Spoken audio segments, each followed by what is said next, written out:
Radio check, radio check.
And once again, radio check, radio check, radio check.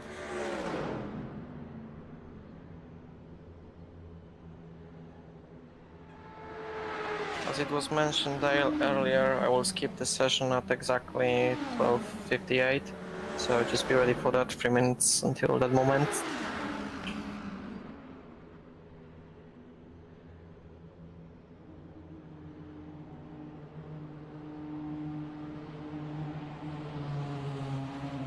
#51 Apex 1, please join the server. You are the only car that did not rejoin the server yet.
10 seconds until I skip the session.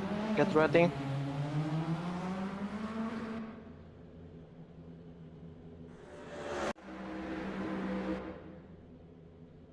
Okay, we are in the race session now. Stay in your position, of course. Now, going onto the track, 2 minutes to load your setups. Remember to press drive button, the steering wheel on the left hand side, otherwise you'll be teleported to the pit lane. A safety car will get passed through the field. My few words: stay safe today. Don't rush into the first corner. You don't win the race on the first corner. Have fun during those last 24 hours, and yeah, that's it, I think.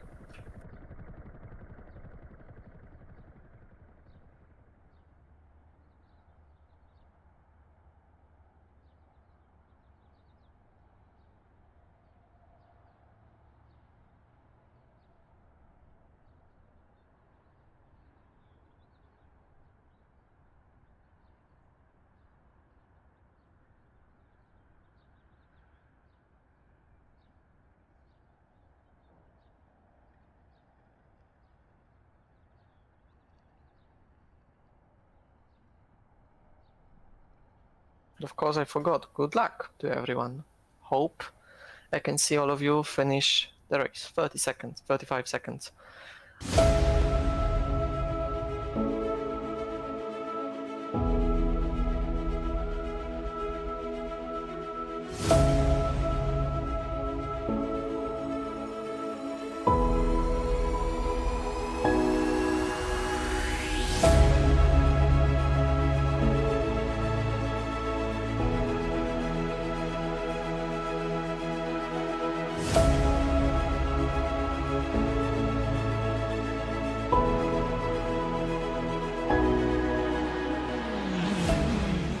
Safety car overtaking the field. Stay in your positions. Mikołaj Kasztan is the driver of the safety car. Hello, everybody, and welcome to the Project Endurance 24 Hours of Daytona. Let's start the formation We've got laps. The formation lap starting, as you can hear the race director saying, and we've got 24 hours of amazing racing coming up. As you have a lot of cars on the track, I would advise As GT3 qualifying leader was to yesterday. create a bigger gap. I see few cars are in the pit lane, so rejoin into your positions. Rejoin into your positions, in the correct positions. Wait for the safety car to get past you, and then rejoin to your correct position.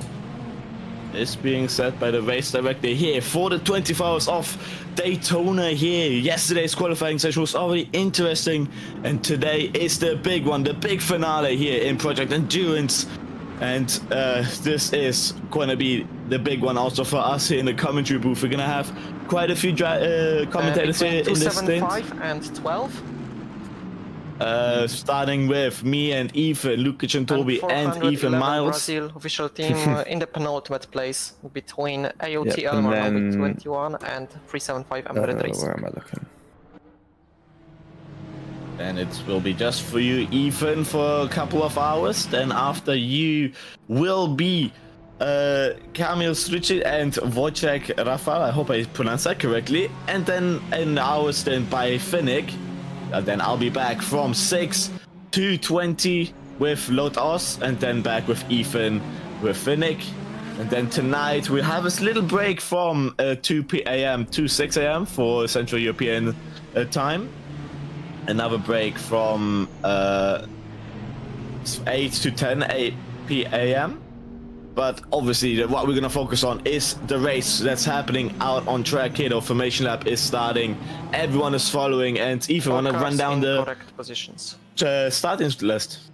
I can run down the starting list. In Hypercar P1, we've got the 91 AOT Turtle Peach on the right side. The left side, we have the 71 Apex 1. P3 is the GLS PXN racing car of the 42.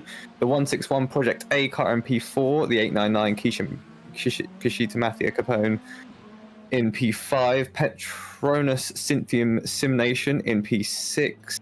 The 113 of Gennaro Baulamete White in P7, 4 Ace Delta Infinite in P8, JLab's Park Motorsport in P9, Nexium PLT of the 910 in P10, 996 Motor Reporter 24 PL in P11, Simnation Vision 1 in P12, Wahoo Racing 665 in P13, P14 is the 61 Apex 1 car, P15 Single is file, guys, single Simnation file, don't 1 do Vision double file. 17 car, P16 is keep the your Brazil distance. official team 128, P17 is the Brazil official team 36, P18 is the 16 of the Shigalka Simration Nation. P19 is our P2 team in the championship, the 51 Apex race, and they've got a big ask if they do want to win the championship today. P20 is the 99 OC Racing X Lopen, and P21 is the 75 of the 775 esports team.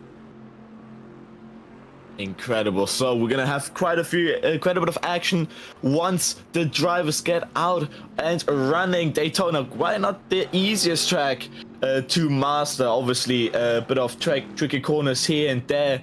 Starting with sector 1, going towards the left hand, immediately full speed down the hill, as obviously go from the banking towards a flat.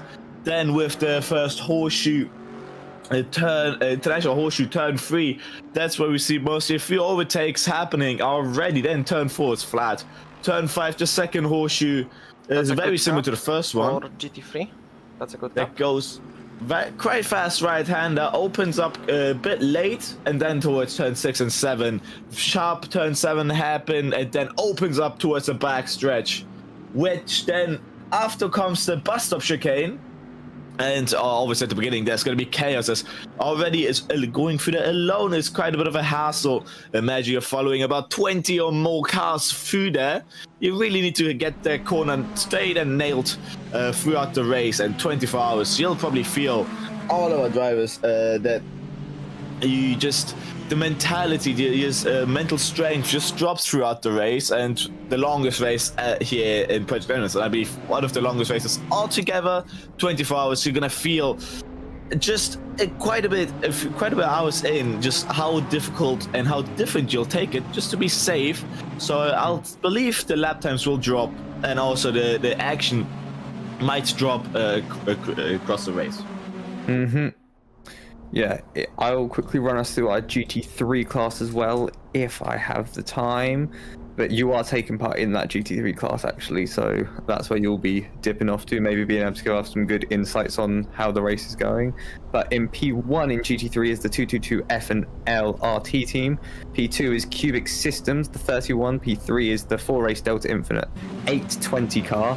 P4 is the Streffer Racing team in the 709. The 666 Wahoo Racing is in P5. 80 kilometers per hour. P6 is the 217 Shigalka Rocket. That was P6. P7 is the WRS Interstellar overtaking, Midas of course. Racing 79. And wait for the green flag P8 comment. Is the 49 PMO Endurance. P9 is the Move Center Sim Racing 275. P10 is the 830 Project 81, and I think we're just about to get going, so I will cut off there. Right, as everyone is approaching the final long left-hander, the final banking. When will ART Turtle Beach drop the hammer, and when will FNL drop the hammer? Obviously, they different races that have about 30 seconds in between. The ART Turtle Beach first one to get off, I will say when that happens. We will see also. We have quite a few safety cars here as well. Hopefully we don't see them, but quite a few talk pit crews. Anyway, back to the LMDH class, to the BMWs. This is going to be quite a spectacular for the race start. I'm interested to see what do we expect to see here, Ethan?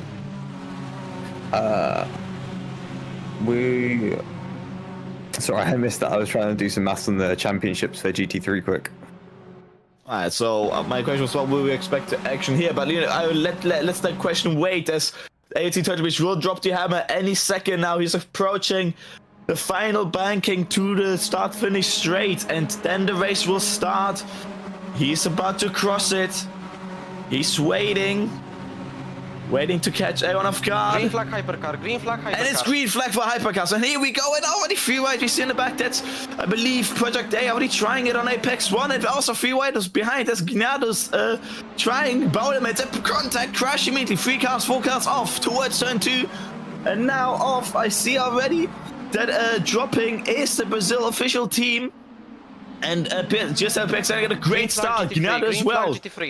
GT3 as well. That's FNL waiting a little, trying to get everyone off guard. And side by side with Delta Infinite.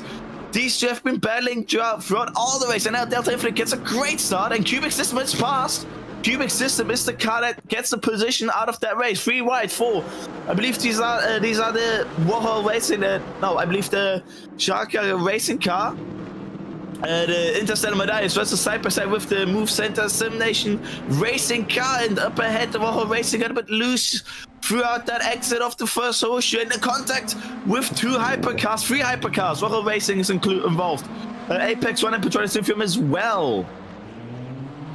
Yeah, like a big one, sort of just battling into the braking zone possibly and catching wheels together. We'll have to see a replay if we get a chance, but for now we're flying straight through the bus stop off the track. As there, who have we got there? The J-Labs Park Motorsport team just catching a bump weirdly and getting really wide out through the bus stop.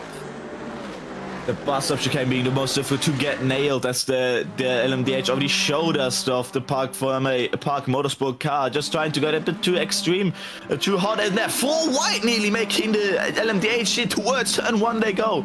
Brave on the brakes is, I believe that's Nexium PLT on the outside there with the Sim Nation One Vision Esports car, and the One Vision Esports car gets a position down for now as the Nexium slots in behind, but the Sharka and Sim Nation wants to get past as well. Behind we see the Park Motorsport car and the Motor Reporter 24 as well joining. That's the Brazil official team of the bus stop.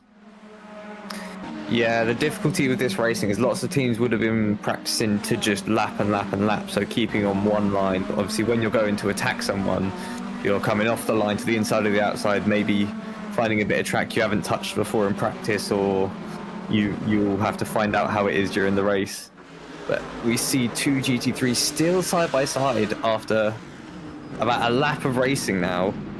The Midas Lambo on the outside and the Mercedes on the inside, getting that position taken, but how long can he keep it for before they go for another attack?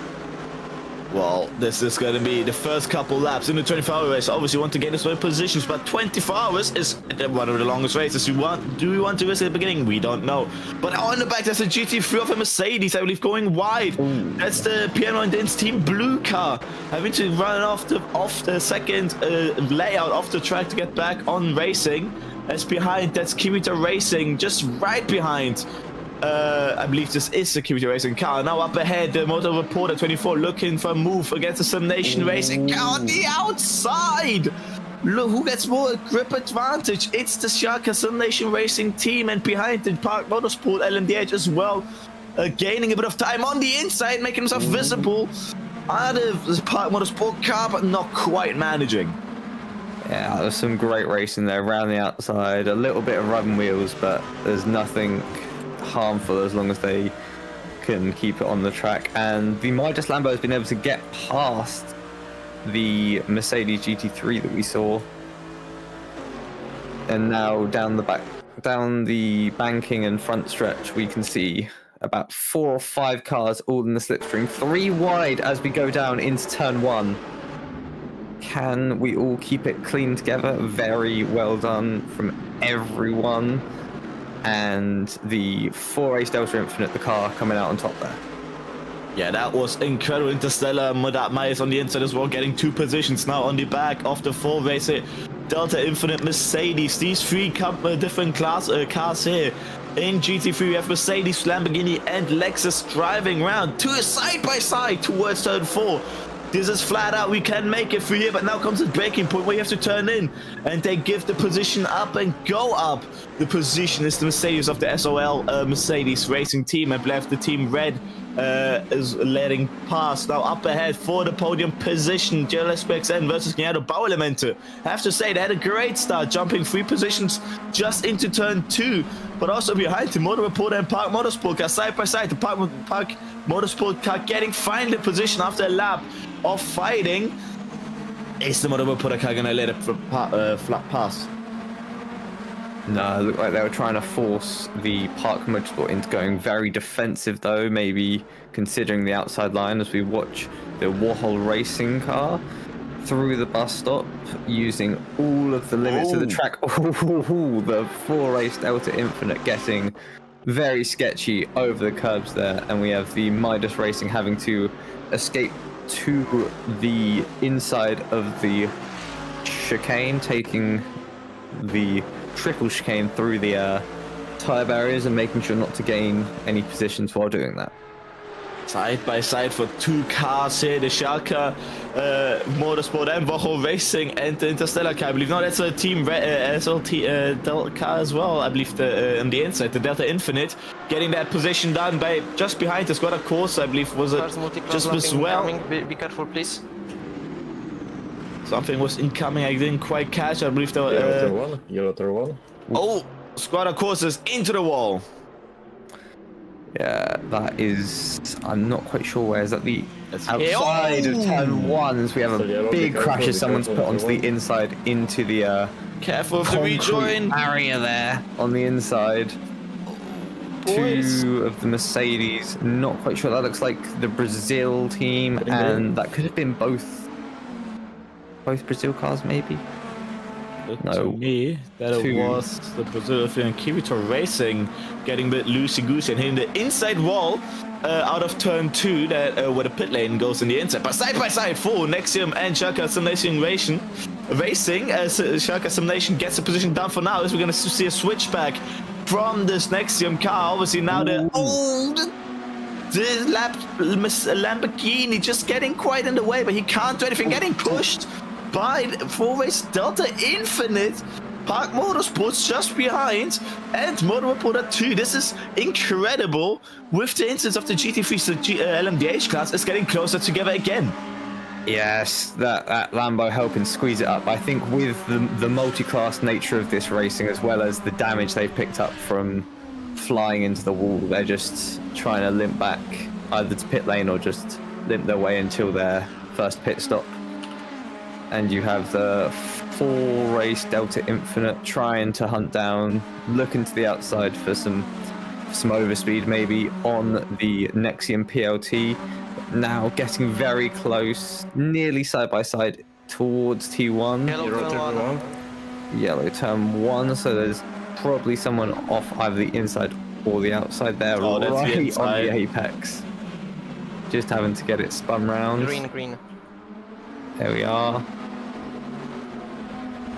As we see the Motor Reporter 24 getting around the outside, as we see Park Motorsport Lexus there trying to look around the outside of the second horseshoe, but not quite able to make it. Yeah, this is incredible racing stuff. With COD crashes in corners where it's a bit dangerous. But it looks to me now there's battles in the GT3 class while the LMDH class is battling, trying to go through them as well. Going through this track is just wide enough for, if you're lucky, 3 wide in the inside of the track. Going toward the GP layout, but when you're on the outside, the banking, you can fit about 5 cars side by side if everything goes clean. I can say myself, going on those bankings, you will feel your wheel jumping around. So going side by side there, it's not just easy, but also a bit dangerous. Going side by side, that's a Kirito Racing. Goes for the escape route, as does, I believe that's the Park Motorsport Mercedes, I believe. Not a... That was one of the purple Mercedes going off as well for the runoff, as we're making 3 wide towards the banking. And that's another Mercedes taking the inside, getting 2 positions. The LMDH trying to go off the top line on the final banking towards the top front stretch. And there's so many cars bundled here at the start of the lap. They're gonna make it here again. The Schalke Simulation Racing, the 4-race Delta contact and crash. They're off the runoff, but luckily with the assault they can go back quickly. Careful, rejoin. Oh, so many cars coming in through there. Yeah, this track is not quite big enough to go 2 or 3 wide, and so it's just trying to fit 2 battling cars as well as a multi-class car either overtaking or being overtaken into the battle. As there's a car spun on the inside there, looks like. Yeah, there's one off the inside there. What car is that? That looks to me to be the Delta Infinite Rocket Simulation car with one of the sister teams of the SOL Racing Mercedes, and he's dropping down positions. Exactly with a mistake like that this early on in the race, and it's just so close together still. Next time more in the rejoin, please. Yeah, especially with the two classes now bunching up through each other, not quite as split as they were at the beginning, taking up the same bit of tarmac, as that is the Midas, it looks like, battling 3 wide down to the bus stop. This Ooh, that's not doesn't usually look like what it's you want going to to do. go well, as the 2 other cars back off and the Midas goes around. Yellow bus stop. That's what we said. That's exactly what 3 wide into corner never works. The Midas had to take an awkward line through there, having to brake a little more. What was not expected by his rival through there. Went into the back, but now back with the LMDH. Just incredible fighting here. Motor Reporter versus Schalke Simulation Nation versus the 775 Esports versus the Team Delta Infinite LMDH. And oh wow, there's a GT3 just holding up the pack here. That's the Team Blue car up ahead. Endurance Team Blue, PMO Endurance Team Blue car just being in the way, sadly, of a few LMDHs, but they managed to get past away quite quickly. There we see that's now here on board with the OC Racing Lopen car side by side towards turn 6 and 7 to the inside. They switch. Now they're gonna be late on the brakes. There's not much on the inside, but they managed to take it that line, getting the space, having the space through there. Now side by side, 3 wide with a GT3 getting past there. That's the Midas car as well. They're nearly going into the back, having to avoid the GT3. Yeah, a little bit of contact, nearly getting loose on all those bumps, but now 2 wide into the bus stop with traffic ahead and multi-class trying to get everyone through there. The Lopen does come out on top, but can they keep it on this second banking and the final corner of the track?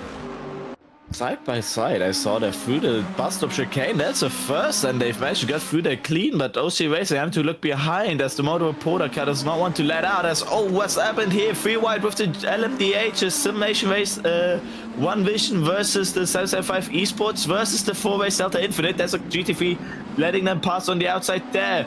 An incredible 4P8 overall crash out of the bus stop.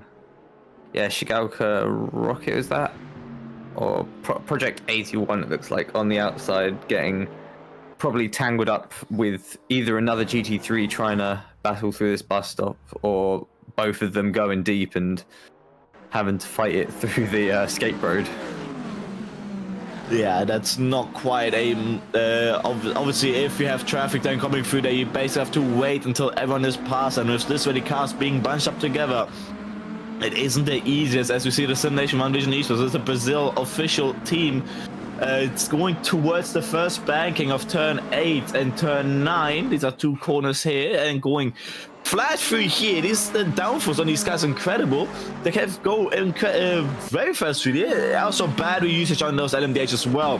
Having to see whose plans at more 24 hours. Is a lot to consider, as your battery takes quite a bit to recharge, and also you're quite often in a battle. You need to think when to deploy your battery, think when to recharge your battery, as your opponents might have a different idea in mind, and catch you napping while recharge your battery. As here we go, we see them going towards the front stretch now, making it nearly 3 wide. The Simulation One Vision Esports backing out of it. And the Brazil of team on the inside, are they gonna make anything out of turn 2? Not quite. Slotting themselves together towards turn 3 they go. Yeah, the horseshoe hill down the inside of the Lopen car they look, but the Lopen just about has enough grip on sort of the middle of the track, leaving a little bit of space, doing very, very well for themselves there to keep that position, as that is side by side down into the banking. I believe that what that car we're looking at right now is the green. My left line has stopped working, as well as there we go. Okay, simulation. think. I'm just checking the spotters guide. I believe that is them going side by side towards the bus stop chicane. They're also up ahead, some LMDs and GT3s, but it looks to me that not quite with the GT, they're getting bunched up together. And towards now the second banking, here we have the timing back. That was the Shaka Simulation Nation team. You were correct. Towards now the second banking, side by side with the Simulation 1 Vision Esports and the Delta Infinite car behind. One as well, Motor Reporter 24PL all on the grass. There, out of the bus stop, I believe that was getting a bit loosey-goosey and losing it. Hopefully knocking too much damage. They're all bunched up on the inside towards turn 2 now. Was that on the brakes? Oh, looks to me the One Vision Esports got it the cleanest, and the Delta Infinite trying to go at a good run through here. Yeah, trying to look to the outside, but there isn't quite enough grip or space once the racing line pulls all the way out to the edge of the track there. Down to the second horseshoe now. They are looking to make a move. The Delta Infinite team not quite close enough. Just got to focus on the exit here, because now we are watching the 98 car trying to be taken around the outside by the PMO Endurance team. Oh, just about getting that move done there. OC Racing versus the Team Delta Red car. I'll be in that car in about 14 minutes. But hopefully not quite losing them out, as OC crashes are not what we want to see in long races like these. Side by side with the Emirates RT car, and I believe that's the purple Mercedes of mistakenly. That's a Kyoto Racing Esports Mercedes up ahead, locking out that corner, not letting any defense out. Towards the second horseshoe they go, turn 5 and 6. Turn 5 being the right-hander, but oh, here we go back with the LMDHs. They've gotten so much action so far. As the GT3 just behind wanted to join in on that as well. Sadly, they don't have enough power to keep up with them.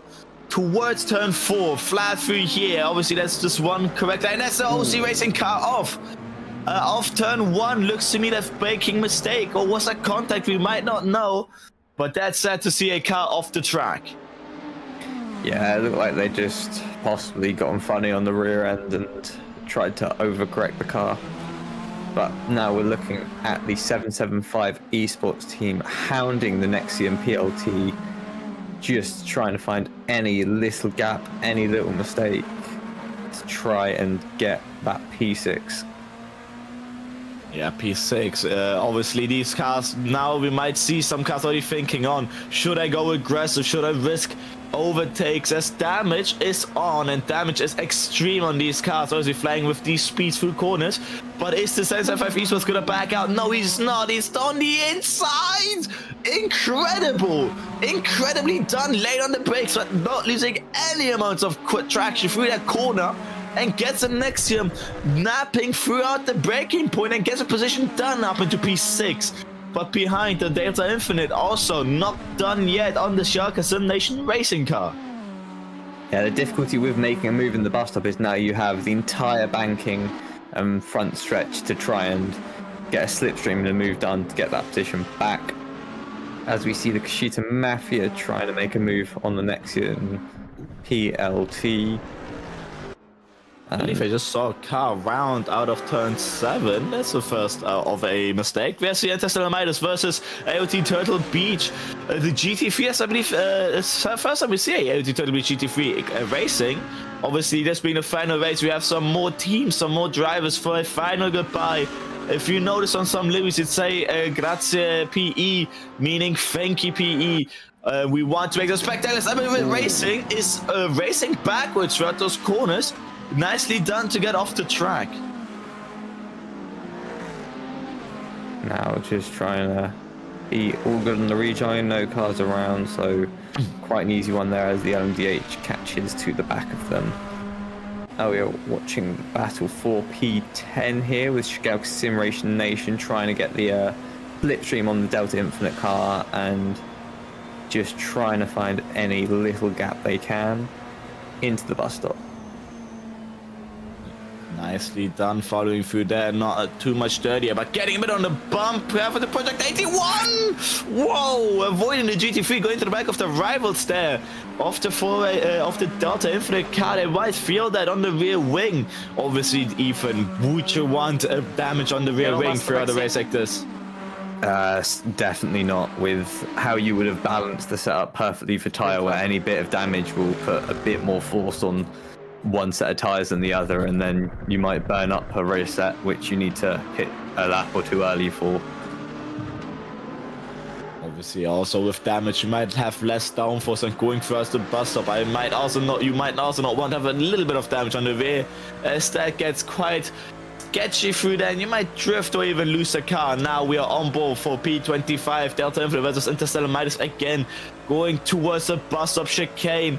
Which car is going to be braver here? The Mercedes, I believe this is the Lancer, or the Mercedes or the Lamborghini. I'm sorry, the Lancer is the name of the car here, but Mercedes looks to be staying behind towards the second banking, taking what Ethan said before, rather the slipstream towards turn 1. Is it going to be helpful for the Mercedes? Are they set up for top speed, or are they rather set up for cornering? It looks to me that the Mercedes just got a little bit more speed, pulling out to the outside towards the front stretch.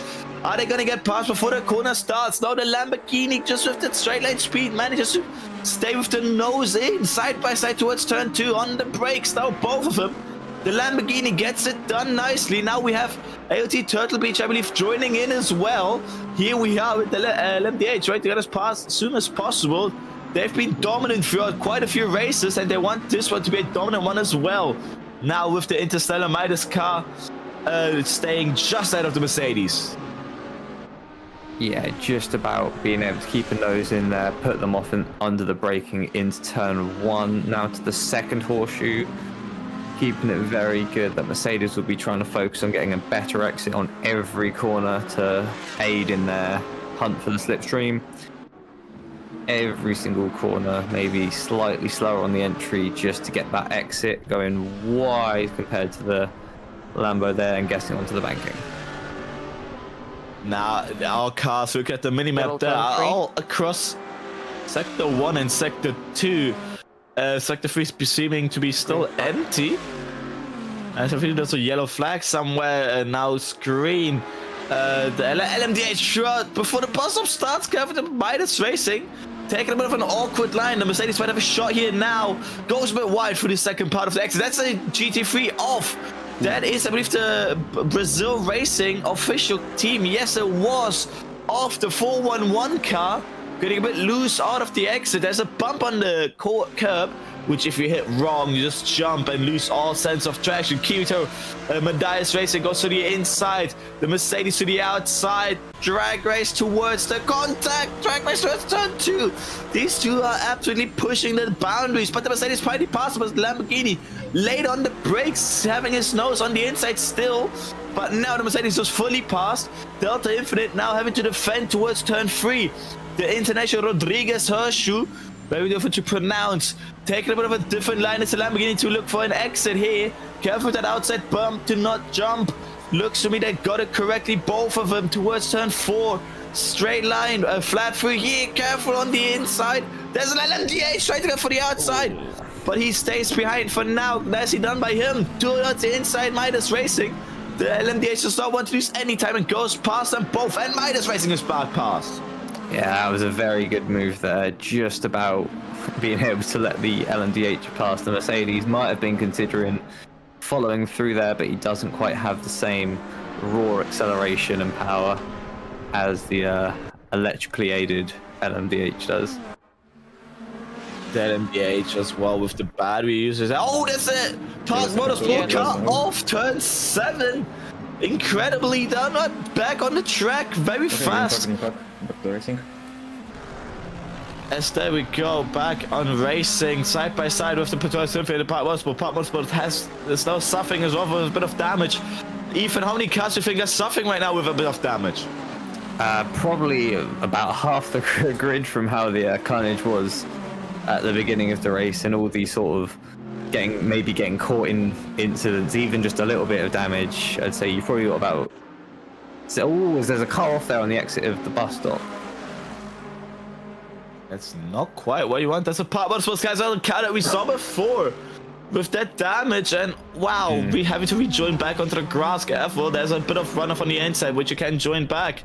We will see if he switches back on the inside, how much the car just switches weight.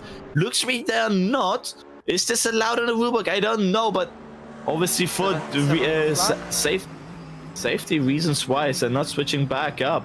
I apologize if we talk over the race director. Sometimes they give us information that I just don't hear because there's so much action. I try to be quiet when the race director talks.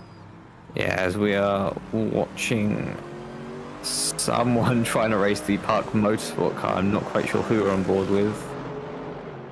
The 83 car there. Just trying to get through past the Lexus of the Park Motorsport. And to the second horseshoe, not quite making it. Rivals racing car just having issues towards that corner. Towards turn 7, now hard on the brakes. Lexus versus Mercedes. We haven't seen this yet. Park Motorsports with the Lexus, obviously their choice of cars. Is this here a move for P2? Overall, PXN versus Apex One on the onside. PXN gets squirmy, gets loose, drifts throughout the turn 2 complex, but manages to get it straight, and Apex One gains about a second out of that and is safe for now. But PXN, we saw them in other races being very hot, back up in positions here for P10 overall. Petronas Symphium versus Delta Infinite, LMDH towards the braking zone. Now we're gonna see a switch, double switch back from the Delta Infinite, looking for the inside, then outside, then back for the inside. Not quite staying behind. Ethan, where do you think are the best opportunity for overtakes here on this track? The best opportunity is probably if you can find the inside into turn 1, as the 21 AOT LMR is just getting themselves around there at the bus stop. Definitely T1, T2, probably the international horseshoe, the first one, if you can get through there, and any slipstream you can get on a banking. Yeah, there are quite a few overtaking opportunities, but also overtaking spots where you would not, spots on the track you would not want to overtake. Obviously, most famous the bus stop is just as complex is the nature of going so fast from outside to inside. That's not quite an opportunity or move. There are also quite a few bumps on that bus stop, so I want to have just this one line that you keep on taking. But obviously some drivers just want to get past as fast. Yellow flag. Yeah, blue flag I believe that was for the Brazil car. Oh, trying to get leave him past. Smashes toward the outside. That's one way, but he's back up into racing. The 411 Brazil official team. Official, I believe that's pronounced. Back up for these two. Rival Racing versus Park Motorsport towards the bus stop they go now. Are they going to make a move? Yeah, definitely down the inside there. Oh, a little bit of tap on the rear end, and just going round, being nearly collected by the Park Motorsport Lexus there. Just setting a quick yellow flag and back to racing. And the Mercedes will be quite down on speed now, so the AOT Turtle Beach team will be trying to make their way past there.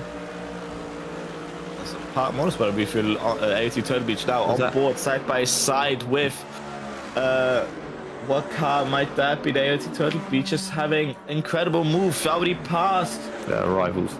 Yeah, that's a Rivals racing team. Yes, towards turn 2.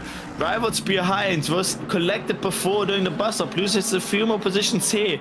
Are we seeing the car being a bit more unstable? That might be a reason. Squad of course on the slipstream with Midas Racing. Towards this front stretch, side by side, Lamborghini versus Lamborghini. Who set it up better? Who less fuel or more fuel? Towards the braking point, Midas Racing gets loose, losing the race, flocking the front as well, trying to turn in, and the PMO car is up ahead. Yeah, did a very good job at keeping it there. Just as you get wide off the racing surface, past the paint, the track seems to dip off a little bit, and some cars get a little bit unstable, catching the bottom of the car on that little ledge as we watch the Brazil official team. How long, Ethan, do you believe it will take until the race calms more down? It's going to be more of clean laps after clean laps. Not now as Apex 1. What was that? The black marker. Go right into the off-road. Not having into Apex 1. That was nearly an incident with a P2 runner here, the Brazil official team. Nicely done to not have contact, but sad to see that they're dropping down. They were fighting the Simulation 1 Vision Esports, I believe, at the beginning of the race. And now they might have lost that chance of the big gap that they have worked for to that team. But back behind with the Rivals Race versus Midas Racing team, I believe these are. We've seen them. The Delta Infinite, I'm sorry, there's so many red cars. I'm getting confused here altogether. The Delta Infinite versus the Interstellar Racing towards turn 5 now. Interesting the different lanes they take through here. The Interstellar taking more of an inside braking Yellow point. pit exit. Yellow pit exit, that's not where you want to see a yellow. A few cars going through there now, but looks to me that is inside the pit lane. Rejoin The with official the team. pit exit, please. Do not cut Brazil the official team of That's quite an unusual spot to be round. maybe just they've been into the pits and then on cold tires they've just lost the rear. I'd hope it isn't. They've had some sort of incident through T1 that has sent them over the barrier. Oh, that might be it. Oh, that car looks not drivable to me. Oh, careful, boys. Badly nearly taking out the LMDH car there. They're still going to try and get it round. We'll see if they hit this lap or not. This car looks to be slightly. Yeah, it's looking to me that it's pulling a bit to the left. The car can't even take the brake. It points. Gets off the track to let a few cars off. Darting manages to do a lap. I've heard an information by Race Director that it's too dangerous. If they might not make it back, that's a disqualification for them. On board with P10, 81 for Race Delta Infinite. Let's see what they do here. We see behind a car that they're fighting, but look on the minimap. You see just what the gap to P9 and 8 are. Are they gonna, the car eyes are mostly just behind, half a second to P11, the Petronas Synthium car towards a bus stop. How much distance for the LMDH, Ethan, do you think it takes a slipstream effect? Slipstream, I'd say you could probably say half a second is a safe bet for most cars, sort of once you're within half a second, and then at the furthest probably, yeah, about here, 3/10. 2/10 maybe at the closest. On board with the Project A and Giado Baulemente White. Project A has gotten past with the P4. Baulemente with that great start was up into P4 position for a bit of a time. But the Project A with a few drivers in there who were aiming. I've talked to them before. They were aiming to get a good position through here. They've been practicing since a month now. But Brazil official team, I believe both of the Brazilian teams are having a few issues here. Do you think with the practice haven't gotten ready with these ready cars out on track, or do you think they just changed something too late on the setup and now it's getting unstable? What do you think, Ethan? It could be that, but it could also be all four, please try to be more careful on the track. Try to be more careful.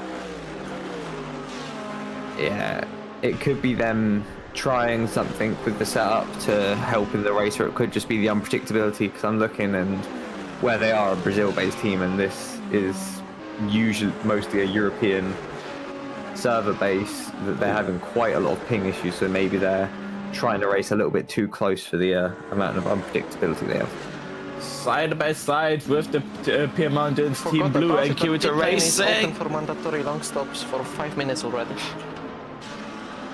So mandatory long stops are open since 5 minutes out of pits. How many? A lot of mandatory pit stops to be done here. I believe about 8, if I'm not mistaken. Have a look.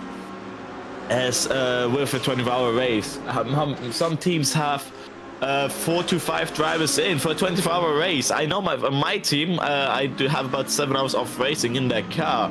We have split it 4-way. Some teams having 5 drivers. Some teams, I believe, also only 3 or 2 drivers. So we might see some different strategies across the board. I heard with the GT3, a stint takes an hour before the fuel just empties out. The tires just don't manage anymore. But with the LMDH, I believe that's about 1 hour 10 minutes. Now on board with P9, Patronus Inferium Simulation versus Team Delta Infinite again.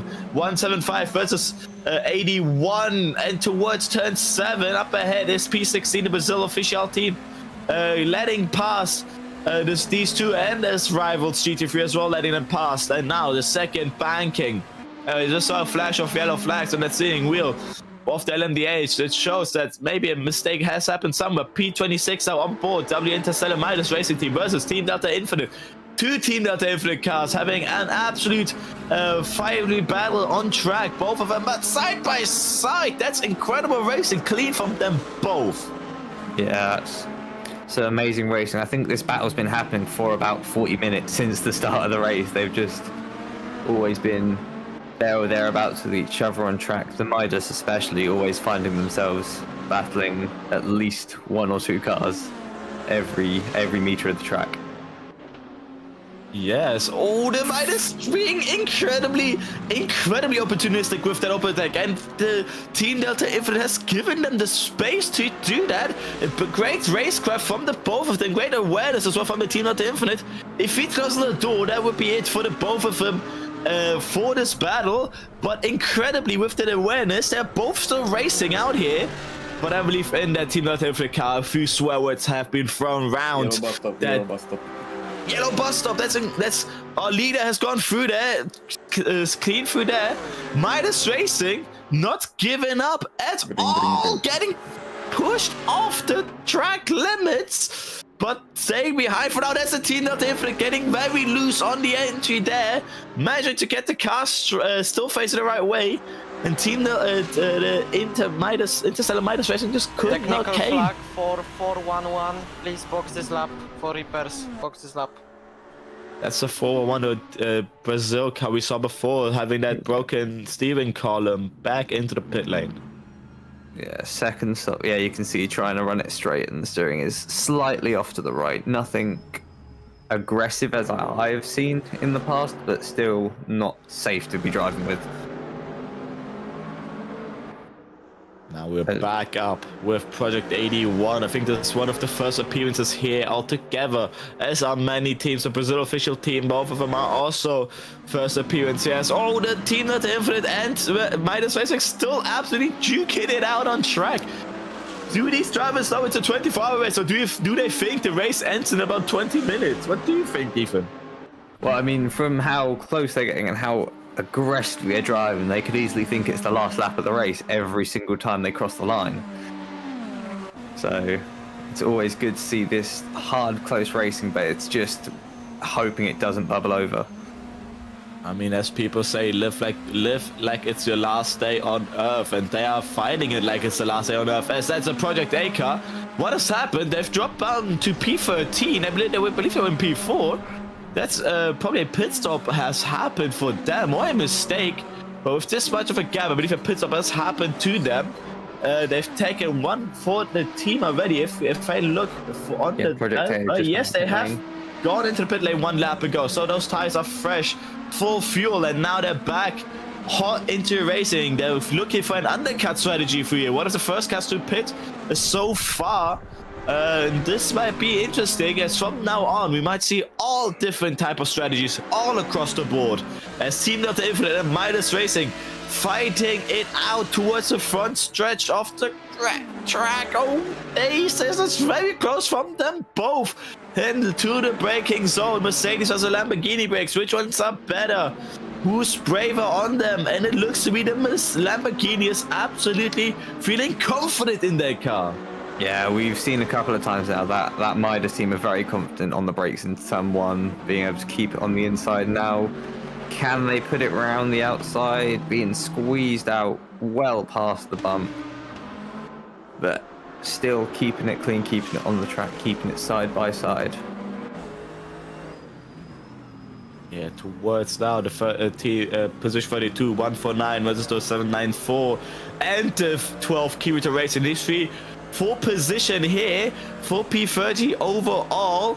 I believe that is about P11 in GT3 class. That's the LMDH there in the inside, getting a bit squirmy there. Careful with the lapping, a bit of contact, and that is a chance for the PMO Endurance Team Blue car. On the inside, there was another LMDH getting on the grass there as well, pushing absolutely everything. PMO versus the American, I believe we are the American Grid Racing livery as a tribute to Daytona here. Looking at hella clean, I just have to say. That's a crash, Grado. That's a unusual spot to be off. That was a contact with a 75 car.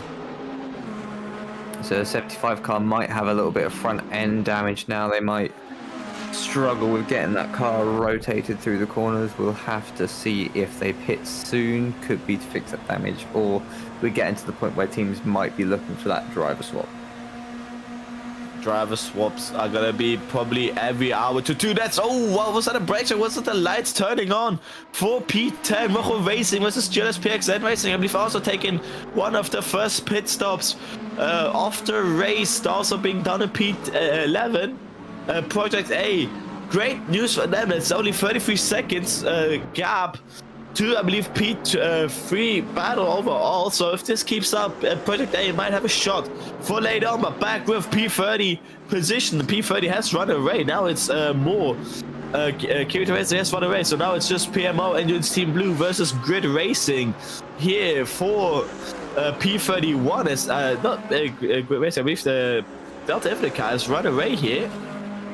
I'm sorry, again, the car up ahead has run away. This was a four-way battle, the Kirito Racing, that was it. Up ahead has run away as these two has been actually pushing each other, slowing each other down slightly, as that's what happens during battles. Here we are now with the Delta Infinite car, with the Midas Racing. One team that hasn't let go of each other. Yeah, still trying. Almost looking under the apron to make a move side by side through the bus stop, giving each other space, slowing it down quite a lot. Those three battling LMDHs behind, just trying to get past while these two are trying to be in each other's gearboxes, it seems. The respect between the GT3s is impeccable. That was, if in normal racing circles and side by side for the bus stop, that is the formula for chaos, but they've managed to make it clean. And these LMDHs as well have not pushed them to the point to a mistake as well. But the Motor Reporter versus the Rojo Racing versus the Simulation, I believe now there's a two racing and a lapped LMDH up ahead. As by the timing, it looks to me that's just Rojo Racing and Simulation. That's Midas Racing off. Ooh. That is the car. No, wait, this is a sister car of Midas Racing, the Interstellar one, who's racing Team Delta. And sad to see that they've made a mistake through turn 4-5 and gone off. Here we are now with sister team, their sister Lamborghini team battling the Team Delta Infinite car. Still, these two.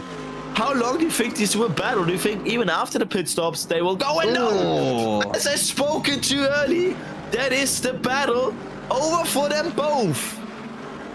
Yeah, that's not what you want to see. Just the Mercedes getting a little bit ambitious on the brakes, looking for a space that wasn't quite there. The Lambo feeling the brunt of the effects after that, as the 131 car is coming into pit lanes after having a spin, just making sure he gets past all the very tall and very small pit men. A bit small, yeah. I believe that's not a mistake, as I heard also from other drivers that it is like that. I believe that's purposely done, as just to have a little bit of fun with a very tall, very small, and normal-sized pit crew. Just to get a bit of flavor in the pit lane as well. But now, PMO, I believe that is a team, Endurance Team Red car for P27, side by side with the Interstellar Midas car. From battling the Team Delta Infinite now to battling the Endurance Team Red car, with a little bit of damage on that Midas Racing team car. But they've not backed out. They have still have all the pace on that driver, as they've had the entirety of this time, and it looks incredible that they have not given up. Now with the 899 blue team flag. that 899 blue flag. 899 blue flag. That is, I believe, one of that is a Keisha to Mafia Capone GT LMDH car. Dropped down into P42. He's in the midst of the GT3 class. That's interesting to see there. Let's me have a look see here. Hybrid, they've just come out of the pit lane, but they're probably. Oh, that momentum going a bit hot on the brakes. That's Project A being pushed off, but going nicely back for a switchback, back for the position. While Ethan here is looking to what happened to the Kirito Racing LMDH car. They pit 3 laps ago. So it could have been they did an extra long stop and fell into the GT3 pack. Or a car probably facing the wrong way, turn 2. Project 81. With the 97 Park Motorsport, I believe, yes.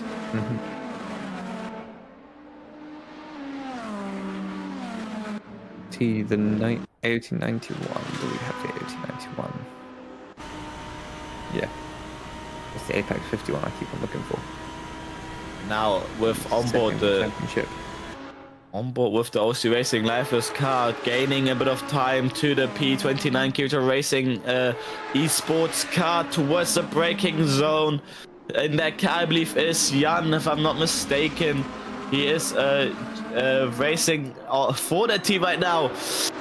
And they're trying to get as many positions as possible here, having a bad qualifying. I believe they haven't done qualifying yesterday with a bit of issues on the team. Having to start from the bottom of the grid, having to fight the way back up, losing a bit of time with LMDHs here towards from the rival Kirito Racing. As another LMDH, the Park Motorsport on the inside, clean as a butterfly through there. Not any mistakes by any of the two drivers, but also with lapping. Who has more fault if an incident happens, Ethan? I would usually put on the hypercar to get past the GT3. The GT3 is usually expected just to keep their line, and the hypercar is to find their way around. So obviously the everything is on that overtaking car, even if it's between classes.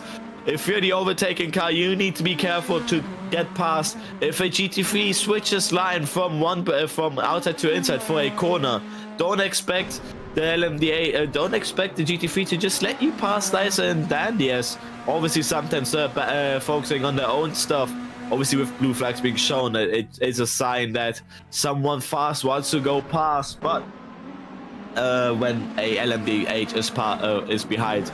Sometimes for the LMDH, they need to back out, but here, battle Project A, GLX PXN, and Gnado Bauer Elemente. Apex 1, I believe that is one of the Apex 1 cars as well, the leading car, 71, in the inside there, getting past everyone, as AT Turtle Beach is dropped down to P2 from, I believe, a pit stop. So interesting to see. No pit stop, so AT Turtle Beach has lost the lead here. Yeah, the Apex 71 is leading the class at the minute. I think Turtle Beach are just managing their tyres because they're only about a 10th pace off every lap. 3.5 seconds between LT Turtle Beach and Apex 1. So right now we see the Apex 1 white car up ahead. The LT Turtle Beach is not far behind of this group here. On the minimap, just behind that green dot, that is them, and the purple MDH behind, that was them. Looks to me, or might have been a mistake as well. The AT Turtle Beach is prone to sometimes do mistakes. This is any driver who's driving under pressure.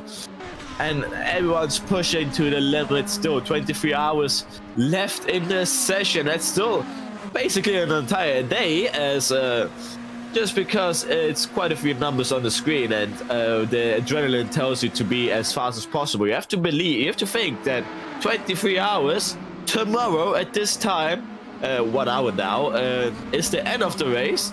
But till then, you need to be able to race. Your drivers need to be able to race till then. And if you have engineers in your team trying to keep an eye out, they also should stay awake for most of the time.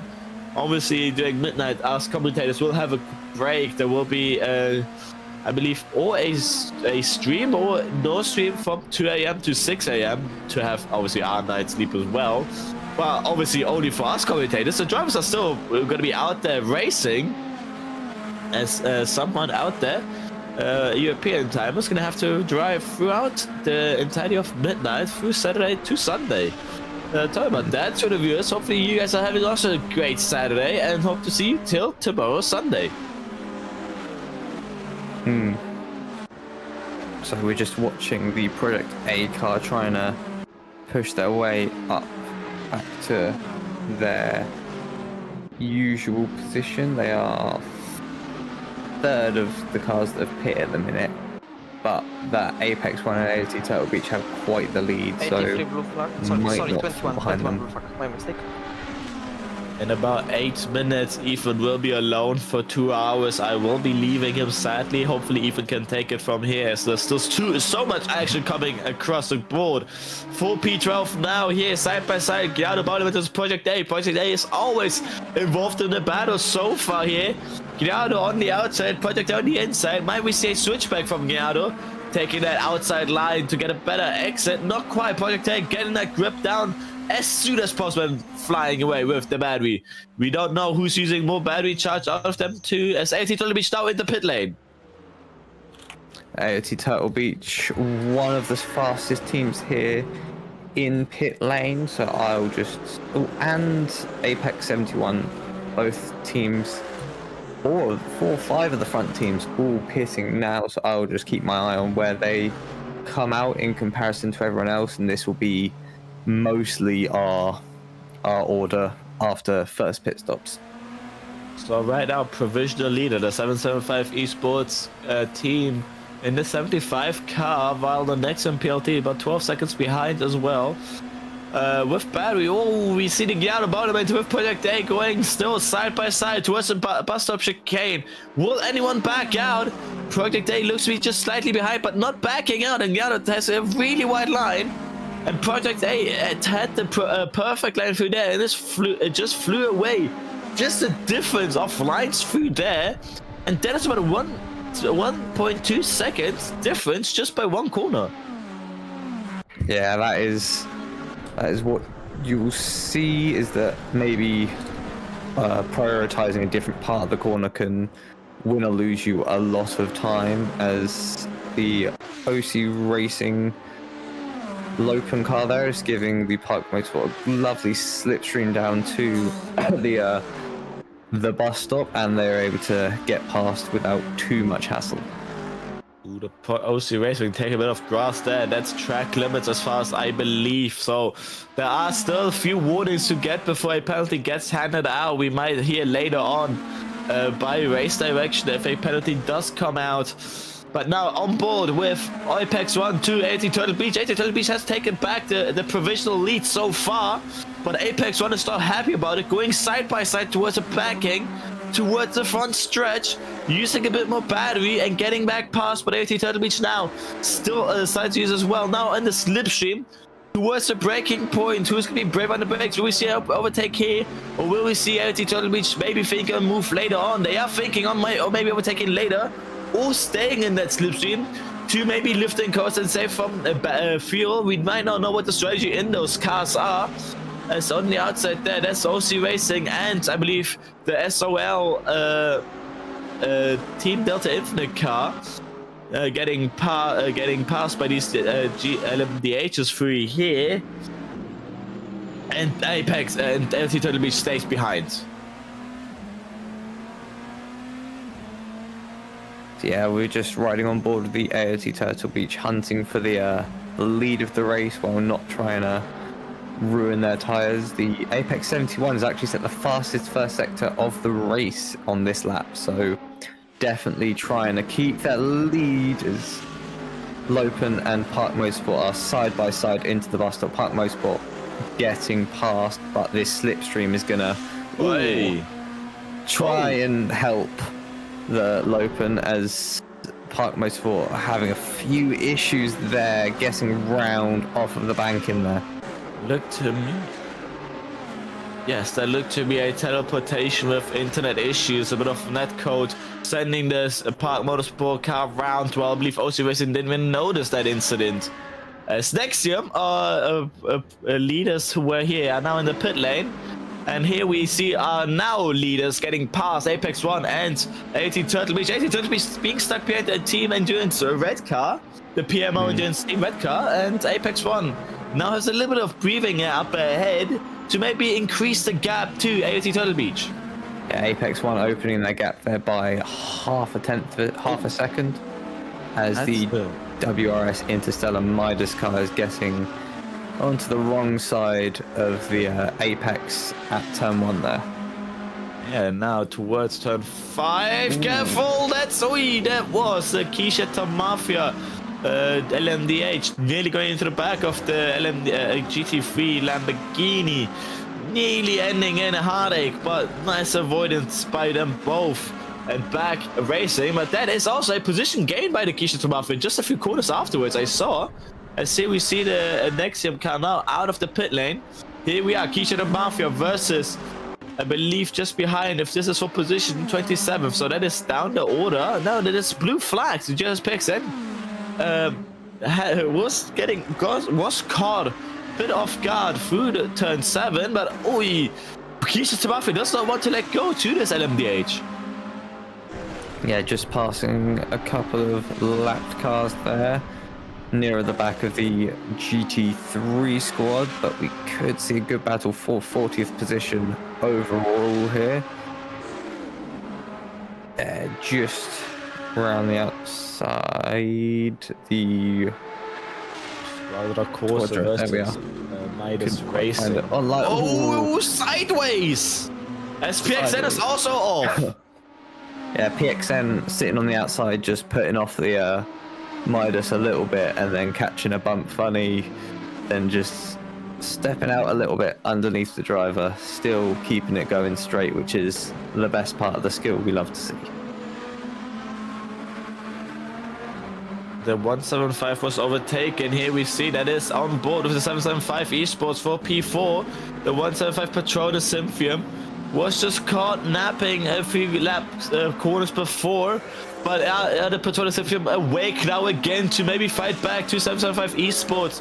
These two teams here are incredibly fast. I believe even Patronus Symphium having won a race in the season or getting a few podiums, while the 775 Esports have gotten one race win. I believe that was in China, if I'm not mistaken. These two here are absolutely pushing to the end of this stint here. This is also the final race for all of them, so they want to give us a spectacle here, and I'm so grateful to see it unfold in front of my eyes. And it's incredible that even if the action is up 110%, the drivers still respect each other and don't risk a move that are race ending, and that is got a course overcrest round after the bus stop. And the Brazil official team out of turn 7 round, but rejoining. Careful with the. We're careful with the. Really losing the car on the apron there.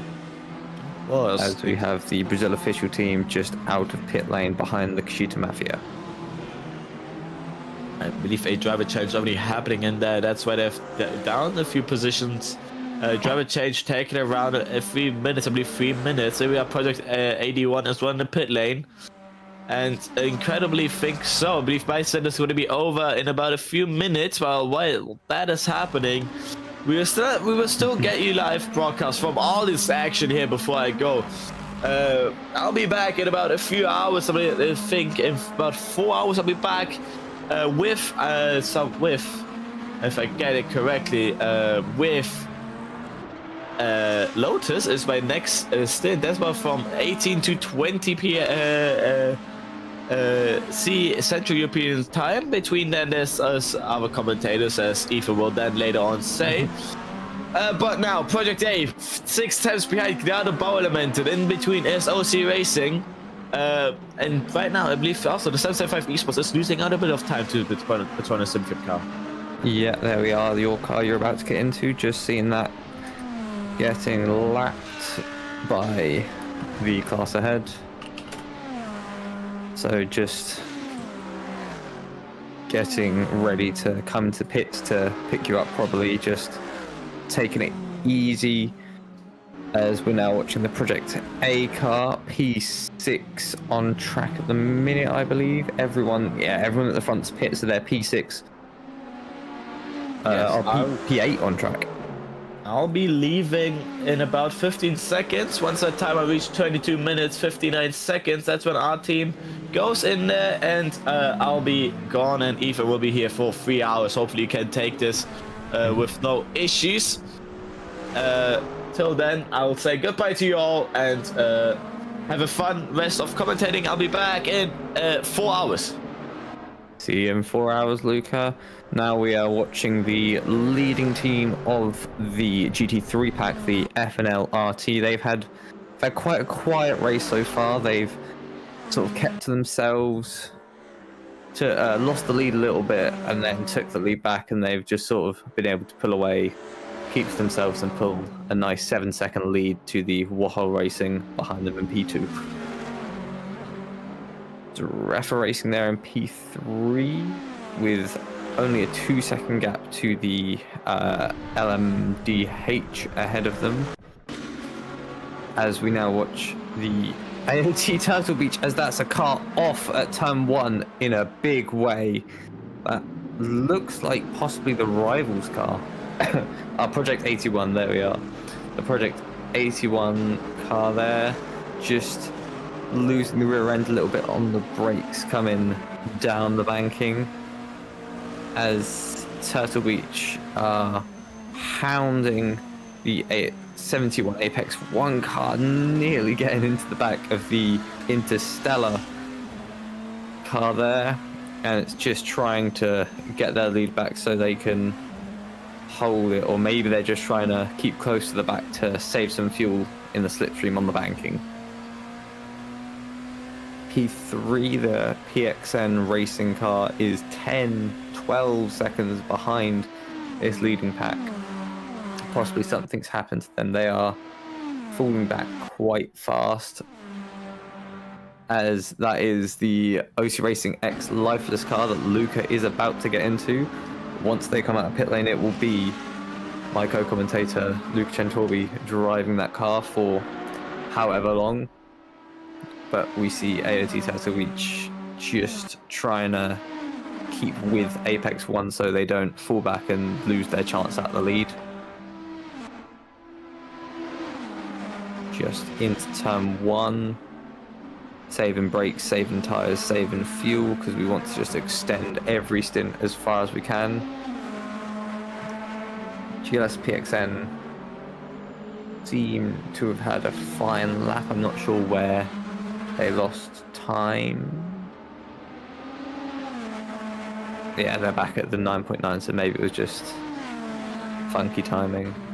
We're watching through the second horseshoe now, the two leading cars going as fast as they can to complete the most distance in this 24 hours of racing around the Daytona International Roads course.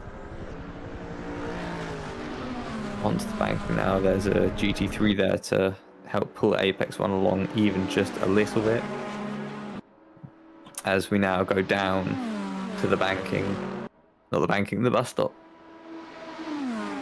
Bus stop, just making sure you take as much curb without unsettling the car. That looks nice and stable there, keeping the car flat and smooth.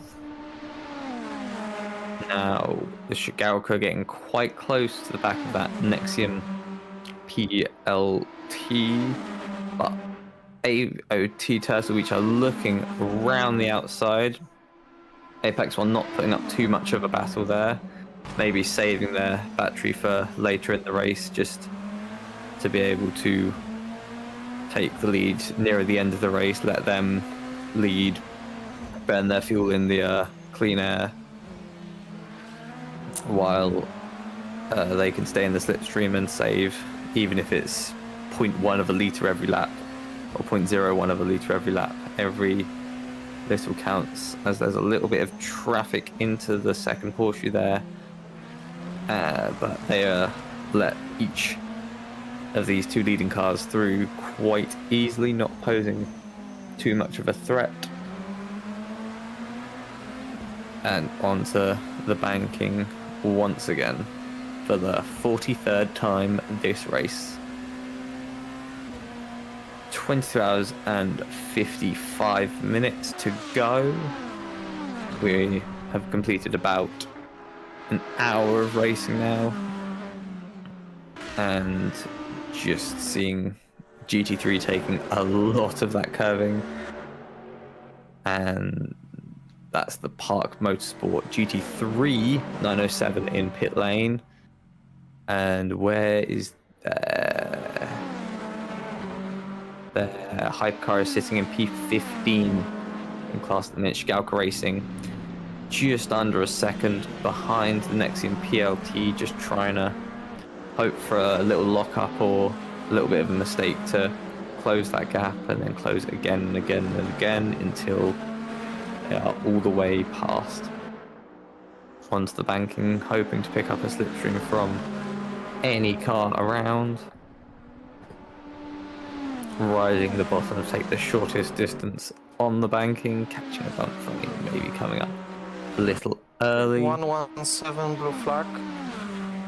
The 117 car, the Simnation Vision 1 in P17, getting blue flags as AOT Turtle Beach have fallen quite far back from Apex 1. Apex 1 being able to get back past, probably using a little bit of their battery, and then AOT Turtle Beach not having anything to reply with.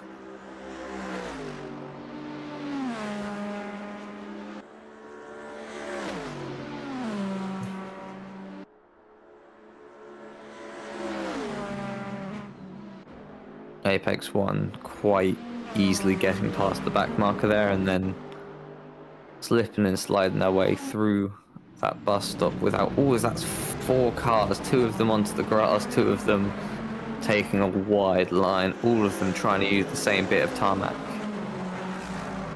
Oh, ooh, that Mercedes cut off the LMDH as they were trying to get past there, but it's all in the name of multi-class racing. It's quite difficult to predict other cars, especially when you haven't driven it or you don't expect. Ooh, as Nexium just trying to take a tight line, putting a too much of the throttle down and just lighting up the rear tyres there. As they take a high line on the banking and then back low to get the slipstream, and then high to pass these GT3s. Everyone is past and safe now, so into the bus stop it's just about taking as much curving as possible and keep hitting the bumps just how you need to.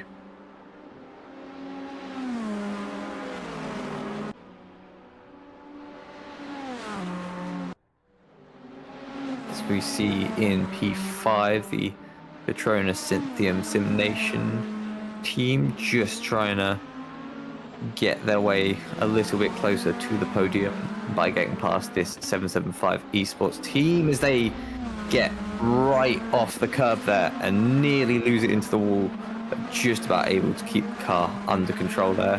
Very well done. Keep the car going straight from the driver there. Petronas Cynthium team making their way up to P4.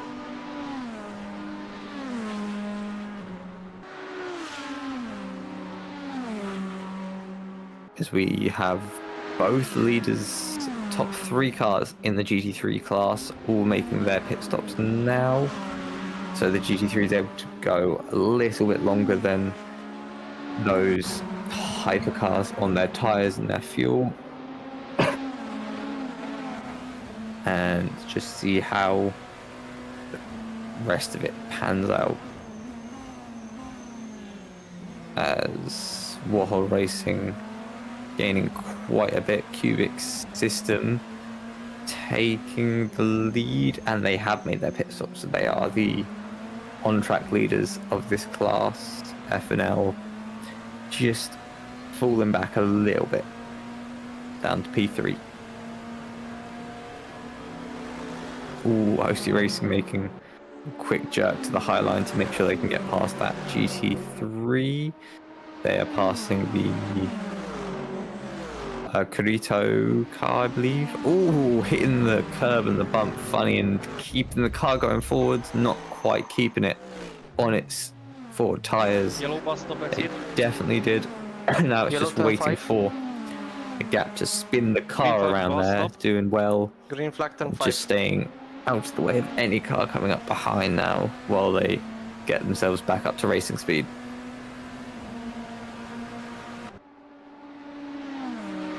Picking up a slipstream possibly there as the 820 Delta taking a very tight line as there's a lot going on.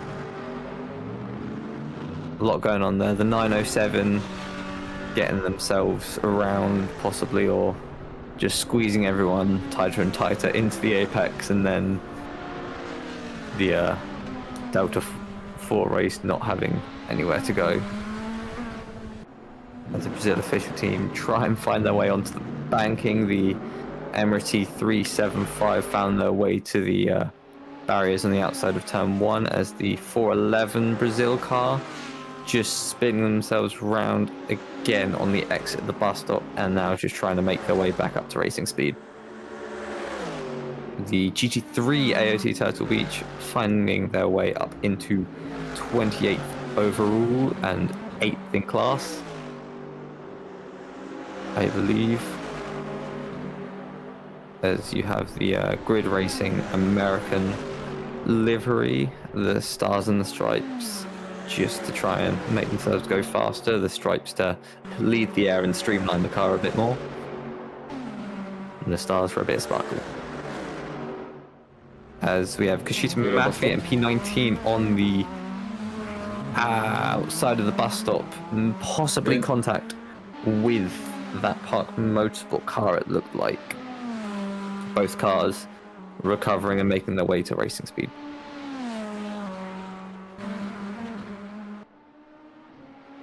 .775 Esports now trying to pick up a slipstream from the Petronas team after their mistake. PXN Racing in pits lane again. Have they pit yet? Yeah, they're 20 laps into their stint. So, quite an early one from them, but it's just going to be how their stint timing is. They'll probably go quite long on some later stints. The 775 Esports is now within about half a second of the car ahead, closing them down in this slow, tight, twisty section of the track, but there's more than just corners here. You've got the long banking on either side of the track from this being a tri-oval, as well as a racing road course. So coming out here, you want to maximize the exit of this corner as much as possible, get onto the banking with as much momentum, and just try and close the gap a little bit every lap. 117 blue P1. flag. 117 blue flag.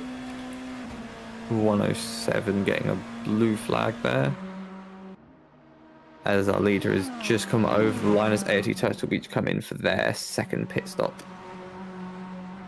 Quite a short second stint again. Again, probably just how the stint timing is.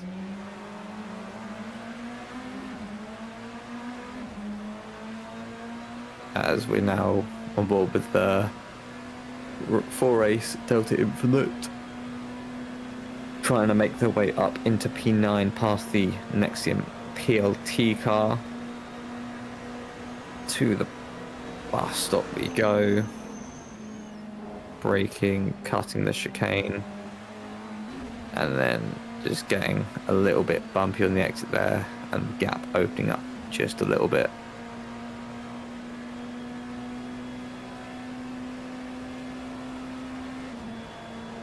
With 22 hours and 45 minutes on the clock, I'm just going to take a quick 5-minute drinks break. Hopefully nothing too amazing happens, and I'll see you in a sec.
Yellow turn one, yellow turn one.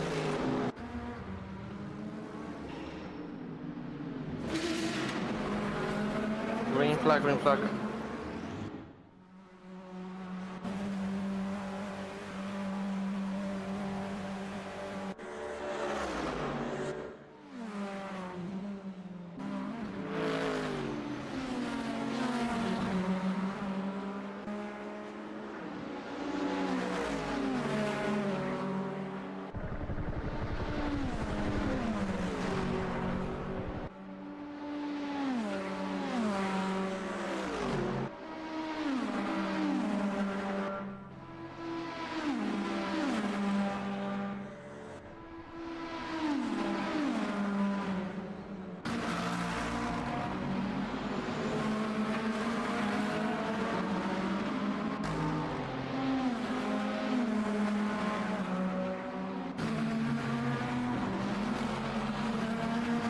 Hello everybody, I'm back. We have 22 hours, 38 minutes to go. We're about an hour and a half into this race. Our top 5 in the hypercar is Apex 1, the 775 esports team, AOT Turtle Beach, the 91 hypercar, Ganado Baulamenti White in the 133, the 161 Project A, and Shigalka Simulation in P6. We're watching the Nexium PLT just keep trying to close the gap on the GLS PXN. Where are we looking at my timing sheet? They are slightly off the pace of the car ahead. The GLS PXN doing well with pace at 31.9 on that last lap. I'm seeing a lot of 32s around, so they are definitely one of the faster cars on the grid at the minute. And we're just sort of starting to open up the gaps, and just as Luca jumps into the race, the gaps and everything calm down quite a bit.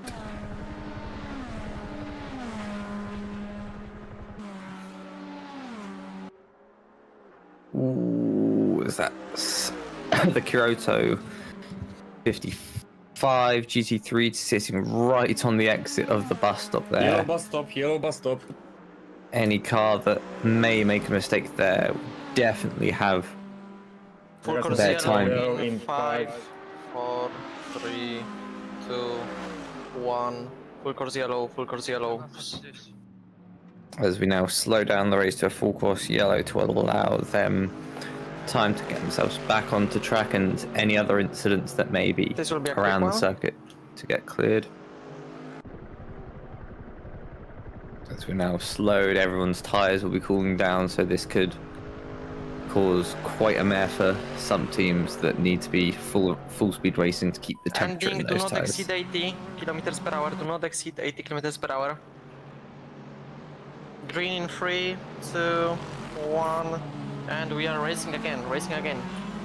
Yeah, just a quick full course yellow to allow that car time to spin round without needing to find any unsafe gap, and the Moto Reporter 24 car getting through some traffic there. Now in P12, only 7/10 off of the Simulation One Vision Esports car, the number 17.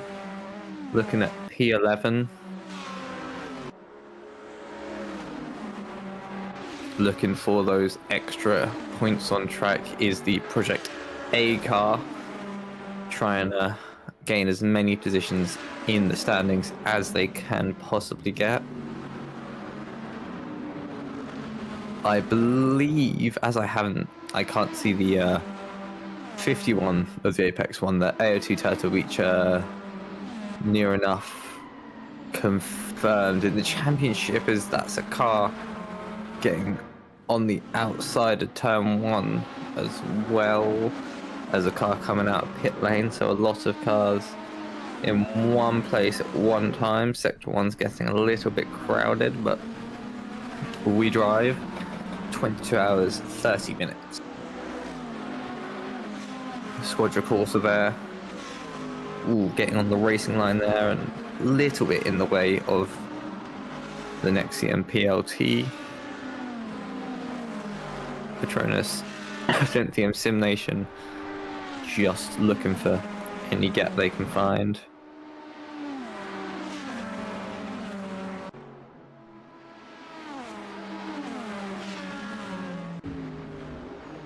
And they were quite easily able to get through just before that breaking point there.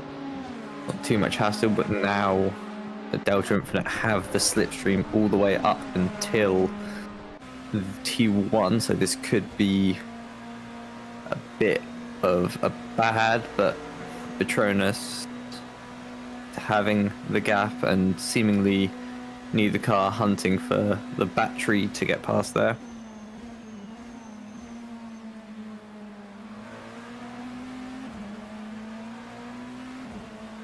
Everyone keeping it nice and clean as the Apex 1 into the pit lane. Our leading car, where's my mouse? There's my mouse. Yeah, the Apex 1 leading car making their second pit stop now. Could be a longer one. The 775 Esport car still yet to make their second stop. But AOT Title Beach, the leading car of the pit stopped cars. See if they can find their way through.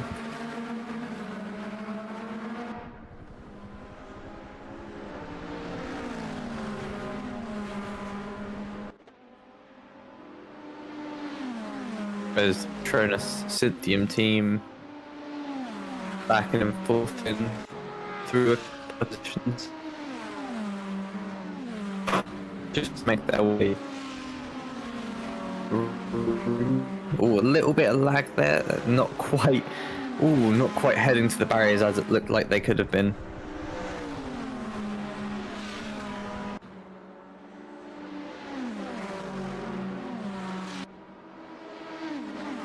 As the J-Labs Park Motorsport car makes their second pit stop of the day. So we're going to be seeing a lot of pit stops. The hypercars seemingly only being able to go about 40 minutes for some cars per stop. Some being able to push it to a little bit more. But that just adds a good amount of intricacy as the GT3s or GTMs, whatever you would like to call them, are able to go for much longer on their tyres due to being smaller, being about the same weight, but not having the same downforce and forces put through the tyres as the hypercars are doing. OC Lifeless, the car that Luca is driving right now, is in P33 down in the GT3 field. Luca put in a good stint in, it looks like, so far. Not too far off of the pace. Back to the racing that we're looking at. That's 3 cars. Close. Yeah, the Project A just up the road there. As the GLS PXN go low to defend from the Patronus Cynthium team. And Project A now have been closed up, having to take the outside line and allowing GLS and nearly Patronus through up to P6 and 7 respectively. Project A just trying to keep in front of every possible car.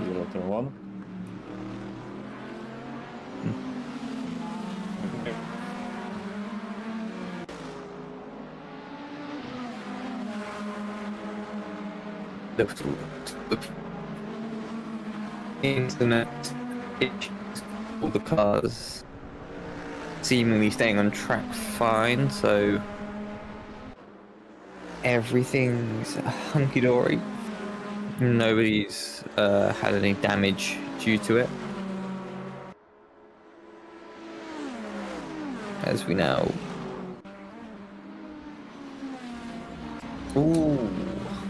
As the Patronus Cynthium getting a tank slacker on there, nearly losing the car in that bus stop there. As we now see, the Brazil official team also has a little bit of a mare in the bus stop there. See the car sliding just a little bit through the banking as we now watch the Park Motorsport, then the Project 81 car in pit lane.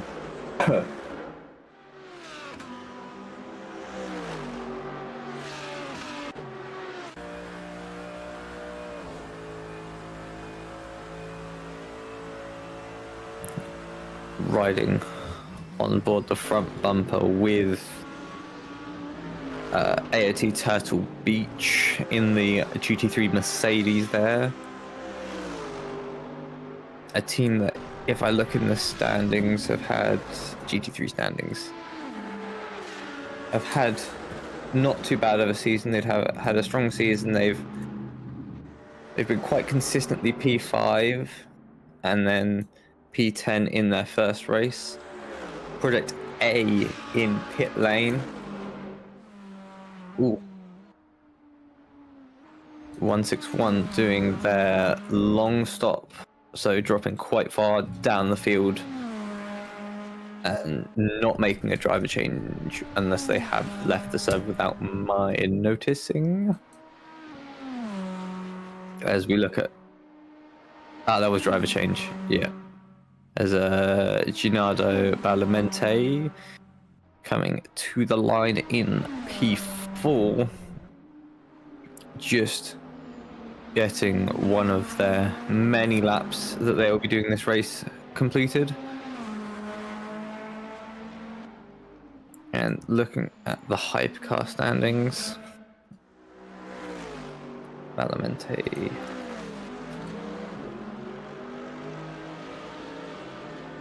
they've taken part a few times, sort of on the outskirts of the top 10, so at the moment they are having quite a strong showing, but with pit stops constantly messing around the field, you don't really know who's where until you get to the last 5 laps, or maybe even the last lap of the race. As Patronus Cynthium set the fastest first sector of the race.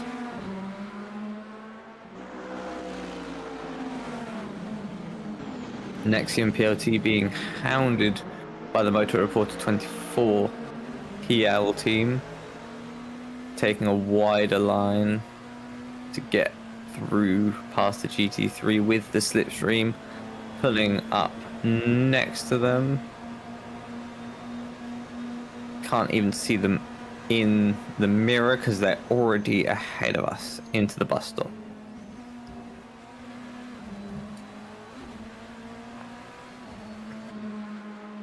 OC Racing Lopen, the 99 car, making their pit stops.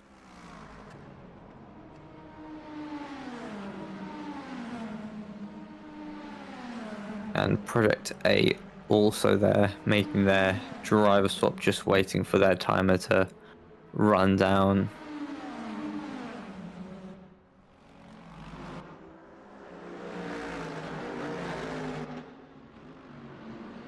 Now we're seeing the grid racing of the 794 car there, just pushing this Mercedes through every corner, every lap, making their way past the Midas racing car there. And then just trying to take as much speed on this banking as the car will permit.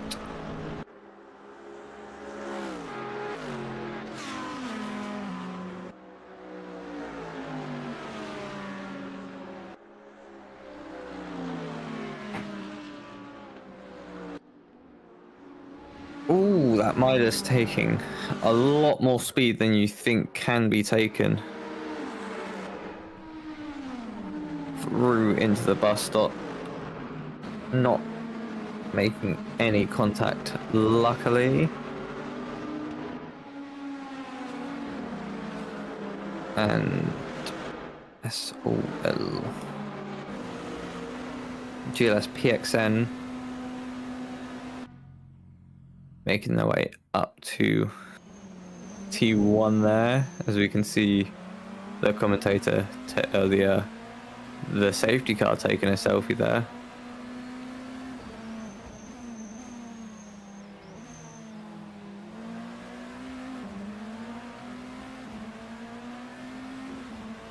Chasing down the Shigalka in P5.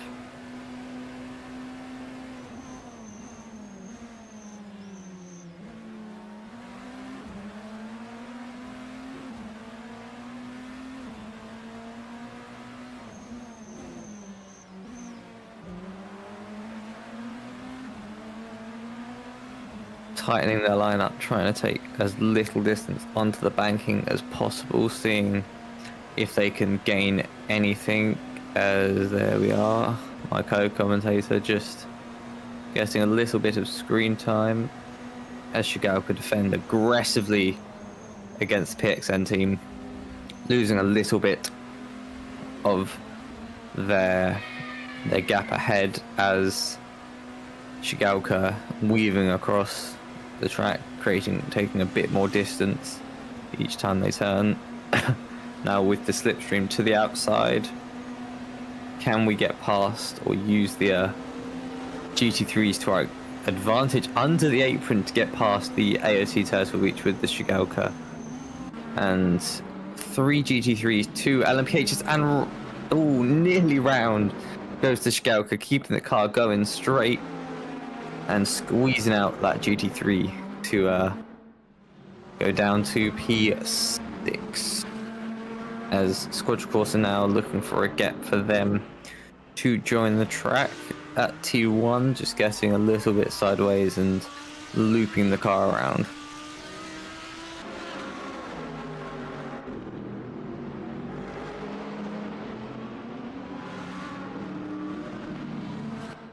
PMO Endurance Team Blue just fending off the Midas Racing Lamborghini ever so much every single lap.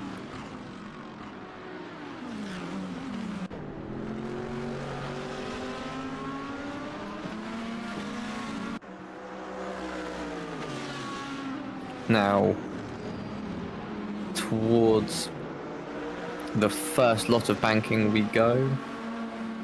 All the GT3s just taking the tightest line they can, while the LMDH BMWs all make their way around the high line to get past.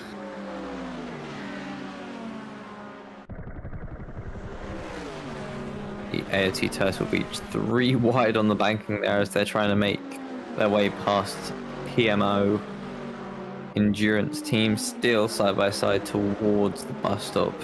Which team's going? Oh, it's not the bus stop, that's towards the main straight. So now into T1, who is going to lift? No one. They both get together, making a little mistake from the Team Endurance red car there, just losing the rear a little bit, correcting into the side of the AOC Turtle Beach and losing the position. AC Racing Lifeless finding themselves now in the middle of this battle.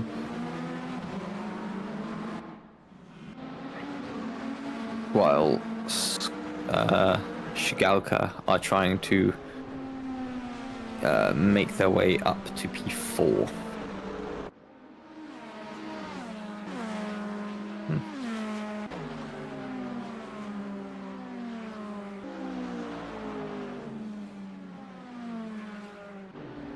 Through the bus stop, using all of the curb to get the car rotated as possible.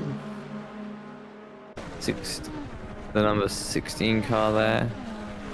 I've not seen anything bad about them in the notes as of yet, so everything going good. Keeping it clean as we look off the back of the Shigalka as the Petronas Team Nation team try to make their way down the inside. Nearly a bit of contact there. Finding their way up to P5, Shigalka down to P6.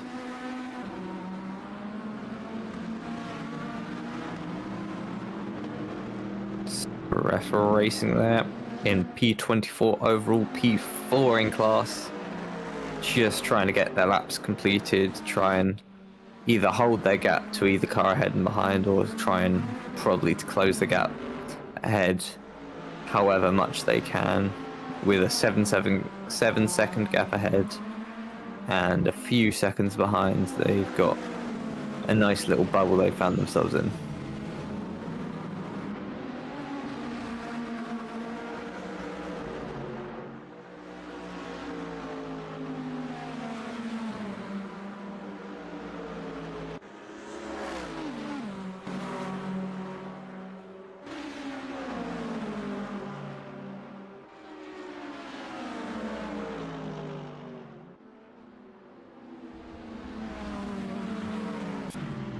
Ooh, as that looks like the Motor Reporter 24 and the Interstellar Midas finding themselves a little bit too close together when taking the bus stop, as the Midas is taking an unconventional line towards the banking, keeping themselves on the inside to not cause any issue to drivers on the banking. There we are, rejoins the circuit right in front of a car that may be investigated, but there was not much more they could do.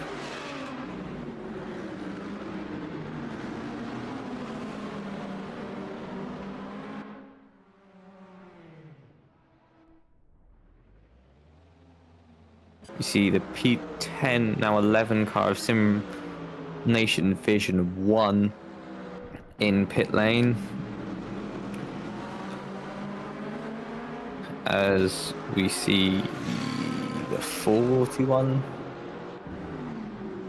Is that? There we are, the 98 OC Racing X Lifeless taking their way around this circuit, balancing and bumping over every curb. Good friend Luca Centorbi, I believe, is in the driver's seat at the minute, pushing the car to its absolute limits every single corner, every single apex.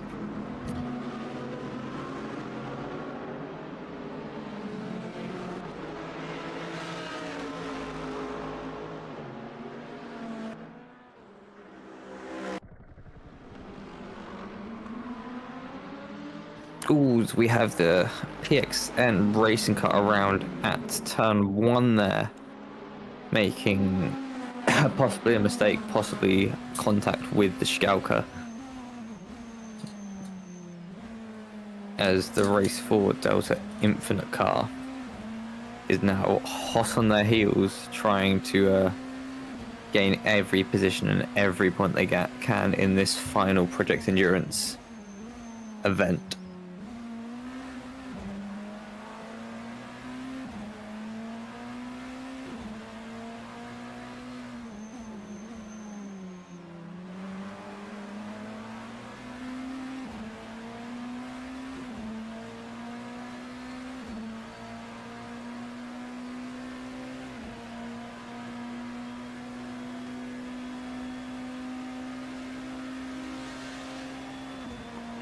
The 4-race Delta Infinite getting quite easily past the Lamborghini GT3 there.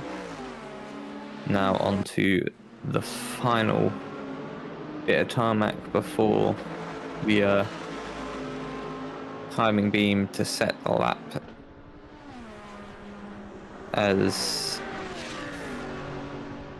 we watch the, not Midas Lamborghini, the Carito Lamborghini there, I believe, down to the bus stop, taking all of the curb.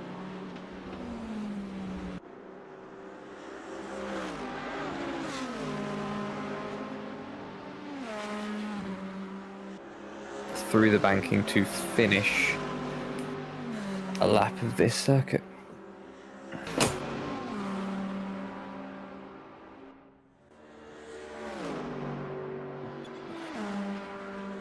the Shigalka Simulation Racing team there sitting making their driver swap, so this is going to be quite a long one for them.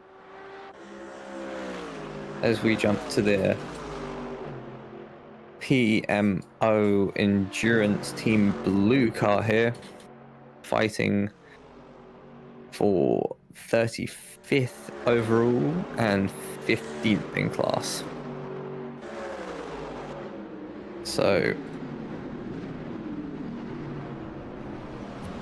just making every lap count, every corner count to save the tires, save the fuel, and extend by maybe a lap or so to get an overcut on another team, or maybe pushing extra hard to hit slightly early and get the undercut, and hopefully that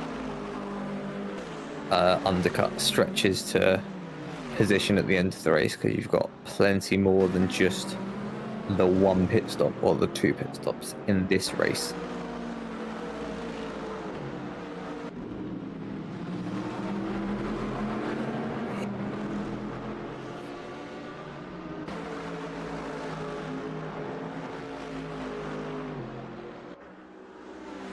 Both Shigalka.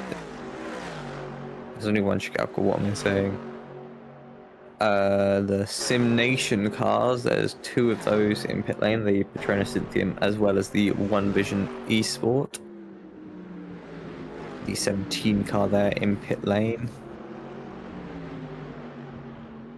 We see the PMO Endurance car taking the bus stop very nicely. Just getting one of the many times that they'll pass through that bit of circuit.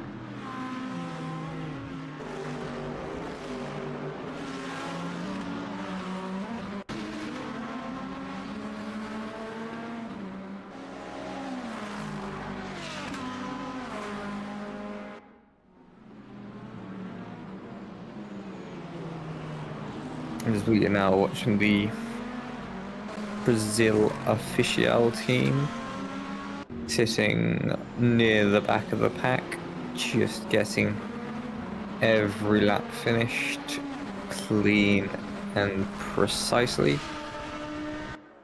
Brazil official about a minute behind the car ahead, as the Brazil official team GT3 as the 77 just skates across the grass and makes sure not to join into the path of anyone on the banking. Now bringing themselves back up to racing speed.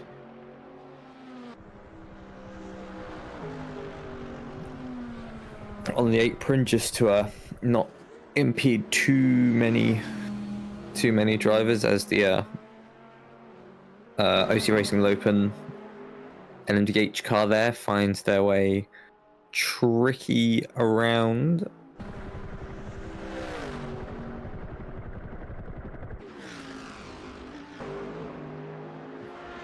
With nearly 2 hours gone of this race, you have Apex 1 leading, AOT Turtle Beach in P2, GLS PXN Racing in P3, Nexium PLT in P4, and Motor Reporter in P5. Pit stops to be made, and such. We are 71 hypercar laps into this race and 64 GT3 laps into this race. And will just continue to extend and extend as the race goes on. with Cubic Systems leading at the minute. The GT3 class. Nexium PLT being followed closely by Motor Reporter. And Nexium PLT just trying to fend them off on the exit of this corner, but how successful will they be?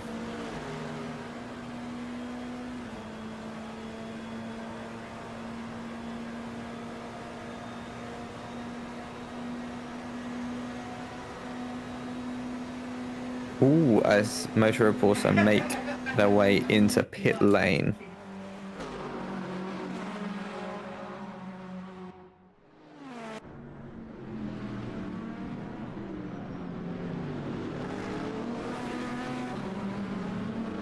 .775 car making a driver swap, it seems, because I just went to check something out about them and they are not on the server at the minute, I don't believe, or they've just been in pit lane for quite a bit. They have the fastest lap of the race with their 30.9, as yeah, they dropped out and they'll be dropping back in soon enough.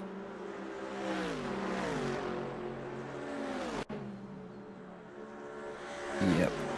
And now they've just got to wait out the rest of their driver swap. Trims DM Sim Nation in P11 with quite a gap to the cars around. Not sure if that's due to pit stops or mistakes and such, but this race has definitely calmed down in places, but we are 2 wide down into turn 1 to see who will be the first team to give out.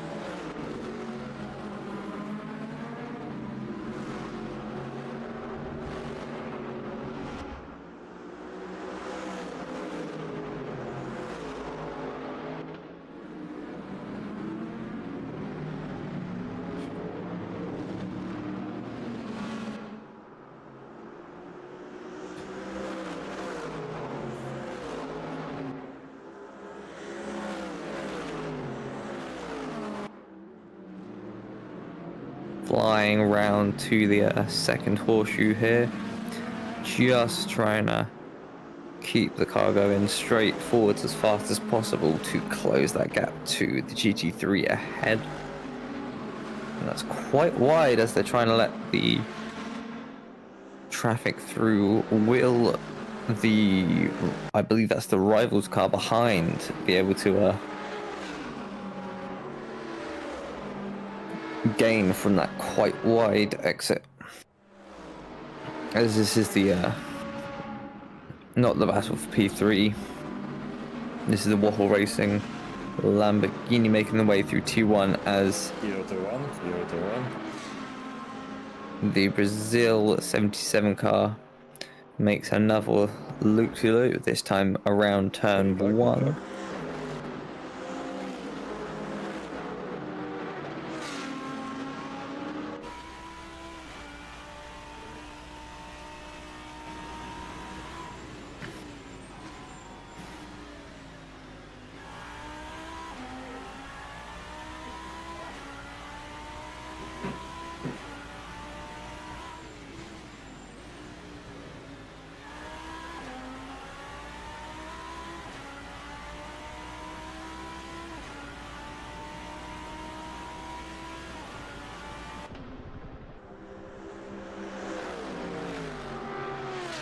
Waffle Racing on the banking, trying to close their gap to Cubic Systems and take the lead of this race, but as it stands, they are not quite able to, as Interstellar Midas Racing seem to be having a slight issue there, but they're finding their way back up to racing speeds.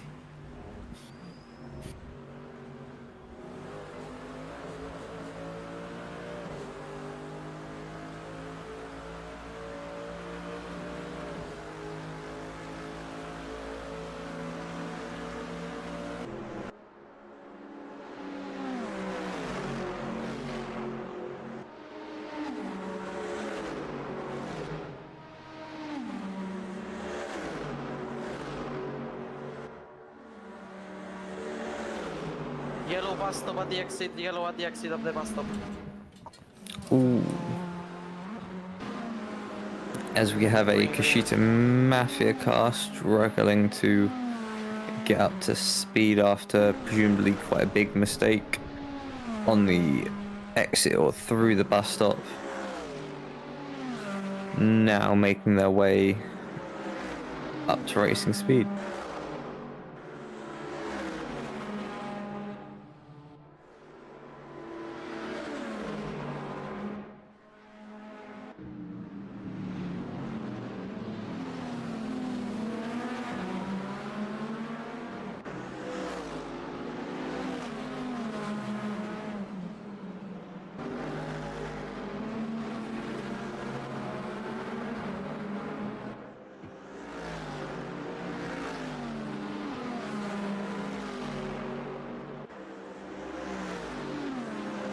Wattle Racing LMDH making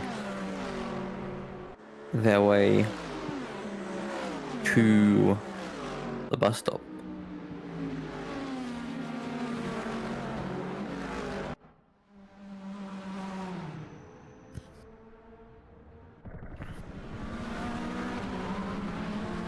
The Apex 171 car that is leading this race, just making their way past the GT3 Lamborghini and followed closely by the Petronas Cynthium car in P9.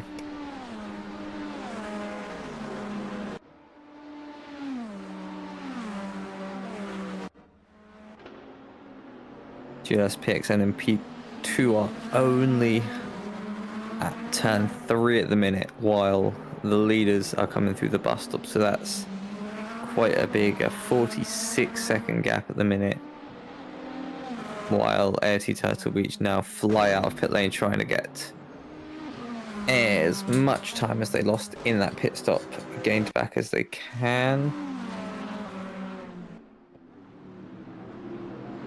As Apex 1 come into pit lane for their third stop of this race, slightly shorter stint than before, only 19 laps.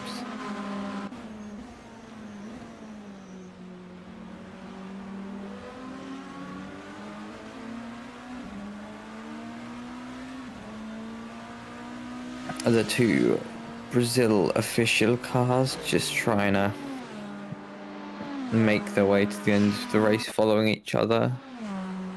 And the Simulation 1 Vision esports team 6 seconds off the next closest car. PXM Racing now trying to get past GT3, but they are now in for their pit stop. That's at 28 laps, and that's more what I'd expect from these cars. But every team has calculated their fastest way with their driver's pace and availability. So maybe taking a shorter 20 lap stint is the fastest way for Apex 1.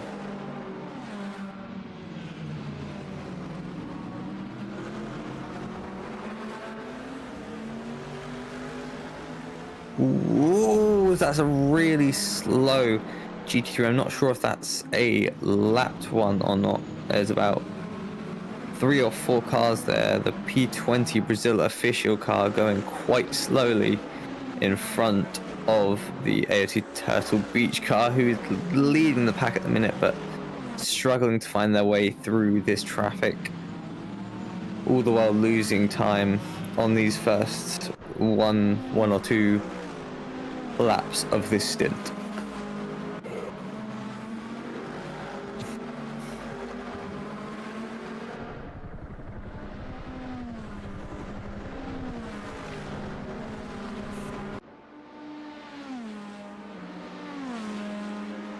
AOT Turtle Beach with 30-something lead to the car behind Gallardo Baulamente.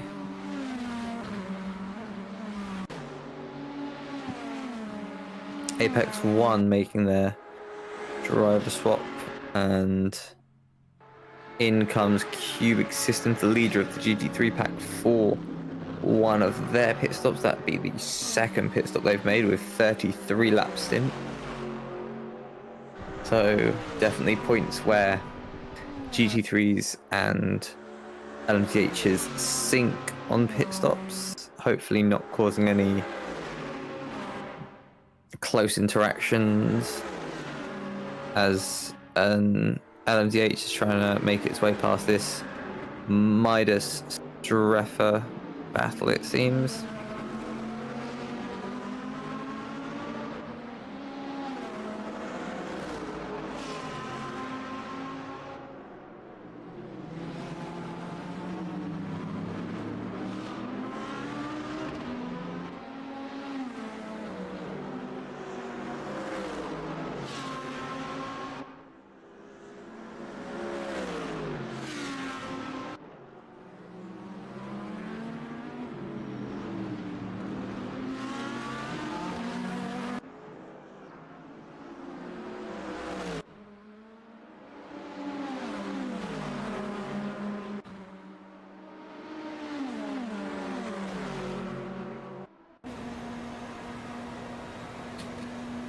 As we watch the two Brazil cars closing up to each other, just taking it easy through the bus stop, but still cutting the curves as much as they can get away with.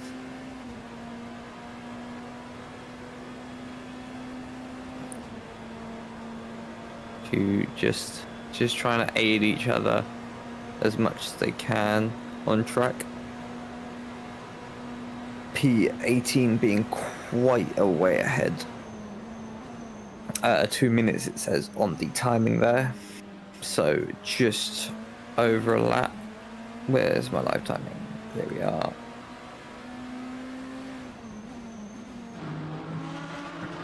As both cars getting quite closely, is he going to let his teammate through, or is this going to be a battle for the race position? Doesn't seem to be making it easy to get past, while the Midas car is quite surprised by the Cuz Calva car there making their way through. Now onto the high-speed banking, just making the line a little wider as to not collide with the wall in any way.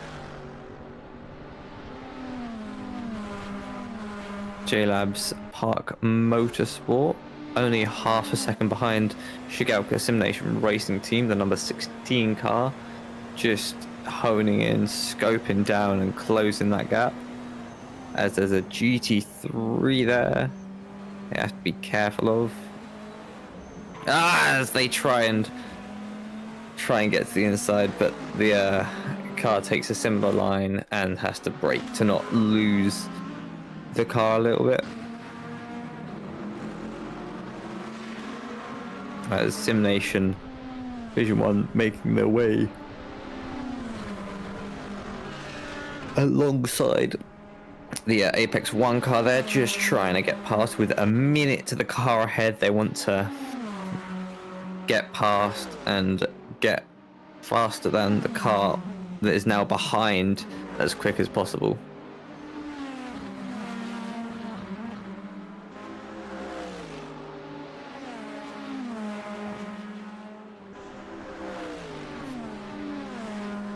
Already braking nearly a second ahead of the Apex 1. Might have had some sort of issue with those back markers earlier. Now sitting in P5 alongside the sister car of the 71.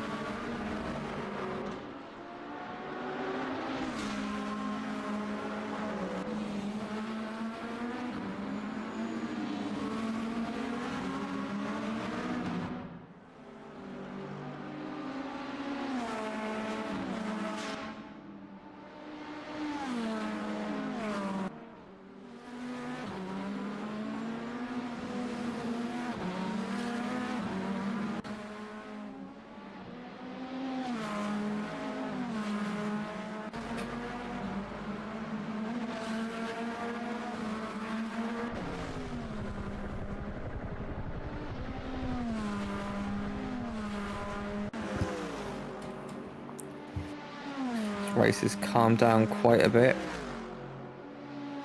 If the what would you call it? If 51 car was racing with us, the where am I looking?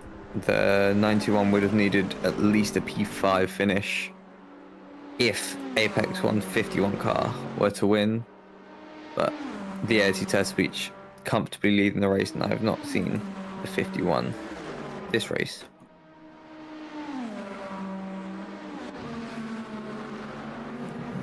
So P4 for Sim Nation, One Vision Esports, about a minute behind the podium, but still all the pit stops in the world to be completed until we get to the very end of the race. The last 5-10 minutes, you won't be seeing many or any pit stops completed, and that will be where our final grid is decided. With over 2 hours completed of this race, AOT Turtle Beach are leading the GT3, the LMP pack, and Strefa Racing are leading the GT3 pack. But with plenty of pit stops and plenty of racing action to be completed, that's definitely not a final prediction.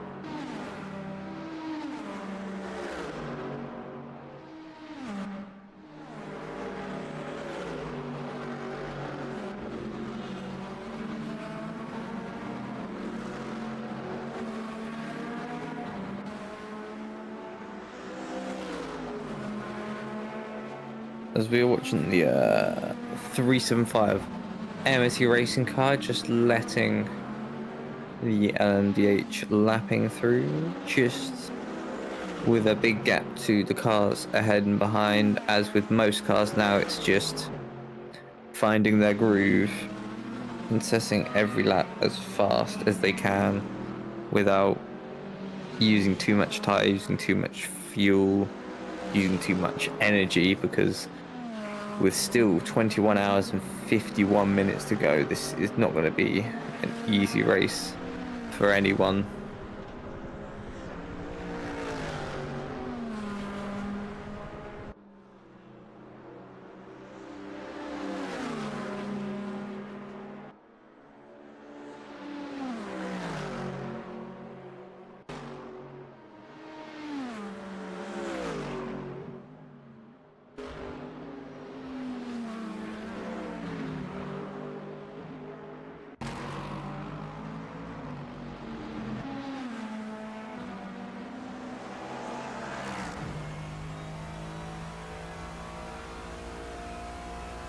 Riding on board in the only Lexus on the field, I believe, the J-Labs Park Motorsport car, the 997, performing quite well for being the only one of its kind in the field.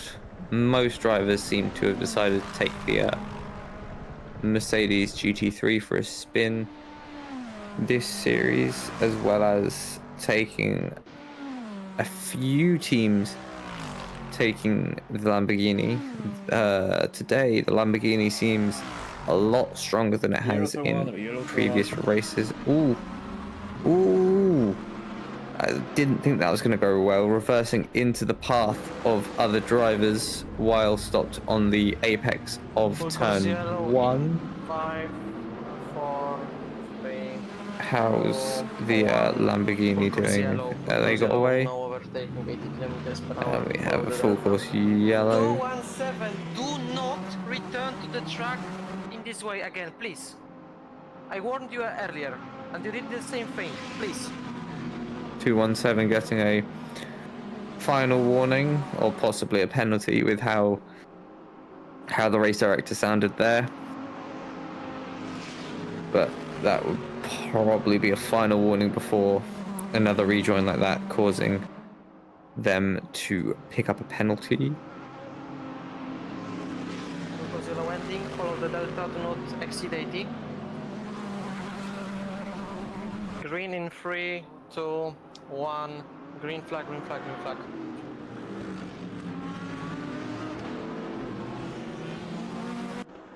Back to green flag racing as we see the Kirito Racing Esports team with 4 drivers. 36 blue flag, 36 blue flag. As the 36 car gets blue flagged to move out of the way, the leading Brazil official team needing to be instructed to let a car past. Kashita Mafia Capone in P17, the 899. Ooh, as that is a car round in the middle of the bus stop. Who is that? The Jello's Park Motorsport 97. The hypercar being spun by someone. Wasn't quite sure who they were racing. That will be interesting to see if anything comes of that. But as it stands, I haven't seen any penalties come through yet.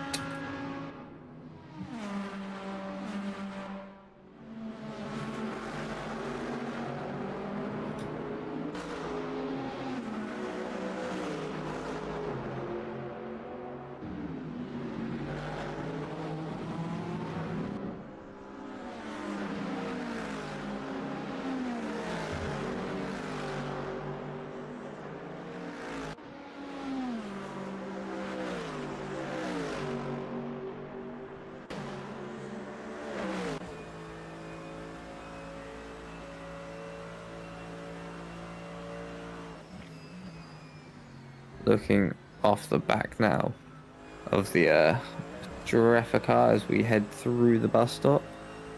Nicely making our way through the FNL RT 2222. Yellow turn 3. Choo-choo. A car. Probably. With online racing, I wouldn't expect a person to be there. Straffa Racing making their pit stop now. Yellow in the bus stop, yellow in the bus stop. Yellow at the bus stop. The P10 car, the Apex 171 car. Green flag, green flag. Ooh, the car that has been on and off battling for the lead this race after making their driver swap is now struggling a little bit. AOT Turtle Beach with a 46-second lead, it looks like. So, Yellow in the bus stop. not too bad for them. Another yellow in the bus stop. Looks like a GT3 this time. Yep, in the Squadra Corsa Overcrest car, getting to the inside and then being able to rejoin safely by taking the wide line.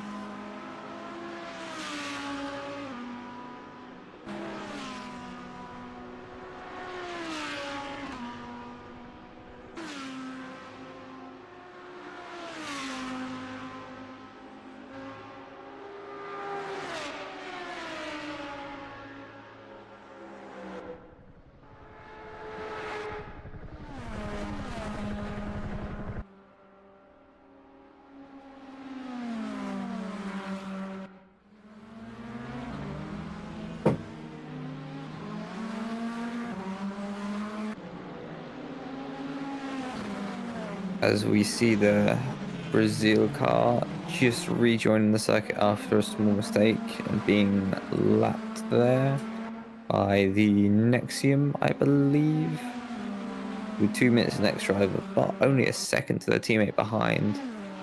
They are keeping the team close and consistent, while the 222 car has a 3-minute gap to the leading LMDH class. The Warhol Racing car down to T1 in second, 7 seconds to the car ahead, 5 seconds to the car behind. Oh, 2 seconds now. That gap's changing a lot. I'll let that smooth out a bit before I say anything. There we are, about 3 seconds to the car behind. The fastest Lamborghini on circuit, doing very well at the front of the pack. Near the front of the pack.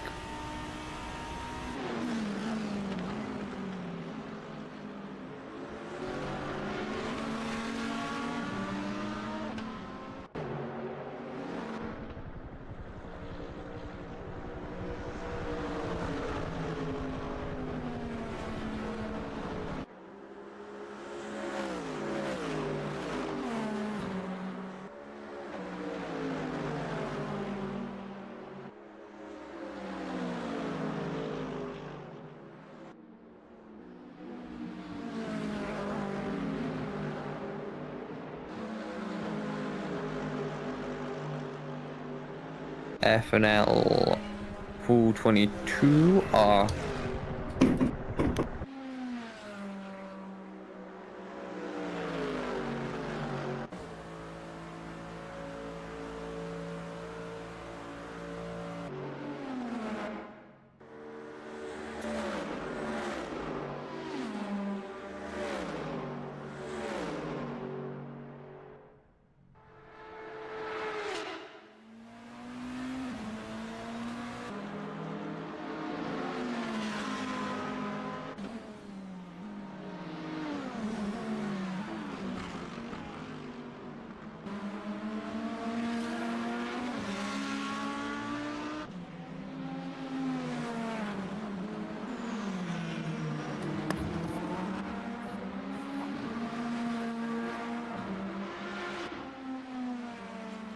Project A car, doing very well, running in P7 at the minute. The gaps Yellow to one, yellow to one. opened up quite a bit, but yellow turn 1 for the Brazil official team. Full Sitting on the dangerous turn 1. 5, on the 4, exit, not 3, moving, just 2, sitting. 1. Full course yellow do not exceed 80. Car Causing 36, full if you course yellow. cannot go back to the track, please use back to pits. Thank you. There we are, they have returned to pit lane, and they Full will course yellow continue the ending race in from there. 5, 4, 3, 2, 1. Green flag, green flag, green flag. We are back to back to green flag racing. Shigalka Simrate Nation making their way past 2 GT3s just as the Focus Yellow ended there, and closing nicely on the car ahead. The Patronus Cynthium car, it looked like. So a lapping car there as the Shigalka tries to make their way back up towards the higher points paying positions.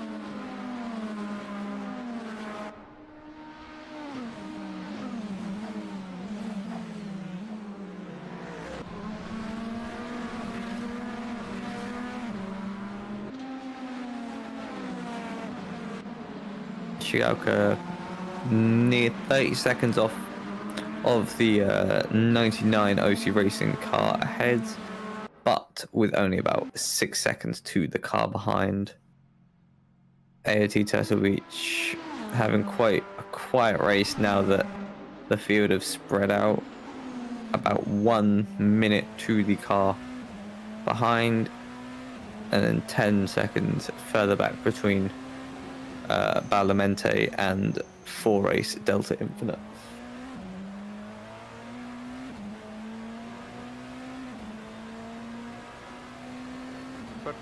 In order to long stop to be counted, you have to reconnect to the server. It's in the regs, but just reminding you.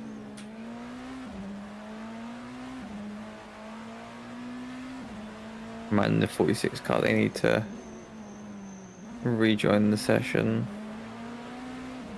while doing their long stop, as the BMW passes A Mercedes are leading LMDH, BMW, AOT Turtle Beach leading the race with Ganado, Baulemente in P2 and 4Ace Delta Infinite in P3. Getting nicely past the Park Motorsport, I believe. Oh yeah, Streffer Racing. Streffer Racing with all the purpley lights. Got remember that. Yeah, AOT having quiet sort of last half hour with 38 minutes left on my stint. I'm just gonna try and keep as much tension in every battle I see. But as the pit stops get longer and the gaps get wider, it's a bit difficult when each battle is 7 seconds wide.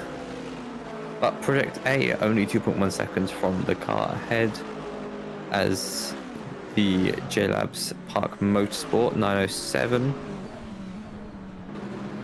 there, taking the second horseshoe nicely, making their way towards the last corner of the road course and back to the Daytona tri-oval banking.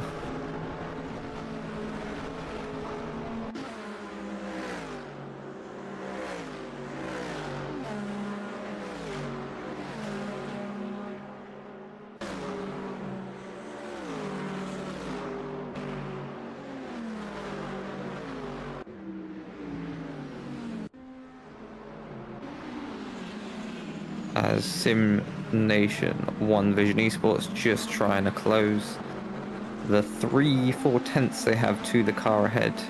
The 61 Apex 1 car just trying to close that gap and get ahead of them, gaining positions and closer to gaining points. Where at the minute every car that finishes this race will be gaining 1 point, and then from P10 up it will be 2 or more depending on the position. The win in this race is worth 50 points, then 36 I believe, then 30.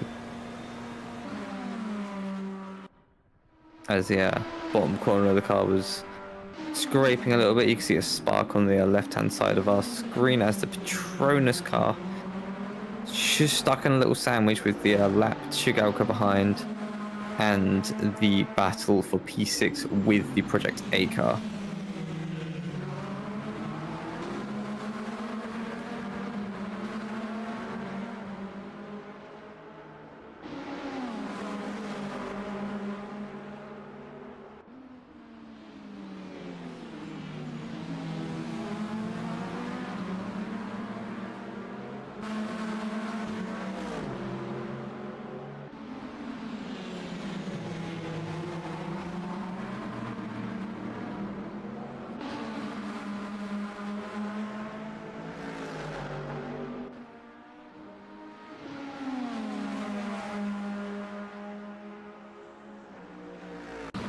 Trying to Cynthium Sim Nation now coming to the bus stop, trying to close the gap to the car ahead to keep the slipstream and gain a huge advantage through the banking towards T1 and the timing beam.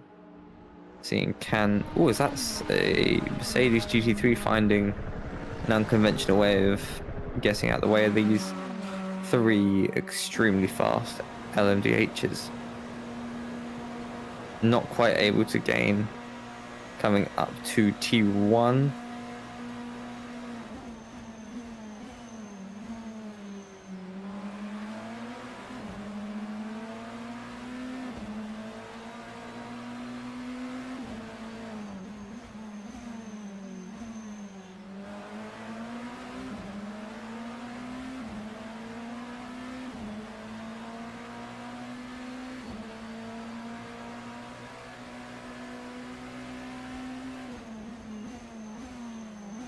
Down to the horseshoe, taking a tighter line to try and gain time on the Project A car, 3/10 between them right now, but yeah, stretches out to 7th on the straights, and then once we get onto the banking where the cars just keep on getting faster and faster, that's 7/10, 8/10, and yeah, just slightly stretching the gap as Project A got a better exit and probably running with a setup that can reach a higher top speed as we quickly close up to the back of the Streffer Racing Mercedes,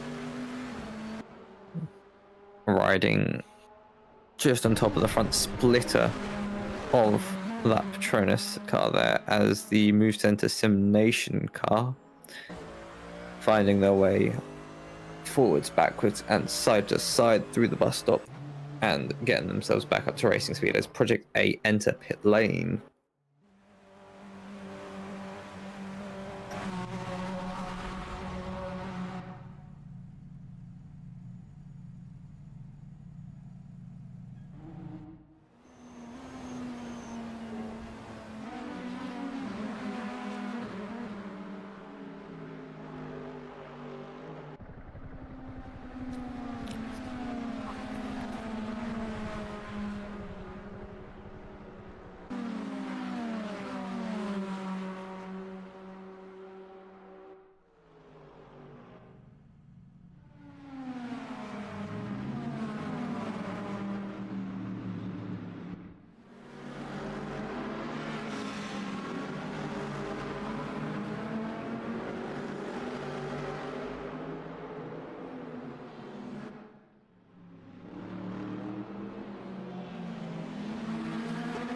Now, watching at the apex of the horseshoe as cars pass through, showing the speed difference even at low speed between GT3 and the LMDH. As pack of GT3s come through, LMDHs taking much more speed through there. As we now, as the track has quietened up quite a bit, we have Project 81 exiting pit lane there, right in front of Squadra Corsa. Now it's just keeping ahead with the GT3s and LMDHs trying to get past you.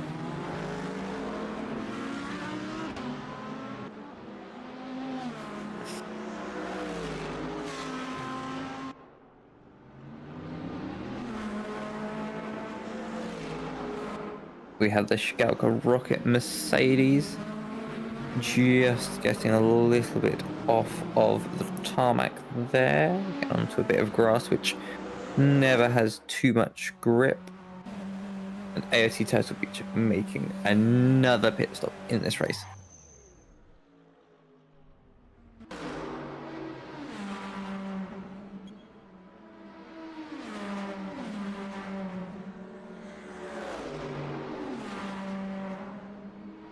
And that is driver change as they leave and their second driver joins the session.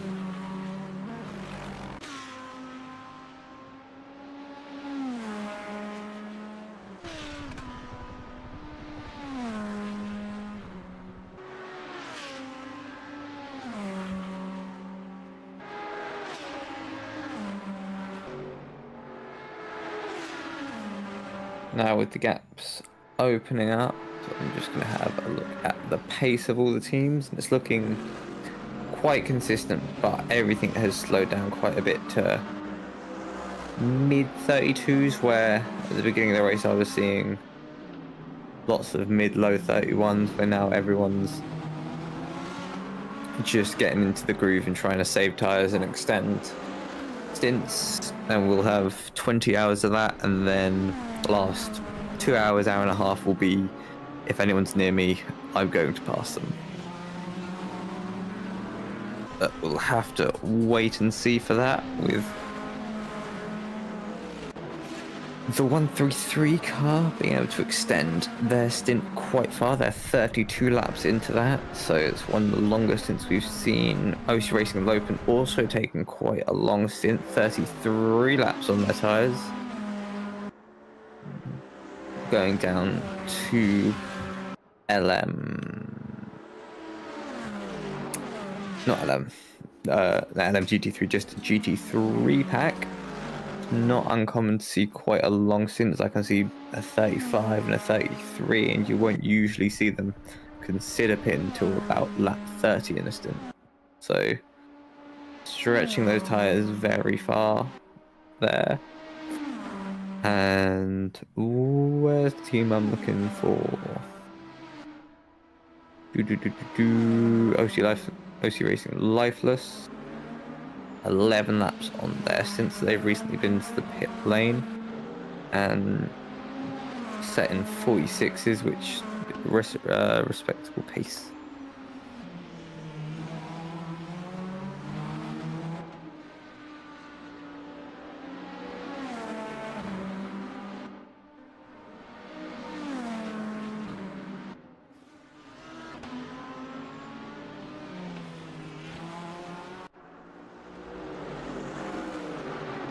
We've had a couple of race incidents come up, so I'll look at those and push anything that comes up forwards.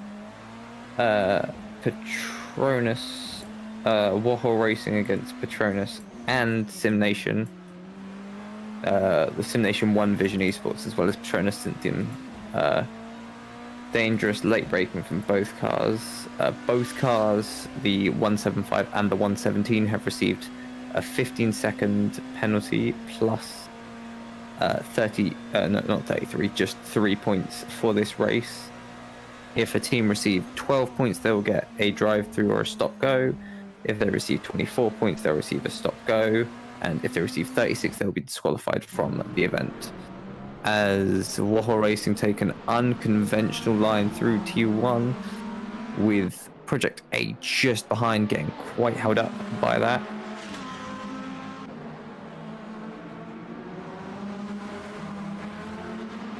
We have 996 Motor Reporter 24 against JLabs. JLabs Park Motorsport. Race Direct just giving a quick radio check to check that everyone can hear them. A lap car collision.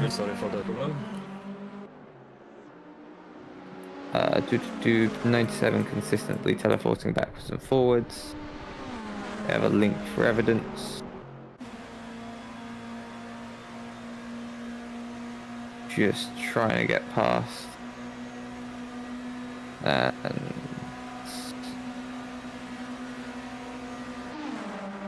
yeah, collision going into the bus stop. Drive through penalty for crew 899 for incident number 4. Incident number 4. That's just come up. 899 got a drive-through penalty for that. The 97 also have a drive-through penalty, I can see, with 5 points due to a collision going into the bus stop.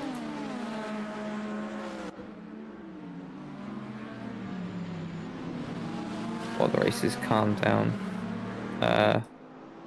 the 133 have some sort of reprimand for collision with the 161.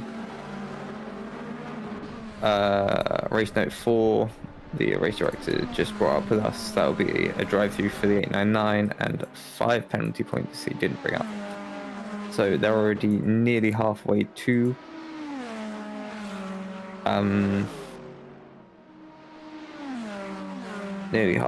their what's called drive-through penalty for 12 points. So nearing the end of the race, we will probably see a handful of those placed on cars. And race note number 5 is just a racing incident.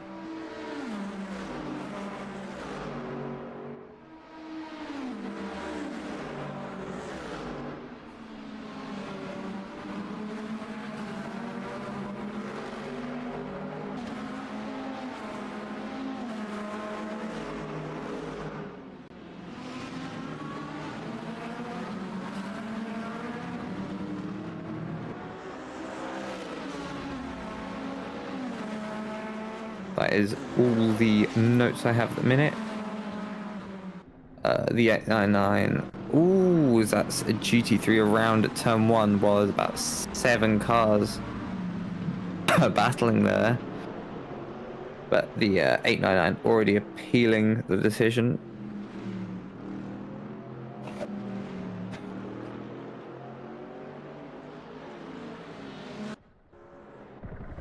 Yellow Yes. exit to the banking. A yellow because there's a Brazil car sitting right on the racing line on the exit of the banking, as the race director said.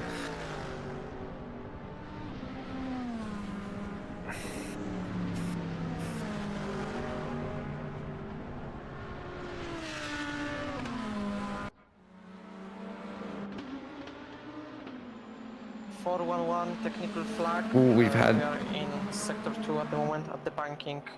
Pit this lap. Stay on the apron, please. Oh, someone being told to pit this lap, probably due to damage from that crash. That's probably the Brazil car, but that is 100 laps completed, so we are 2 hours and 40-ish minutes into this race. That is 100 laps completed by the 4-race Delta Infinite car, and soon enough the rest of the GT, oh no, LM, not GTD, LMDH pack. So Simulation 1 Vision Slow car Esports. approaching on the inside of the bus stop chicane. Slow car approaching the bus stop. That will be, that was a meatball flag for presumably the Brazil car for damage.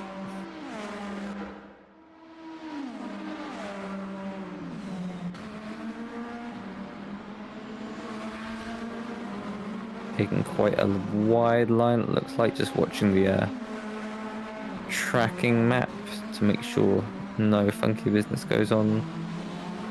Looks fine, and then making their way to pit lane this lap. The Simulation 1 Vision Esports car just looking at the back of that Apex 1 car every lap, every corner, looking for the weak spots, looking for the strength to know when they need to try and push a bit harder and when they can push the hardest to try and get Slow past. car on the second part of the banking after the bus stop chicane. White flag being flown for the Brazil car on the second banking that we may run into if we are fast enough, with 21 hours and 20 minutes left to go in this race. We have a few meatball flags for the Brazil cars, a few full course yellows, incidents starting to be put through, and the Apex 1 car in P16 with the 4-race Delta Infinite car leading. Slow car in the pit lane now. Slow car in the pit lane. Yeah, Track is we clear. just saw that in the side of our view. Apex 1 with 11 seconds to the car ahead, but a few meters to the car behind. Definitely nothing too scared about just yet, but it's definitely something to be wary of if they go for an audacious dive bomb. But with 24 hours in this race and 2 of them, nearly 3 of them already completed, I think we should be safe from dive bombs today. I say that as the Simulation 1 Vision car absolutely sends it on a lap to GT3. Within half a second, can he pick up slipstream? Not quite. He's dropped well out of that now, down to 6/10, 7/10. Yeah, not quite in the slipstream there. Taking as much banking. Ooh, was that surely a yellow flag? As the 830 is unsettled on one of the first 2 curbs, or been unsettled by another car and was sat right on the curbing of the bus stop. Battle 4, Piece 16, the Apex 1 on the outside, the Simnation on the inside. Simnation makes their way through, but can the Apex 1 answer back into turn 3? No, not quite. They've already dipped too far back, and then a little lock up there has not helped them much at all. That position seems pretty done and dusted, but it's now just about the waiting game of how do they make a mistake? Will they make a mistake? Where are they strong? Where are they weak? And in F1, you'd have drivers joking about spending so much time looking at the back of a teammate's car they could draw it from memory. But we see here, just waiting for a chance. 7 tenths between them now.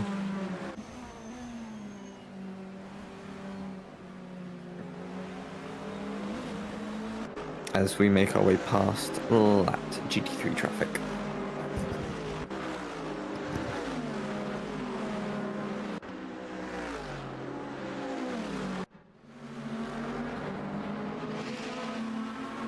Yellow under edge on the banking. Oh, that's a Mercedes GT3 Shigalka car.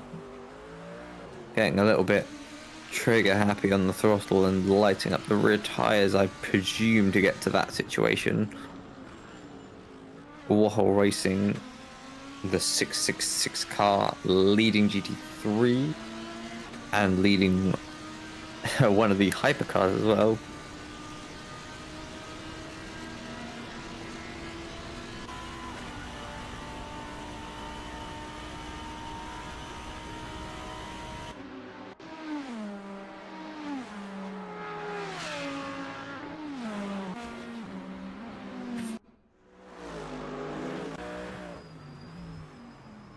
Oh, that's the Move Center Simulation car with a decent amount of front end damage, enough to crack the windscreen quite heavily if they are deemed to be in an unsafe condition to drive the car. The race directors will bring them in, but I'm not sure how long they've had that damage for, but seemingly it's safe enough to keep racing with, no matter the amount of shards of glass you end up within your lap.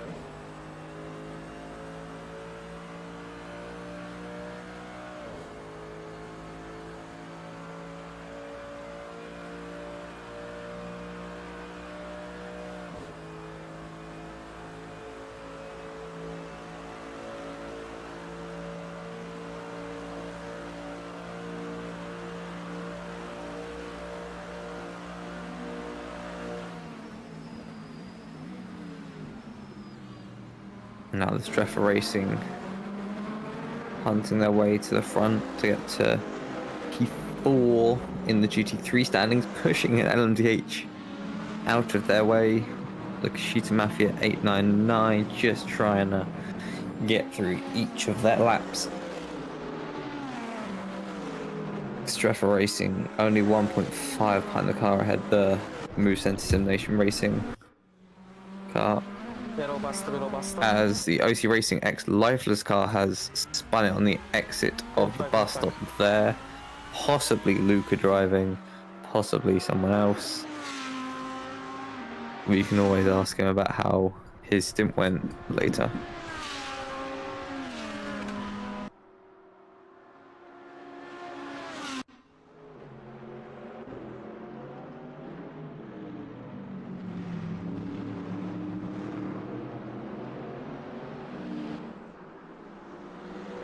Drive-through penalty for crew number 36. It's incident note number 7.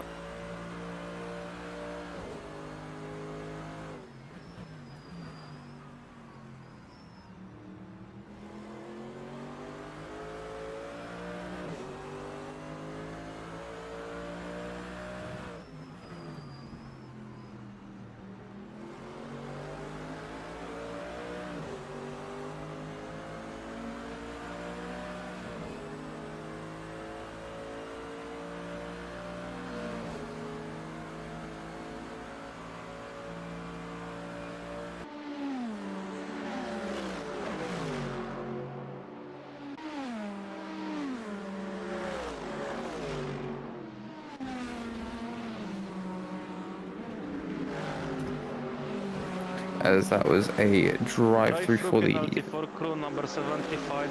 It's incident note number 10. incident number 10. So I will quickly keep an eye on these incident notes while I'm also watching the race. Let's open up all of them. That's about 6 come through at the same time. Downloads. Incident number 6. No further action. Incident number 7. Drive-through penalty for the 36.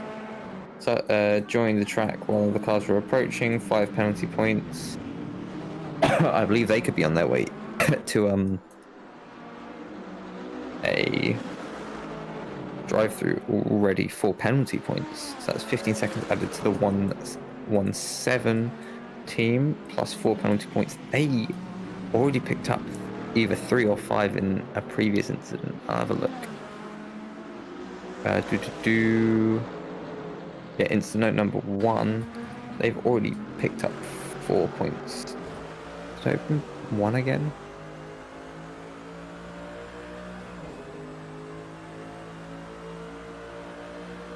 Instant 1, instant 8. So 3. So the 117 car already on 7 points.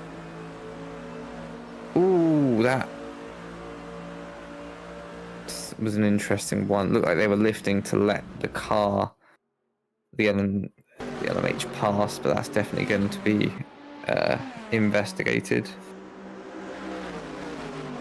And then incident number race note number 9 is just a rejected thingy-bob. Drive through for the 75 and 5 penalty points added to them. And then a clip of just being driven into on a straight, quite clear, quite easily cut.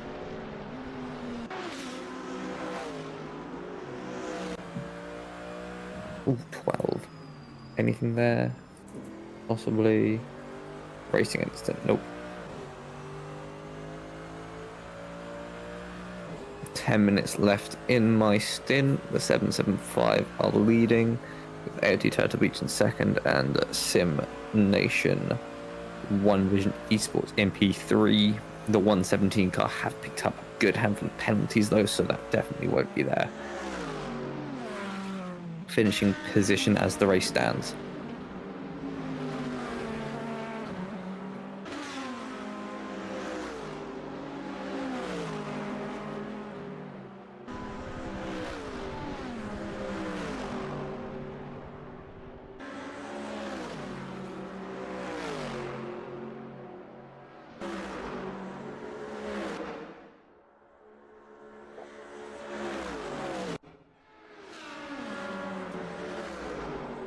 .775 car was just leading, now into pit lane, making one of their many pit stops this race.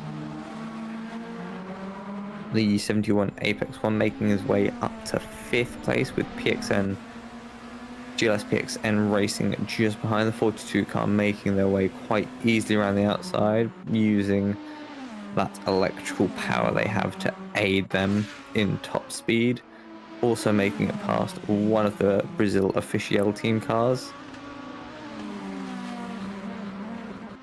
And bouncing right over that curve and possibly picking up a track limits penalty for the Apex 1 there. Looked like they cut quite aggressively. But Apex 1 only 6/10 behind GLS PXN now, just waiting for their opportunity to get past. Ooh, as they lose the rear end on the elevation change, keeping it just out of the barrier there. That's not what you want to see, as now Project A have been able to get past.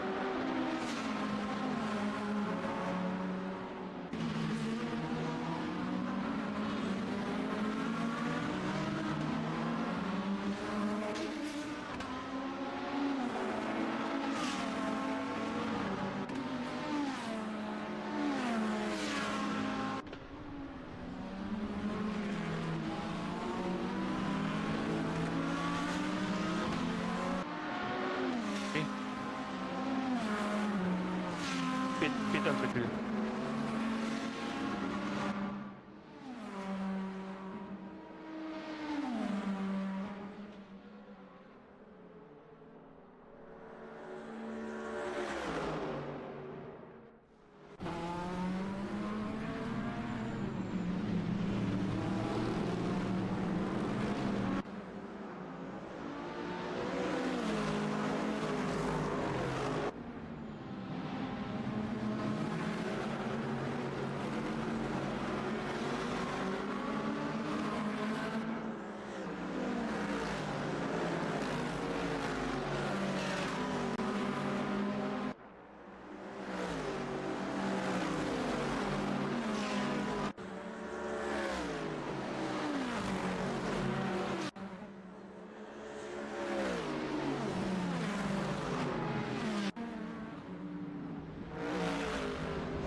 Oops, it's muted. And with 21 hours and 5 minutes of this race left to go, I'm going to be handing the commentary off to the CEO of Project Endurance, Kamil, and one of the organisers, Wojcik. So hopefully those guys have a good hour, and then Phoenix can jump in after them.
Hello, welcome. The commentary is back this time with quite a different lineup than usual, as two Poles are stepping into commentary box. My name is Kamil Struzik. I am the CEO of Project Endurance. I was the guy that you could hear when talking when the graphic race director popped up. I was the guy talking on TeamSpeak, reporting any dangers on the track. And with me also is Wojciech Trzciński, the head steward of Project Endurance. Yeah, hello everyone. We are going to commentate the next hour of the race, because we will try to look up also onto the track if any dangerous stuff is going to happen. We'll report that on the live stream, on the broadcast. You will know more than during a usual stint. How do you enjoy the race, Wojtek, for a moment after those first 3 hours? To be honest, first hour was really tough and not very clean. There are a lot of incidents reported for first hour, so yeah, first hour was very interesting to watch, but I think now there is no much fighting on the track, so I hope it will change during our stint, and we will have a good opportunity to watch some fighting for positions. The racing was quite interesting. There were some nice battles. I reckon it was a battle between 79 Midas Racing and 820 or 30, the Delta Infinite team. One of those two. They were fighting for like 15 minutes. Yeah, that's me. That's exactly me. That's Vesa Kamil Struzik. I am the main guy here. Wojtek was already commentating during the Polish broadcast. The first hour was his in terms of the voice on the live stream. We can see now that not every crew is following the racetrack. Some are going off. Gniadowo Elemente and Apex 1 did have a coming together, I think, as those two crews are just 1 second apart from each other. We can see that on the leaderboard and also on this very cool mini-map of the track, which was made, of course, by our very great, the goated stream producer Sławomir Myszkowski. He is the guy that is responsible for this great broadcast. Yes, of course.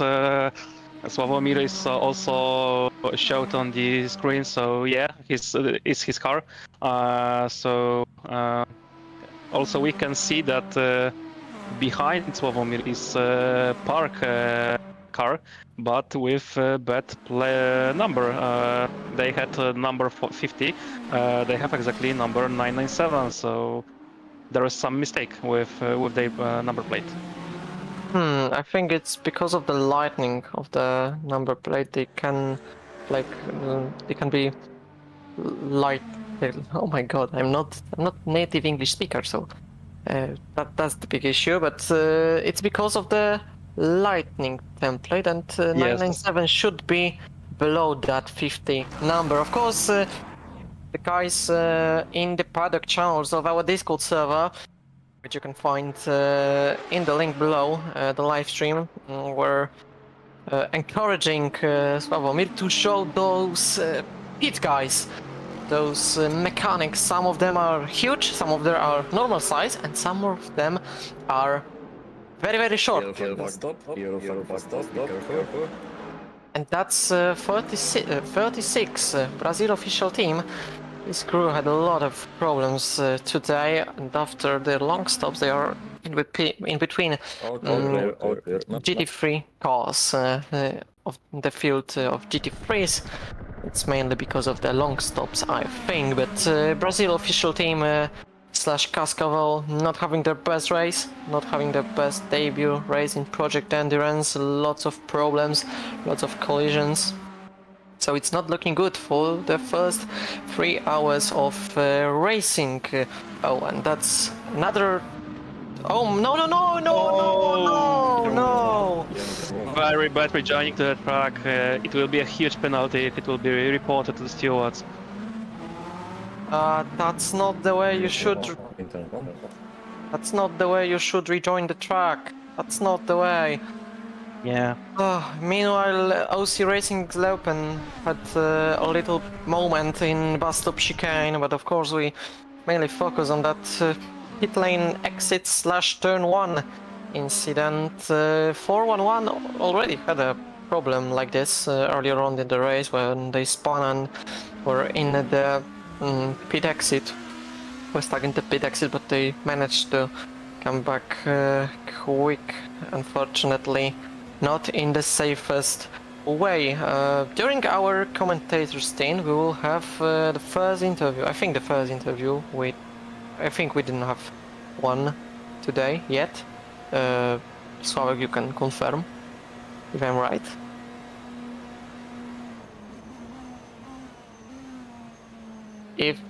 Did we have any interviews today yet? Okay, streaming producer saying we didn't have any, so this will indeed be the first one. With Lasky Kirito, the CEO of Team Kirito Racing Esports, 2 cars in GT3 class, number 12 and number 55, and he will be joining us in around 20 minutes. So for the next 20 minutes we can focus on commentating, and then we will have some questions for this guy. Project Yeah, A.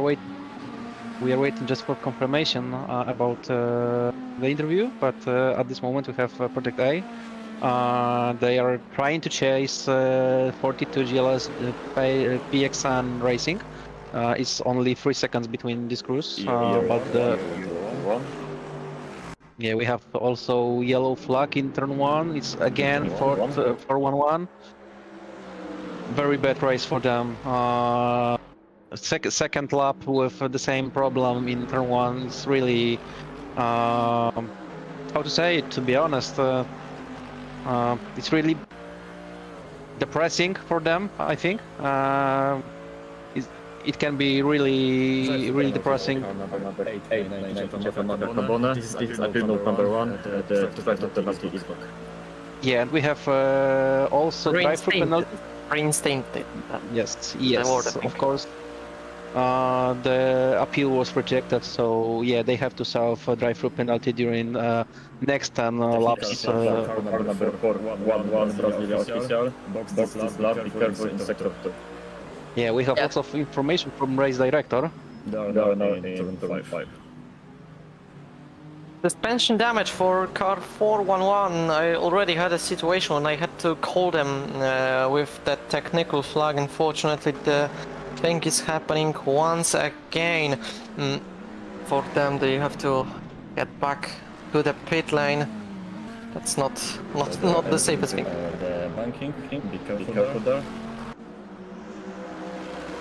I hope they will go on the apron. Yeah, they go indeed onto the apron, so it will be safer for the cars racing on the racing line, but we can say that the race for car number 411 will be over in terms of the results. Our caster, our streamer, is showing a lot of Park Motorsport cars. That's because my friend that is also commentating with me, Wojtek, he is at the same place as the guys driving in Park Motorsport. They are doing such thing as LAN racing, so they are all in one place, all in one let's say build. Stop. Be careful, yellow flag, stop. They are in the same building in I won't say Polish city name because I think most of I think most of the English speakers won't be able to understand where the Szczecin is, but they are in the same place. So if Wojtek has any Stop. The car number 411 stop. They are now in second oval. Be careful there. a lot of talking has to be done with such situations, so I'm just taking breaks in my commentary and I have a little time to think what I want to say next. But I want to continue with this thread. Yeah, they are in the same building, so if Wojtek has any cases for Park Motorsport cars, you can just stand up, shout, and tell them what is needed. For example. Yes, of course. Green around the track, green flag. Yes, Park Motorsport 907, 97 and Strefa Racing 709 are driving from Strefa Racing in Szczecin. It's a city in north part of Poland. So yeah, I'm Northwest, we should say. Northwest, of course. Yes, of course. Close to Germany, actually. And I'm trying to be a race director here, also commentary, and I'm watching if any problems or issues this free cruise has. So yeah, I'm trying to figure out what happens with them, but at this moment they have no problems. So not, and so there is not many to do with this guy. So yeah, I'm fully focused on race directory and commentary. We had also yellow flag by OC Racing 98. They are just trying to go back to the normal driving speed. So I hope it was only accident. And we have trying to attack by 907. They are attacking the crew in front of them, 41, if I remember good. They had a little problem because during 997 blue flag. 997 blue flag. yeah during the long stop they made back to pits before they crossed start finish lane, so they are now without one lap counted. So yeah, they have to rebuild their position, and I think it will be really hard this race because the pace on the front is really good. 81 blue flag. 81 blue flag. As you can hear, I am doing multitasking because a lot is going on in the second sector of the lap. We had a yeah, you can hear what is happening, but many cars in the same part of the circuit, meaning we have a lot of mess happening around the circuit. Cubic system number 31 and number 709 Straffa Racing team in P22, P23 are really close together, and during that fight they had a lapped car in GT3. Also we had a lapped hypercar, but the lapping didn't happen because the lapping car that was meant to lap made a mistake and lost some of its ground.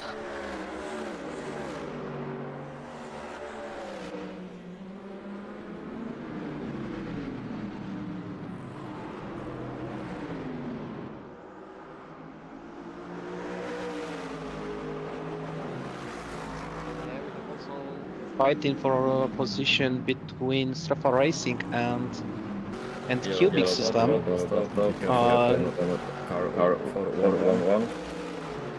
Yeah, we have also next yellow flag during the race made by 411. So yeah. You wanted to say something, Camille?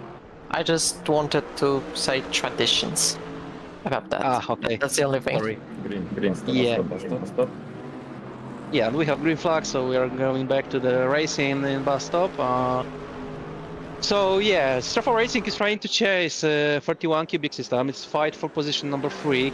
I know that Straffa Racing is after the long stop Cubic system also. So yeah, the gap to the FLRT will be they will try to reduce it, but when FLRT will disqualified for the race due to RP disqualified you, so unlucky for you. yeah, and we have disqualification for crew number 411. It's end of the race for them, so yeah, we will not see them during the next 21 hours. So yeah, thanks for participating, but to be honest, you have to improve your driving skills because really many incidents with you. I hope you will really improve your skills and you will be the best, but at this moment, sorry. The racing standards weren't the best, but the disqualification was caused because they didn't serve a stop-and-go penalty. I think it happened when they left the pit lane earlier, so that's the reason they got disqualified. It was not because of the driving standard, but we saw during those 20 minutes of the stint that a lot of stuff was happening around them and with their involvement. So yeah, it let's say it was meant to happen. And that's first crew that will not finish the race around Daytona. Yes, we have also fighting for position between OC Racing and Kirito Racing. Kirito is in front of OC at this moment. We will check what will happen in bus stop. They are trying to approach, but many overtaking by hypercars at this moment. We can see that one by one they are going on the right from these cars, and no, OC Racing will not try to attack on the bus stop. So Kirito Racing is on. Oh, we have a really dangerous exit from the bus stop by Brazilian crews. But yeah, they are going in front. So clean track for these two GT3s. And we have attack from Krzysztof Olander from Strefa Racing. And there is a lot of contacts between them. We will check what happens on the straight. Olander is trying to attack from the left side of the corner, and no, Cubic System is in front. So yeah, they have to try again to overtake this crew. I could actually hear the cheers in the background because the driver of 709 is in the same place as Wojtek, of course. Meanwhile, we have a contact between 175 and 133 in hypercar class fight for P6. Also, we have a fight for P2, no P3. Sorry, a lot of fights on the track at the moment. That's great, but not the fact that we have only one camera is not great. We can only follow one fight. Yeah, that's what we wanted to see. I heard that Strefa is also fighting with Cubic System. We will see what happened in the bus stop. They survived. Okay, they survived. Yeah, they survived, but I hear that they have some issue with ping. But okay, now there is everything is good. So let's say never mind. Yes, not just never mind. Just a temporary issue with internet. Now it's okay.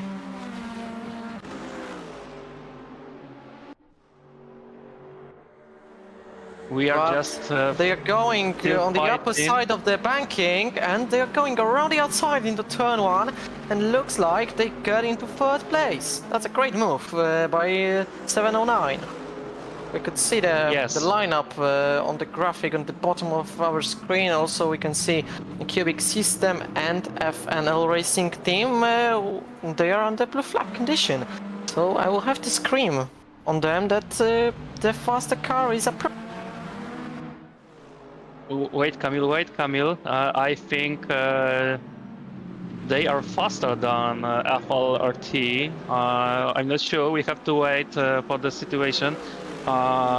Maybe 31 and 709 will go ahead from FLRT. It's really interesting fight because, as I said, FLRT has one long stop less than Cubic System and Strefa Racing. So we will see if they will be faster still by FLRT. The track looks amazing. I don't know what time is it. 4:20, 20 past 4. But the lightning just looks amazing around the track. I cannot wait for the so-called golden hour around Daytona International Speedway. I'm sure that our cars will look amazing. Meanwhile, 175 Petronas Cintium Sim Nation team had a little moment in the bus stop chicane. Fortunately for them, they managed to hold the car on the track, on the circuit. FNL RT now lapping the Cubic System car. Next down the road is of course going to be Strefa Racing. We can see also that hypercars are trying to lap those GT3s and Apex 1 in the process. Unfortunately, had a little moment. They went into a spin.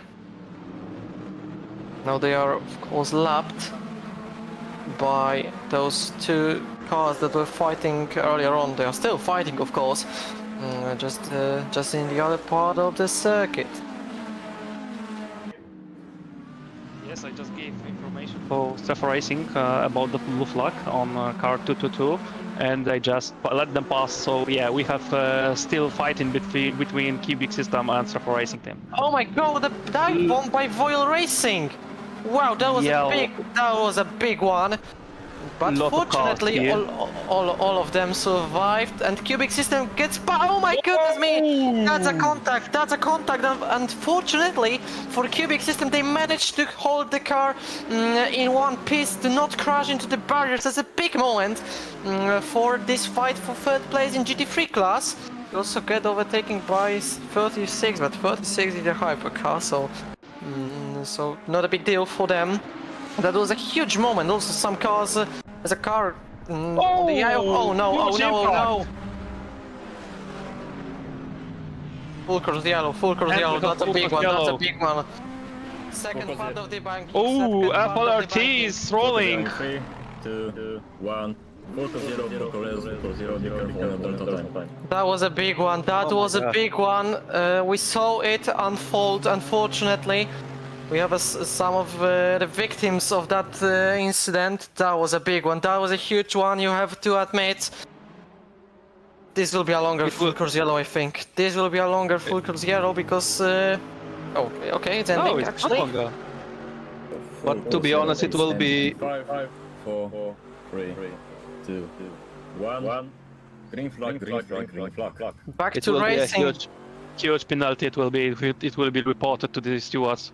Yeah, huge carnage in that minute of the race. 20 hours, 42 minutes until the end, and that was a big moment. Big moment. First time we had this moment for Cubic System. They were hit by, I think, 175 and 133. They have similar liveries, so I'm not sure which one was that, but I think one of those two. And then this big carnage after the bus stop chicane. One of the cars was flying, I think. FNL racing team. In the pit lane. FL was rolling on the track, so yeah, they had a huge impact. Sorry, I was a little bit surprised, but yes, they had problem with steering wheel, so yeah, really huge impact on the straight.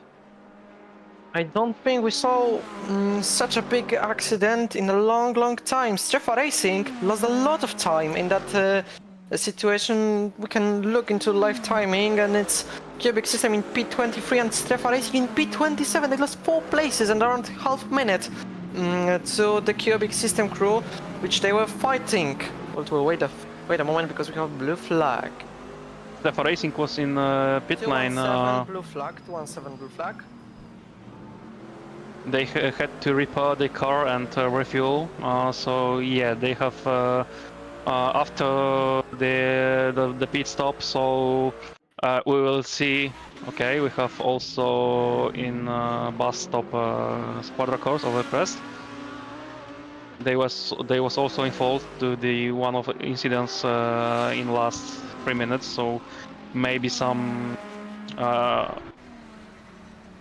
Yeah, as we can see, the car is broken, so they have to go slowly.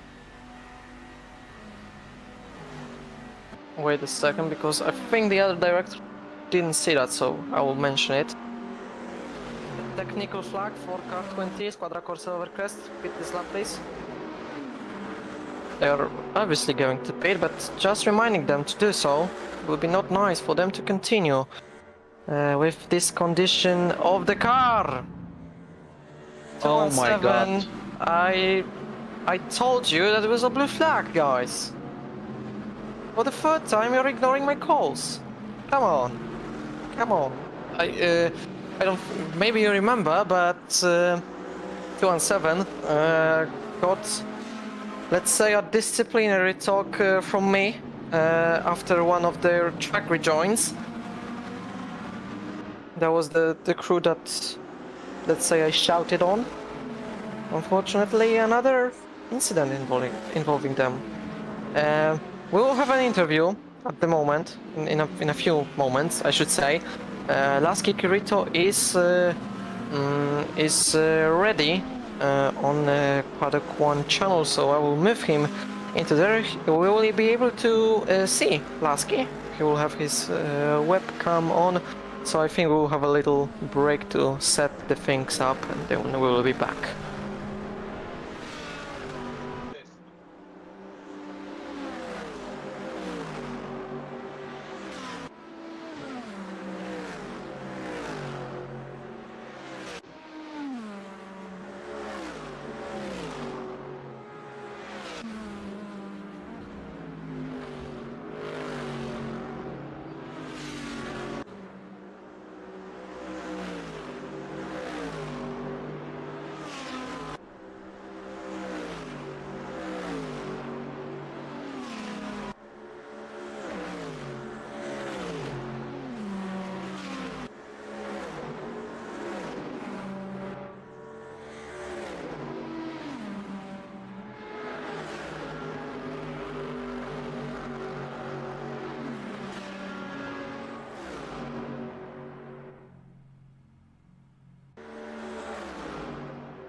We are back on the live stream, and I don't know if you can already see Lasky Kirito, the CEO of Kirito Racing Esports team. You have two teams on the grid today and hopefully tomorrow, car number 12 and car number 55. Hello, Lasky. Hello, how are we? We are doing good. First question from my side. Did you see the carnage that happened like 4 minutes ago? Yeah, I've just seen it. It was crazy. Yeah, that was a big one. That was a big one. A lot of mess happened after the bus stop. Were your crews involved in that? I think they went past it. I don't think they were directly involved in it. I think they are both okay. I'm getting told they're okay at least. Okay, so that's a good information for your team. Yes. Yeah, so how is the race going? We are 3.5 hours into the race. How was it going? How's it going for car 12 and 55? For car number 55, I started the race personally. We had a good start, but we've had a couple issues with hypercars, so it is all it is. I think we're currently P18 overall in the GT3s. With the number 12, they had a really bad start. They had some type of collision at the start and spun out, went all the way to the back. But they are now up to P16, I believe. So not too bad, not too bad. What about number 12? Number 12 is currently P16. They're Okay. doing pretty decently, yeah. Okay. That's a good news for you. What are your targets for this race? What are your expectations for the team? Original targets was to have at least one of the teams into top 10. But in this current situation, I think we're going to just be aiming for about P12, P14 for the number 12, and then a couple of positions down for the number 55. So not very high, but decent expectations. Your lineup, I will ask about it now because there are some new faces in the roster of Kirito Racing Esports team, I think. We have a couple of new people, yeah. So for the rest of the season, there hasn't been many of us. For this race in particular, we have a new American to the team. His name's Daniel. He's racing in the number 12. We also have a guy called Cole who's joined the number 55.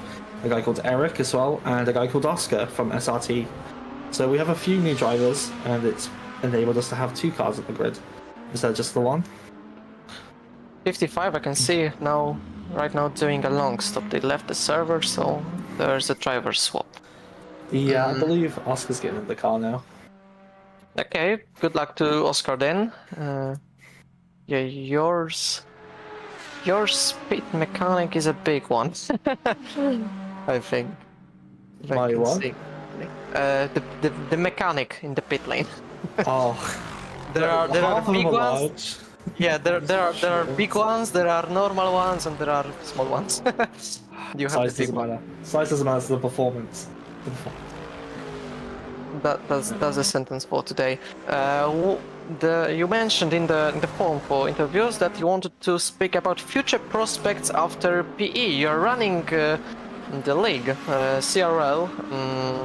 We used to have a collaboration back in season 3 of Project Endurance. CRL was hosting the rookie series of Project Endurance. You were not running the CRL back then, if I remember correctly. What are your plans? Current plans right now, obviously with PE closing, which is massively sad. We are going to continue running CRL, which is going to be our main focus moving forward. We're going to branch out to Assetto Corsa, Competizione, and iRacing, just to have a bit more of a variety of racing. But as far as AC is concerned, we'll just stick to season 3 of CRL and see what happens from there. For now. Okay, that's nice to hear. And yeah, any sort of summary for Project Endurance for your PE career? A summary? Well, we've been very unlucky, I think, as a team. Overall, I think we started racing as KRE at the end of season 3, and we raced in season 4, which was pretty good performance. A lot of DNFs, but our overall pace is pretty good. And season 5, we've been all over the place. But PE has been good to us, we've enjoyed it, and we are really sad it's going to end. We just hope everyone after PE has somewhere to go, and we hope people do kind of stick together. And from PE, we want to say thank you. You guys have done really well at running this league, and it's a massive shame you guys are ending it. That's really nice to hear. Okay, I think that will be it. So, do you have any things to add up? Brazil's a very interesting team. I think Traditions. Let's say traditions. Traditions, yes. I'm just glad we're not the bottom car this time. They just went off, by the way. Okay. Okay, Wojtek, do you have any questions? Yeah, please give me No, two sorry, seconds. I'm adding another cruise to ticket number 18. That was a huge impact about what we are talking. So yeah, I was totally off, but no, I don't have any questions. So yeah, thank you, Lasky. Please, can we do something about the Brazil team? They are becoming a big problem for the GT grid. Like the 77, I think they're already quite a few laps down, and they're just consistently in the way, and they're causing damage to cars and things. Well, really we are needs to be done. taking a look into them. Awesome, After well we are back from the commentary stand, we will try to solve the situation. From my side, thank you for participating for those last 3 seasons. And also to you personally, I hope your health is well, because I know you had some issues with health concerns, so I hope things get better, and also good luck with CRL.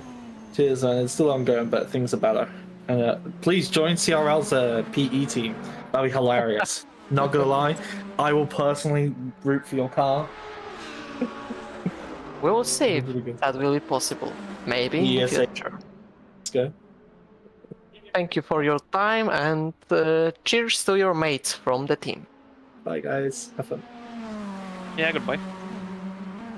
That was Lasky Kirito, CEO of Kirito Racing Esports, driving with cars 12 and 55 in GT3 class. The situation got a little more stable, not many fights happening at the moment. The crew spread a little bit. We had a spin-off, 71 car 71 spun off into turn 1. We saw that on the stream.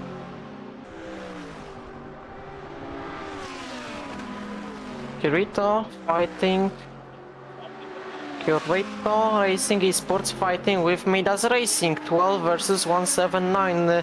P45 in general standings, just going past the start finish straight side by side.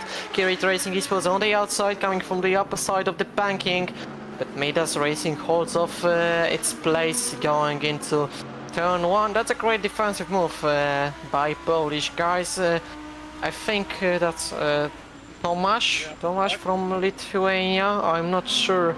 I won't try to pronounce the surname because that's let's say a difficult one. Oh, and Midas goes off the track. What happened there? I don't think they made contact. Not sure.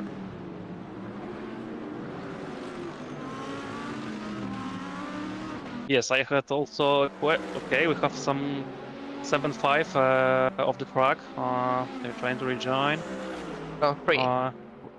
Yes, but they was passed by one of the cars of Royal Racing, if I saw properly.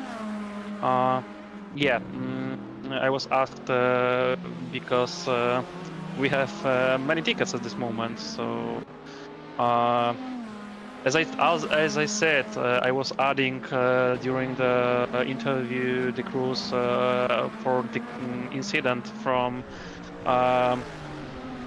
A while before our interview. At this moment we have 7 crews involved for this incident.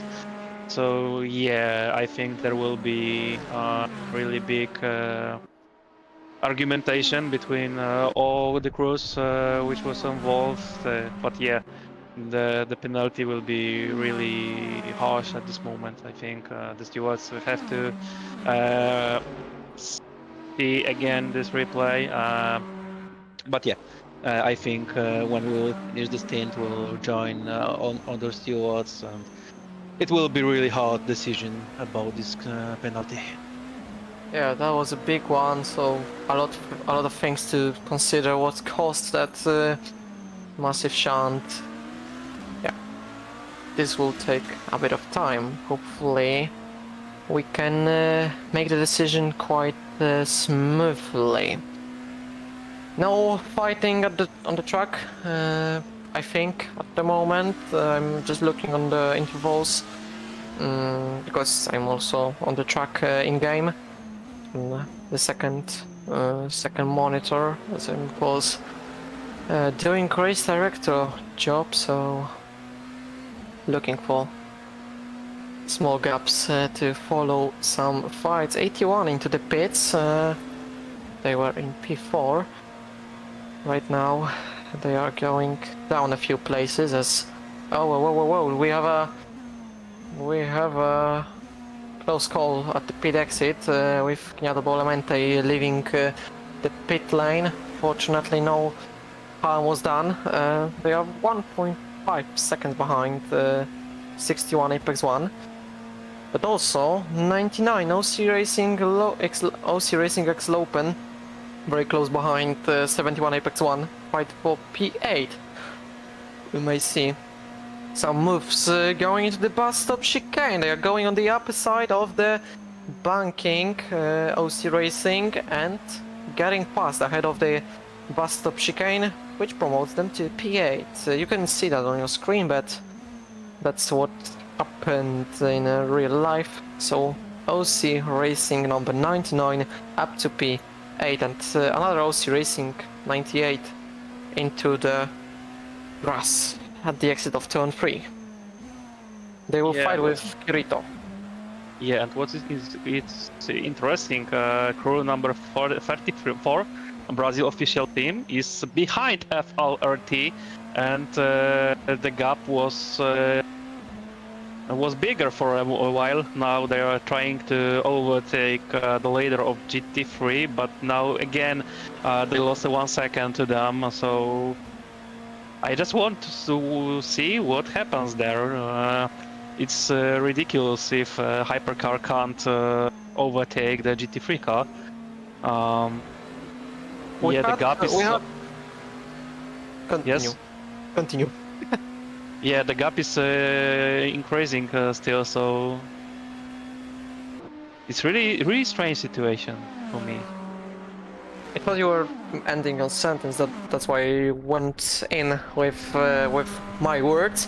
Anyways, we had some situations like that mainly in season 2 and season 3 because we had hypercars and LMP2s, and those cars were quite close to each Yes. other. So we had on, for example, Daytona in season 2, 24 Hours of Daytona, our first 24-hour race in history. We had some crews in hypercar finishing behind some of the LMP2s, although not behind GT cars. So yeah, that would be a shame to finish behind GTs. I hope the overtaking will be done safely by this crew. I hope so. They hope they won't damage AOT or FNL. FNL passed safely and now AOT ahead of them, AOT Almar. Of course, it's on Hypercar's side to overtake safely. It's not like the normal blue flag. Oh, that's a late launch. They missed the apex a bit, but they also missed the AOT car, fortunately, not making contact with them, because there's a blue flag condition. I think I will have to say that. Wait a second. 0-1.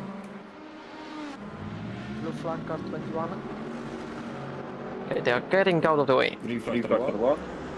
Rivals Racing with number 83, causing some yellow flags in the first corner of the circuit.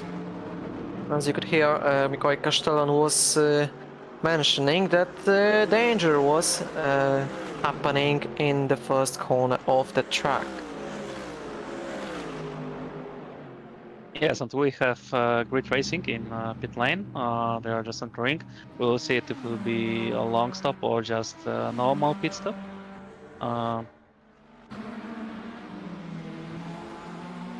Also in pit lane we have 175. It's definitely a long stop. They are staying in the pit lane for a moment, so yeah, it will be a long stop at this moment. Also Team Delta Infinite 820 in the pit lane, but I'm not sure if it's long stop or just a pit stop. Also 71 just entered the pit stop, so yeah, we have pit window at this moment, we can say. And that is a long stop for 71 car, the Apex one you mentioned a few moments ago. Yeah, this usually happens in like a lot of cars at the same time are going into the pit lane as the fuel runs out.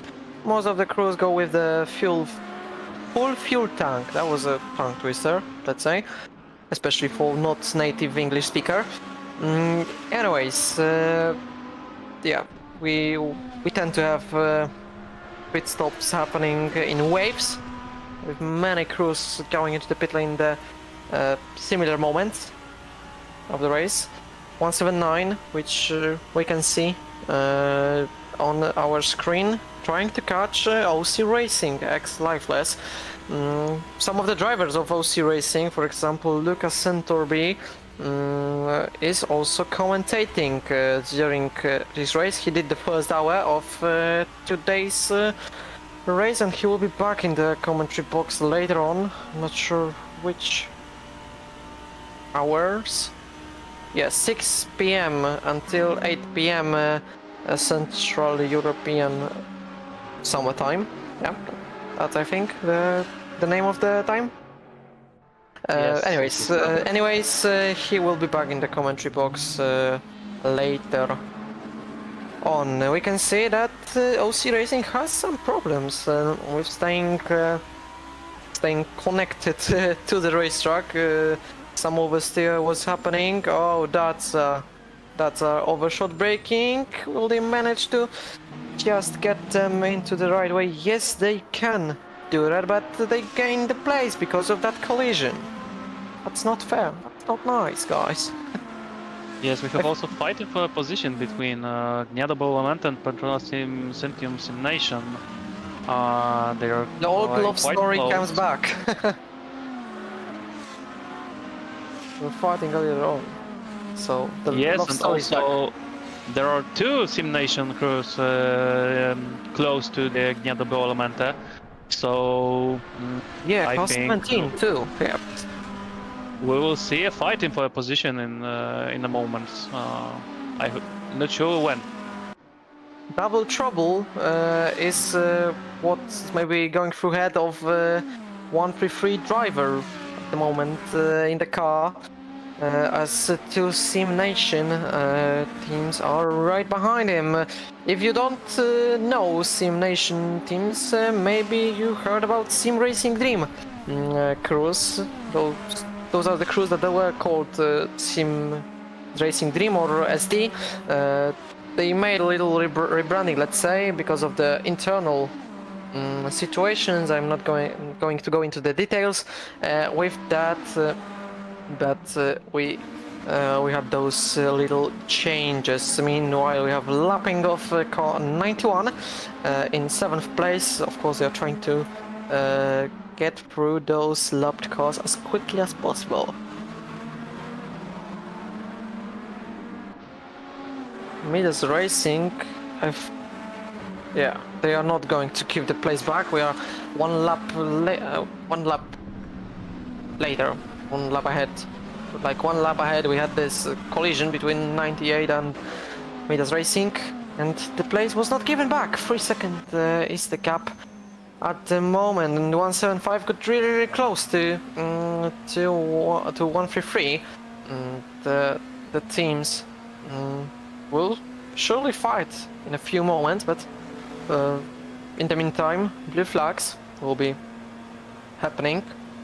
91 get past 175 Petronas Sim Nation. Of course, it was lapping, so no changes in positions.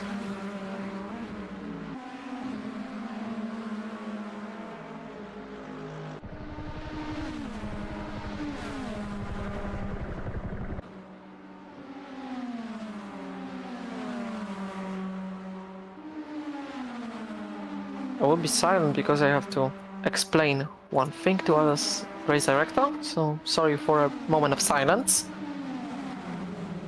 That's the life of race director.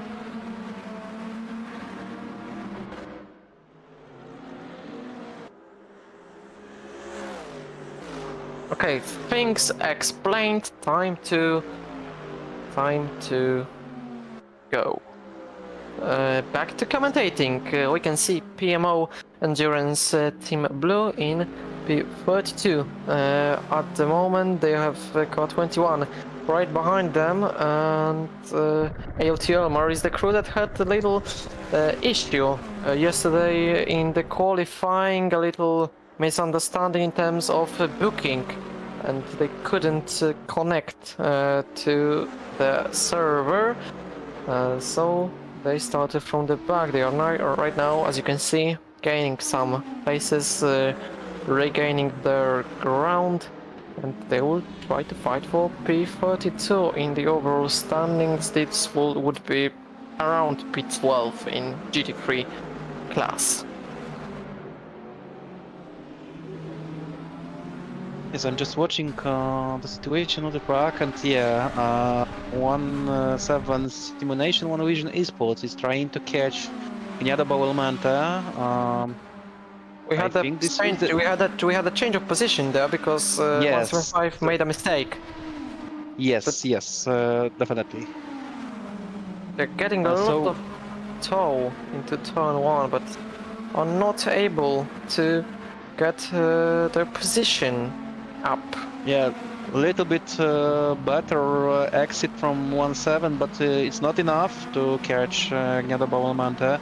We will see if they will try to overtake before next corner. I'm not sure. There are last Lexus on our grid today, the only one from Park Motorsport, and yeah, we have fighting position. An opportunistic move around the outside. A little bit of pushing off, but Gniada Bauelmanta White defends their position. A little bit of touching, but of course in those cars, in endurance racing cars, prototypes or GTs, you can take more wheel-to-wheel racing and contacts. Oh my goodness me! That was a lapped car. That was a lapped car. Yellow flag bus In stop. the way. Yellow flag bus stop. Be careful. Huge impact. 36, not looking into the mirrors, and on the blue flag, they lose a lot of time, and also Jadomo Still caught yellow up. flag. I think the suspension may be damaged. Yeah, the suspension is damaged heavily. 133 technical flag. 133 technical flag. Huge damage to the suspension after that incident, as you can see on your screens. Green bus stop. Yeah, pitting now. So it's safe out on the track again, but yeah, that was a huge moment. That was a huge moment that they surely will not be happy about the 36 car. Yes, it's another incident to review by stewards. I think it will be reported as soon as possible by Gnado Baulamante, because yeah, that was a really strange situation. Brazilian crew, okay, we have Project 81 of the track in bus stop, I think. Yellow bus stop. Yeah. Yeah, we went for the Green bus command. stop, green bus stop. We went for the command at the same moment. As Yes. you could hear, Mikołaj was, let's say, laughing a little bit during the green flag command. It happens a lot. Oh, we have a fight. We have a fight in GT3. Midas versus OC Racing. The fight is back on. Right now, going into turn 5, if I remember correctly. OC Racing a little bit wide on the entry. Well, they make contact, but as I mentioned earlier, those cars can sustain more contacts than, for example, Formula 1 cars, which are very, very fragile, in opposite to GT cars. Midas Racing defending their position. Yes, I think we'll have in a while just next part of this fight. OC Racing is trying to catch Midas Racing. Yeah, they are fighting really hard at this moment. So yeah, it's good to see if some crews are fighting, but I think they have to overview these situations in the teams, because it's partly dangerous. So yeah, they have to improve their overtaking skills, and it will be really good to see next overtakes. We have new leader of the race, 42 GLS Bakes and Racing. Those guys won the Daytona last time around in LMP2 under the name of Thunder Flash number 42. So this tradition continues. We had some issues for Motor Reporter 24.pl CODNF racing team in P6 in the bus stop chicane. They lost a bit of time, they were very slow on the exit. So something happened there. Oh. To be honest, I don't know. Couldn't hear you. To be honest, what happened? I don't know. I'm not sure. But yeah, coming back to the our grid, we are just watching. It's not reported. 996, I think. Yes. They will. Yeah, and they are trying to catch who? AOT Turtle Beach? Or it's someone else? It looks like 175, maybe. Yeah, looking on the gap, it can be 175 between AOT Turtle Beach and Motor Reporter. So we'll have a blue flag and Yep, exactly that I just checked. and then we'll have a possibility to watch some fighting about position number 5, because Motor Reporter is still a little bit faster. Maybe not this time, because they lost some time behind 899. Are they 899? I'm not sure. I think yes. Yeah, it's a blue flag, so 996 was let past, and we will try to watch how the gap between motor reporter and AOT will decrease. And now it's 7 seconds only, 6 seconds, so something happened. Also a spin by 375. Okay, I think Life Timing is joking about us because now AOT has more than 8 seconds. Now it's 7.7, 6.7. So yeah, we have a battle also between OC Racing and 4Race Delta Infinite for place number 3. It's less than half a second between these crews, and we will see if before 10-1 they will try to be close to Team Delta Infinite to overtake them. I think it is possible at this moment. OC Racing is catching them. And what happens in turn 1? Yeah, OC Racing in front of Team Delta Infinite, so that was a really easy pass for them. And now we are waiting for the situation, how it will go.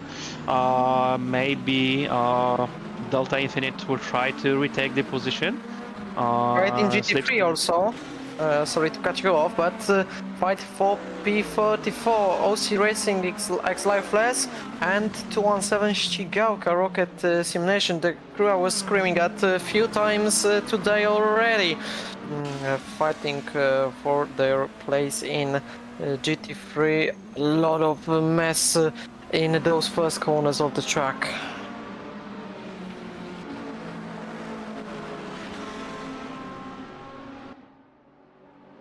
We'll see a counter-attack from 4Race Delta Infinite, number 81. Let's see in a few moments. They are 6 times back from OC Racing at the moment. Maybe good exit from the bus-stop chicane or some sort of mistake by OC Racing X Lopen. Will give them a chance to fight back. Looks like the exit was quite good. So maybe a little tow going into turn 1, and we'll see another tangle for the third place in the general standings. Let's see if they can catch a tow. They are right behind them, 6-7 tenths. That's the gap, and the situation stays the same.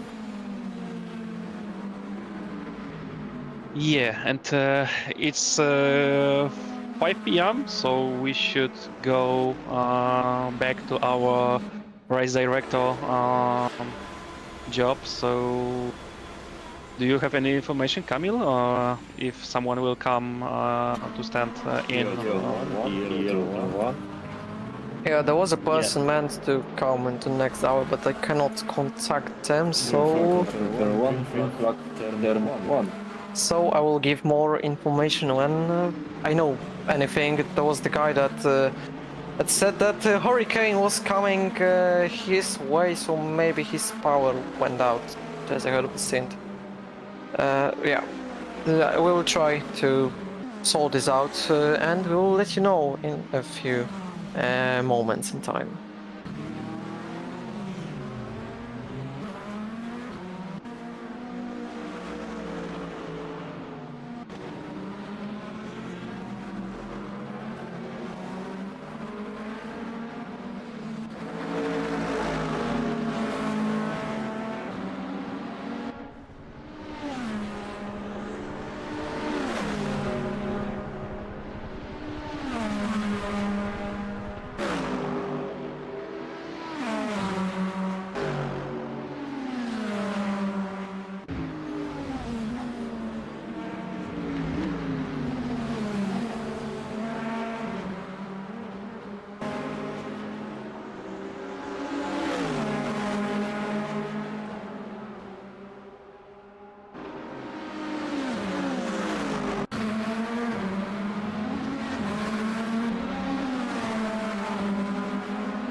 Okay, so situation is sorted. Lasky Kirito, we didn't hear each other for like half an hour. He will be our emergency substitute as I suspected. Finnick had power outage again, so he's not able to commentate at the moment. Maybe he'll be able to join during that hour. Hello, Lasky, and good luck with the commentary. I'm going back to race director things. Yeah, no problem. Hello, everyone. I am back again. You guys missed me so much in the last half an hour. I've come back to return. So I hope everyone's doing well. I'm obviously the KRE's owner and founder. I hope you all are having a good time as we are currently on board with the battles and going in the GT class. I'm not 100% familiar with all the names, so I do apologize in advance if I get it wrong. I am currently trying to get up to date. As you know, PE are currently having issues with all their commentators. I'm not a permanent replacement, don't worry. I won't be around forever. As we are looking at Turtle Beach being chased down by, I believe that is PMO, I'm going to try and get up live timing in some capacity just so I can just try and tell you guys who is who. I currently don't have access to that information. But it's fine. We got the spotters guide going. I think we do have the spotters guide. I have access to that. It is a massive format though, it's huge. I'm not familiar with this. I hope everyone's doing well in the race. I know there's been quite a few incidents during this race, and I believe people are doing well. Looking on board, I think we're on board with GLS as of right now in the hypercar class. They are currently chasing nobody. They are in the lead. I'm not fully aware of the long stops, as CEOs have been requested to fill in the driver's sheet just to let people know how many long stops and things happen, but I believe some teams just are not doing this. That's okay. If you guys could, though, that'd be a massive help. We are currently on board with one of my personal cars, Kirito Racing Esports, which is currently being driven by, let me just double check, I believe it's being driven by Thomas. Yeah, he's one of our newer drivers to the team. He's only been with us for 2 months. He's doing quite well. He's holding his own, a lot of incidents earlier on, and he's just recovering his race. I believe as of right now they are 36th or 33rd overall. 33rd overall, 12 seconds back. I'm a bit stuttery. I'm getting back used to this. I haven't done commentating in a little while. Car 55, that's my personal car. As of right now, we have Oscar in there, one of the newest drivers to the team. They came over from SRT from CRL. Oscar, one of the only Polish drivers currently driving today. We only have 2 of them, I believe. 2 or 3 of them. We don't have that many, as most of our team consists of different nationalities. So one of the most diverse teams on the grid, I believe. And right now they are chasing down the car ahead of them, but unfortunately I believe they're 30 seconds back. I don't believe there's going to be any battles anytime soon for any of our cars. I do see that Apex 1 are 2 seconds back from Parker Motorsport in the hypercar class. They do seem to be catching them. I don't see many other gaps. Parker Motorsport catching Turtle Beach down in the GT class, the gap of a 0.2, and they are going for an overtake. This is for position as well, but looks like Turtle Beach coming into the pits either for a normal stop or a long stop. We'll find out when they pull in.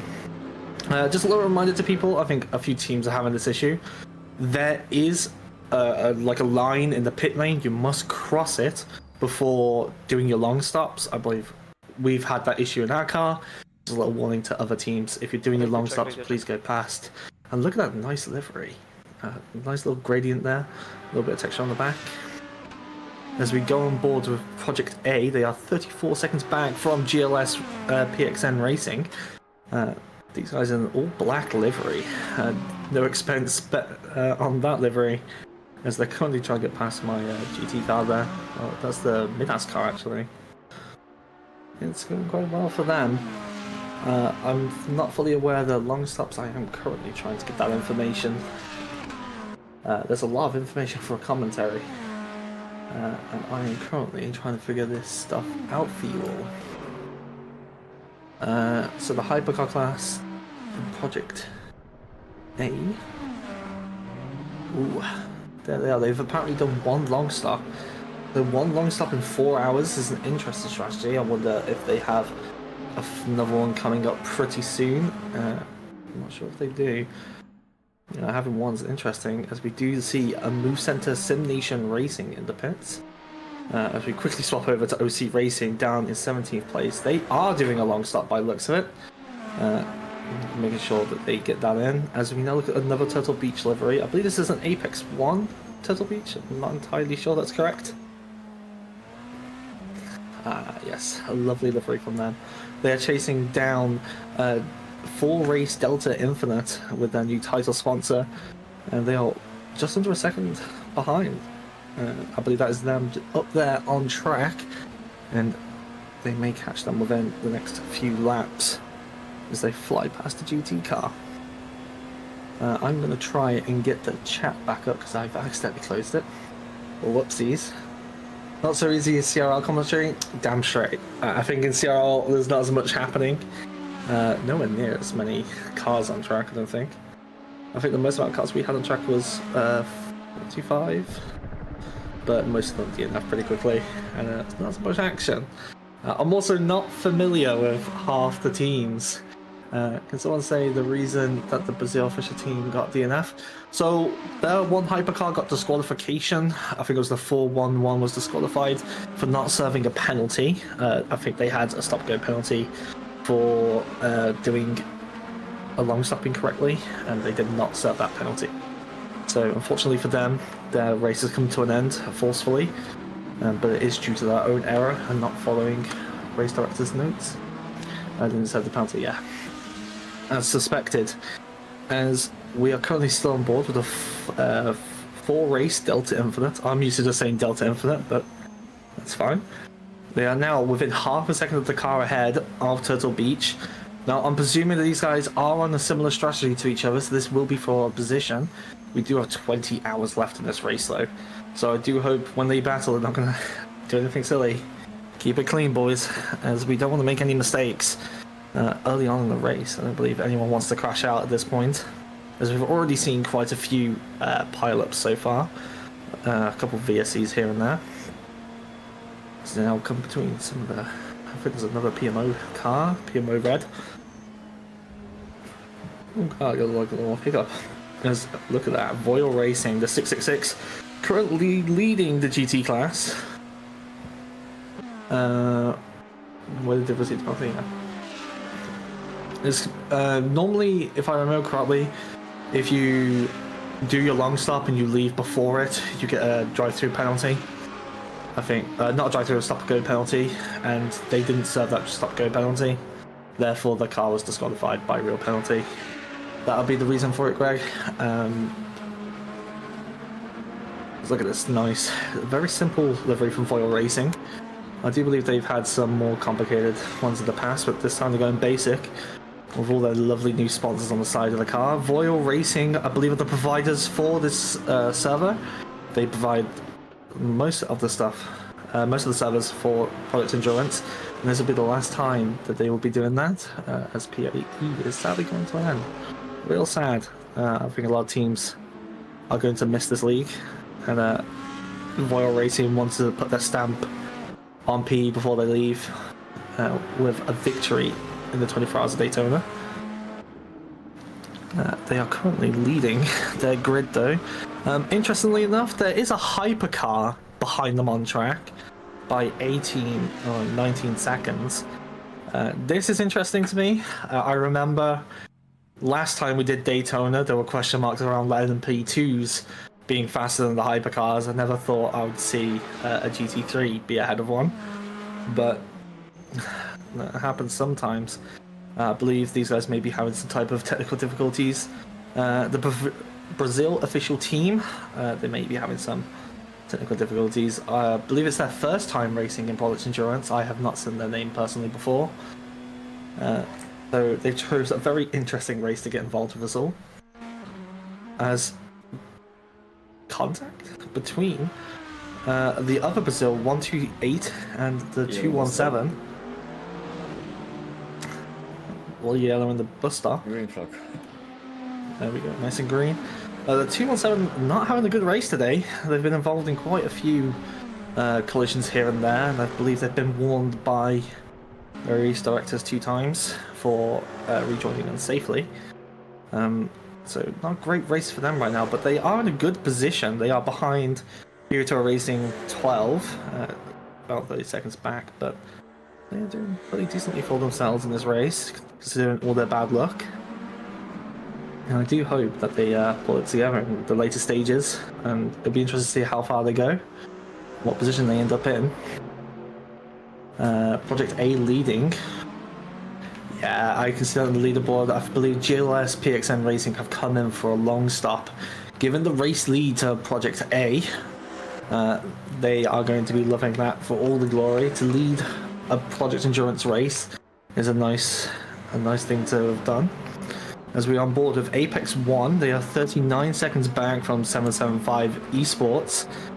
I wonder if that 775 stands for something or has some type of meaning. But Apex 1, they have quite a few cars on the grid. I believe they have 3 hypercars. They have a lot of partner teams on the grid. They're doing quite well for themselves, although normally we're used to seeing them at the front of the grid. It's kind of strange to see them a little bit further back. I'm sure they will rectify that later on. We hope to see them towards the front for later on battles. We love a bit of battling between hypercars. It's a lot of fun to watch. Let's see if anything is happening. I can't see if on the tracker. People are a little bit spread out right now. The battles that we were previously expecting are a little bit spread. But Sim Nation One Vision Esports are catching Apex on. They are 6 seconds back. We'd like to see if that improves. Delta Infinite is also 2 seconds back from Turtle Beach.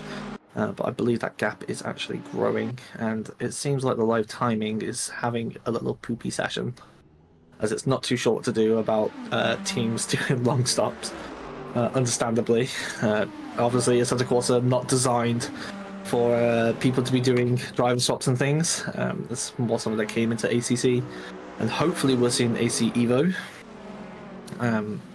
So leaderboards will break here and there. I do apologise for that, as F and L RT are currently 33rd overall. I'm not too sure what the gap is. I'm sure we'll see it on the leaderboard shortly. AO Turtle Beach in 3rd then, so they are now 6.2 seconds back. So it seems like that gap is growing to me. It doesn't seem like it's shrinking at all. Maybe they're hoping that Delta Infinite will make a mistake early on, or they're going to come into a pits and try to do an undercut. I do believe these guys recently did a long stop, unless that was another Turtle Beach car. So we'll see how that turns out for them. So Delta Infinite going a little longer. These guys obviously praying for that undercut, as Patronus is a couple seconds. Nope, never mind. The live timing once again duping me. Very fun. GLS then, as they leave the pit lane. Let's see how far back they are from Patronus.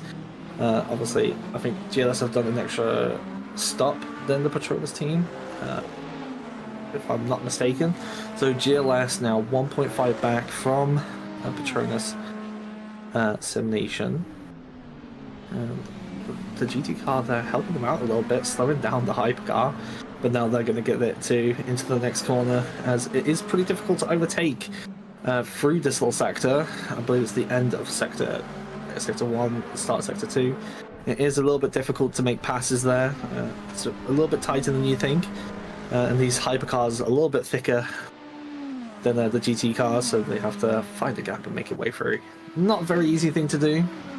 Who was in the 411 car when it got DNF'd? Unfortunately, I do not have that information. It was something that maybe I'll have to ask the team themselves. As they got disqualified, I don't have their information. And I only stepped into this commentary booth moments ago, as I noticed Camille was struggling a little bit for a commentator.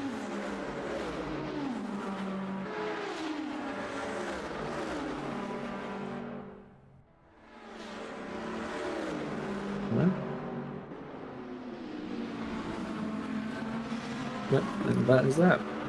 Confirmation from the man himself. And so, back on board then with GLS. They are 1.3 behind Patronus, but all these GT cars seem to be getting in their way. I'm sure they're getting a little bit antsy back there. They want to close that gap as soon as possible. Actually dropped back to 2 seconds now, 2.6. So if this leaderboard is believable, okay, it's not. It's dropped by a second. I'm no longer going to believe the leaderboard from this moment on. It's a tough one to follow. I obviously have it a little bit liver than you guys, but it's still a little bit, just a little bit off. I'm trying to see up and down the grid. The GT class is pretty spread out, and the hypercars are coming together a little bit. Apex One being caught by the One Vision Esports, and they're trying to chase down the 77 Esports as Project A give up the lead in their long stop. So I'm going to quickly double check if people are filling in their long stops, which I believe some people are and some people are not. Maybe they're trying to keep it secret. A little tactical games going on here. Let's see who's done long stops and who hasn't. So the Apex One have done 1 long stop. So One Vision Esports have done 1 long stop. So if this is to be believed, I believe these guys are all roughly on their 1 long stops. So let's hope this gaps all come together as GLS are closing the gap slightly. And 775 are catching GLS. We could have a 3-way fight here for P5. That'd be really interesting to see here in the 19th hour of the race. Well, not 19th hour, 19th hour remaining of the race. We're currently on the 5th hour into the race. Project A then with their all-black livery, making headway into this race. I'm probably trying to get all the information. Maybe we can talk about it if anyone has any questions. That would be also good. Spotter's guide. Ooh. That might be a bit helpful. Let's see here. Spotter's guide. I do wonder who is driving the Project A car. The Project A car is currently being driven, but I do not see by who. No, I do. It's by Luca Andretta. Luca Andretta is currently driving the Project A car as of right now, according to their spreadsheet. Yeah, he's making some headway. I think he's lost a little bit of time to the Voil Racing car. Unlike the GT car, the Voil Racing, only in the middle of the hypercar grid. I can see someone has changed. Okay, I've just seen this been updated on the spreadsheet. Ultran Bradley is now driving the car, and they've done 2 long stops. So some people on 2 long stops in the hypercar class, which would explain the gap there where Apex One is. So I'm assuming people from Apex One and down are on 2 long stops. Apart from the Brazil official team, OC Racing, and the other Brazil official team. My estimate then is that they're all on 2 long stops and the guys ahead all on 1 long stops. So if that is true, then Apex One are theoretically the leaders of this race. We'll see if that's true later on. AOT decided to murder us. Report it. Report it, report it, report it. Always report. As Grid Racing then, in the GT class, are being chased by J-Labs Park Motorsport and their lovely livery for the 907. They're once again back, and it seems that Brazil official team just not having a good day. They finally got past the Voil Racing car at some point, and they're still 4 minutes back from OC Racing. Not having a good time. They're not having a good race, bless them, as we see a lovely view of Daytona, obviously in game, but still a beautiful sight to see with all the cars going across the banking. As Park Motorsport then, they are chasing Grid Racing. They're 1.2 seconds back. They do have another GT car behind them, but don't be fooled. That car is a blue flagged car. So they will not hopefully get involved in this little battle. So many wheels. Yeah, so many wheels. I believe like every racetrack has like a wheel. But it's fine. 0.7 then the gap to Grid Racing.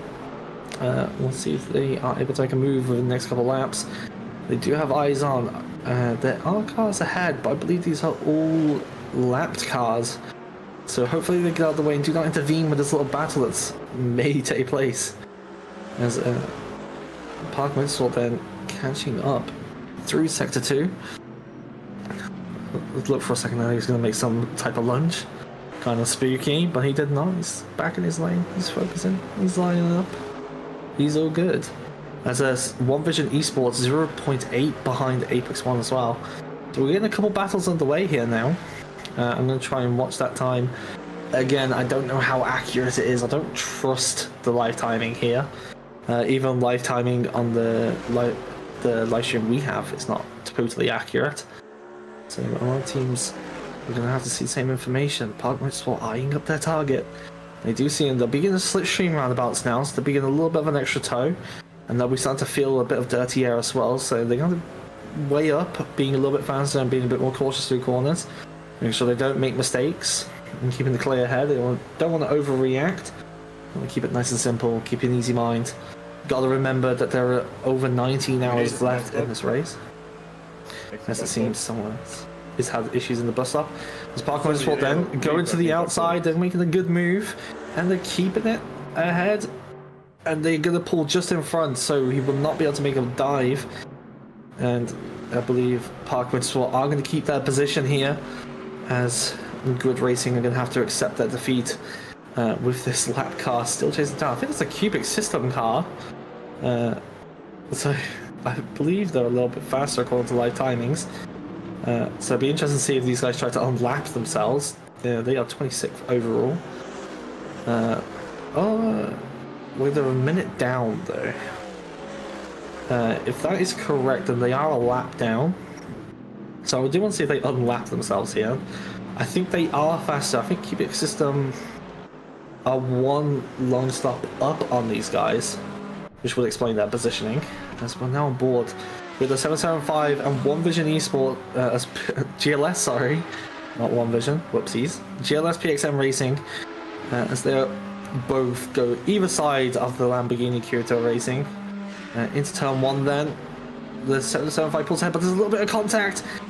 GLS not going to be happy with that. They may get a little bit of damage from it as well. GLS then going to lock back in and try and make a move.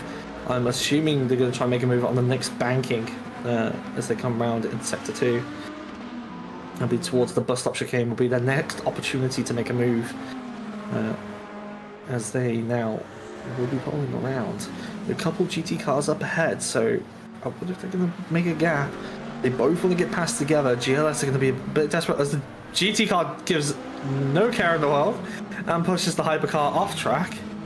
I believe there are some technical difficulties as GLS do push the GT car a little bit wide. I believe there'll be a report for that. I definitely would report it. The GT car not in the greatest position in that situation. Has opened the gap up though to the 775, so it's opened it back up to roughly 9/10. So GLS now are going to have to focus down and try and make a move into turn 1 if they get a little closer. Jumping over the bus stop chicane, they are pushing pretty hard here. They are closing that gap, so they'll be feeling the slipstream. As we can see, a couple more GT cars up ahead, but ahead of these guys, they should be clear. Is it GT car or is it a hypercar? It says 2 seconds on the timer. There is one GT car. There's also another hypercar just ahead of them. So they are making a lot of headway here and catching their fellow hypercar drivers. So GLS is a bit too far back to even think about a move. As we have a Park Motorsport. Guys, what's happened? You need to turn the car on. Full course yellow in 5, Right throttle. 4, Oh. 3, 2, 1. Full course yellow, full course yellow, full course yellow. So full course yellow then, and the Park Motorsport car did use a back to pit. So in the rules and regulations and race director notes for this race, as we see a very tall big man with some pretty cool sunglasses, you are allowed 1 back to pits in this race, but you have to report it to P, and it has to be for a significant reason. You can't just do it free willy-nilly.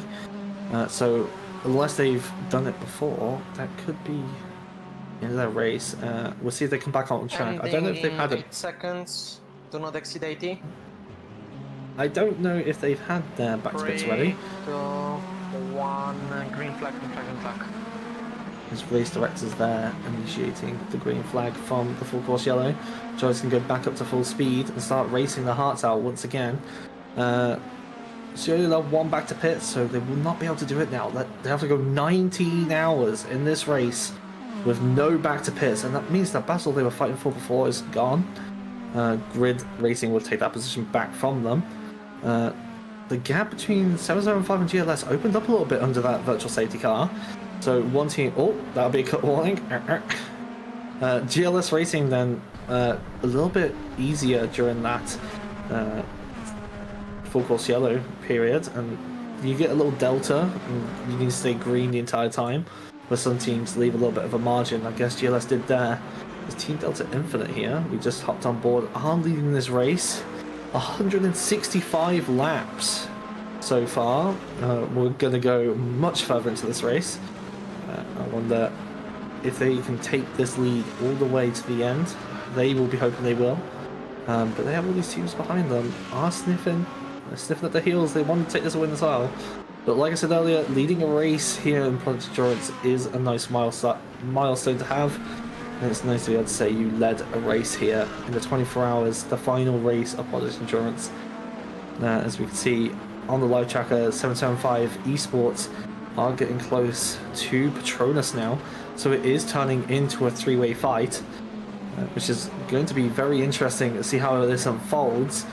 Will Patronus get overtaken? Will 775 go for the move? Will they defend from GLS?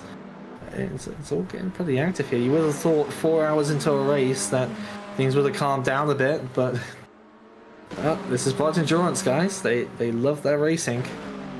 They will fight all the way to the end if it means a victory here at Daytona in 24 hours. A lot of teams then doing their long stops on the tracker. Why is Lasky commentating? Because PE has commentators and one of them is having an issue, so I sent a lovely message to Camille and I came in as a replacement for that lovely commentator. I don't know the full situation, unfortunately, but I was given the opportunity, and because I'm not driving right now, I took the opportunity with both hands. It's the last race of PE. I would love to be a part of it, and I'm sure they are pretty happy as well. As we'll go back to the racing with GLS PXM Racing then. They can see the rear bumper of that 775. They'll probably be able to see Patronus as well, but they're going to see that GT car, and it's going to give them a little bit of an advantage here, but they want to go through. The idea is they kind of want to train through each GT car, otherwise they will lose time, as we saw earlier on. But GLS in a really good position now, so they're going to be thinking, do they make a move to the bus stop or wait till turn one? They're going to take a little bit of a tighter line compared to their hypercar competitors here. Here they are, they lost out a little bit on traction, it would seem. Or they're deploying their KERS, so these hypercars obviously have KERS deployment, and they can turn it high, low, medium, they can do overtake, and they can have recovery, etc. And they're going to have to play it smart here. Do they use the KERS as he goes for a move and gets past? I believe that was the Patronus Sim Nation car. It's a nice little move through the bus stop as they made a mistake. Oh no, was it? It was another car being lapped, so the Patronus car's up ahead. I believe that was another hypercar with an issue as the 775 does get past the Patronus car. So they're now going to have to defend from the 175. As GLS now are going to be trying to catch back up, but I don't think that'll be an issue as these guys are trying to battle for position, and the GT car just in the way there, but it's all good. No contact was made and everyone got past safely. GLS also making the move at the exit there, so these three still going to be battling as they're going to try and get past. I believe that's my my car. Please don't crash it out. Be nice to him. Please don't take him out. Be good.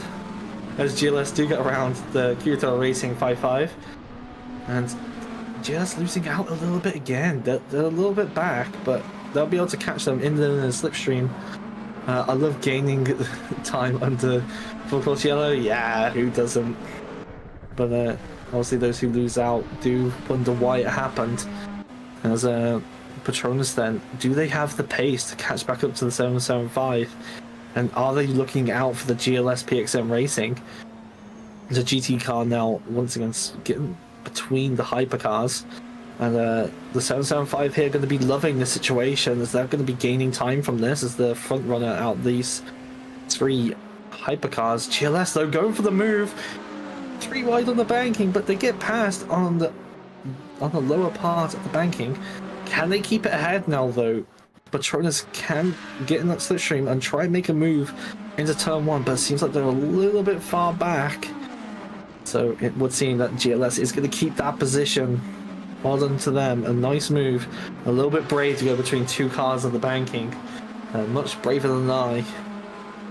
So GLS then back on sights.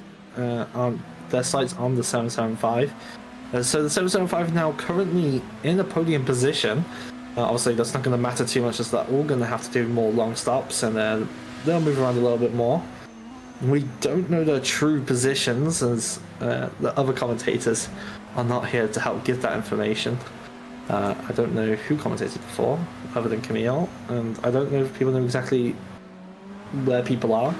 But right now it says 3rd and it says 775 next to it, and that's all they're going to care about as Delta Infinite and Sim Nation Racing are in the pit lane doing what appears to be long stops.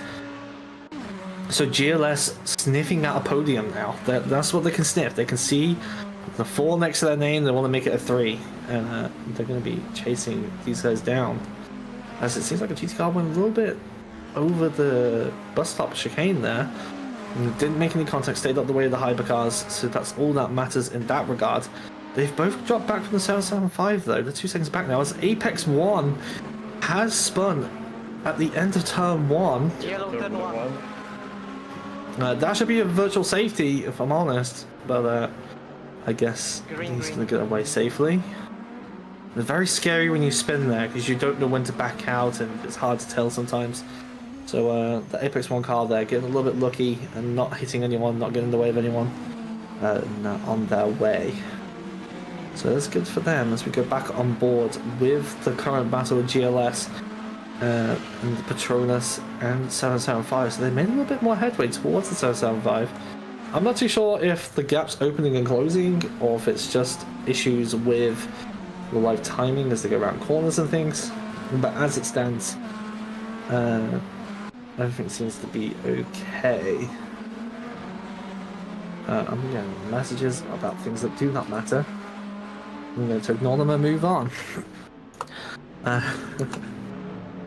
So, here we are then. I believe this is AOT Elmar. They are the number 21 car. They're currently in 25th. More issues at turn 1. Turn 1 being a very big challenge apparently. The Team Delta Infinite, no, we don't know who it was. That'd be fine. PMO then. How are you guys doing in that lovely blue and white livery? You're being chased right now by AOT. AOT just behind them, and they're going to be sniffing at the heels there of the 24th overall position, which is more like 5th overall, 5th in class as of right now.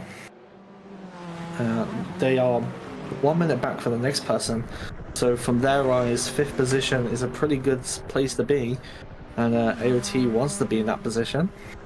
0.7 back, as I can't tell who's behind them just yet. I'm going to wait for the thing to scroll.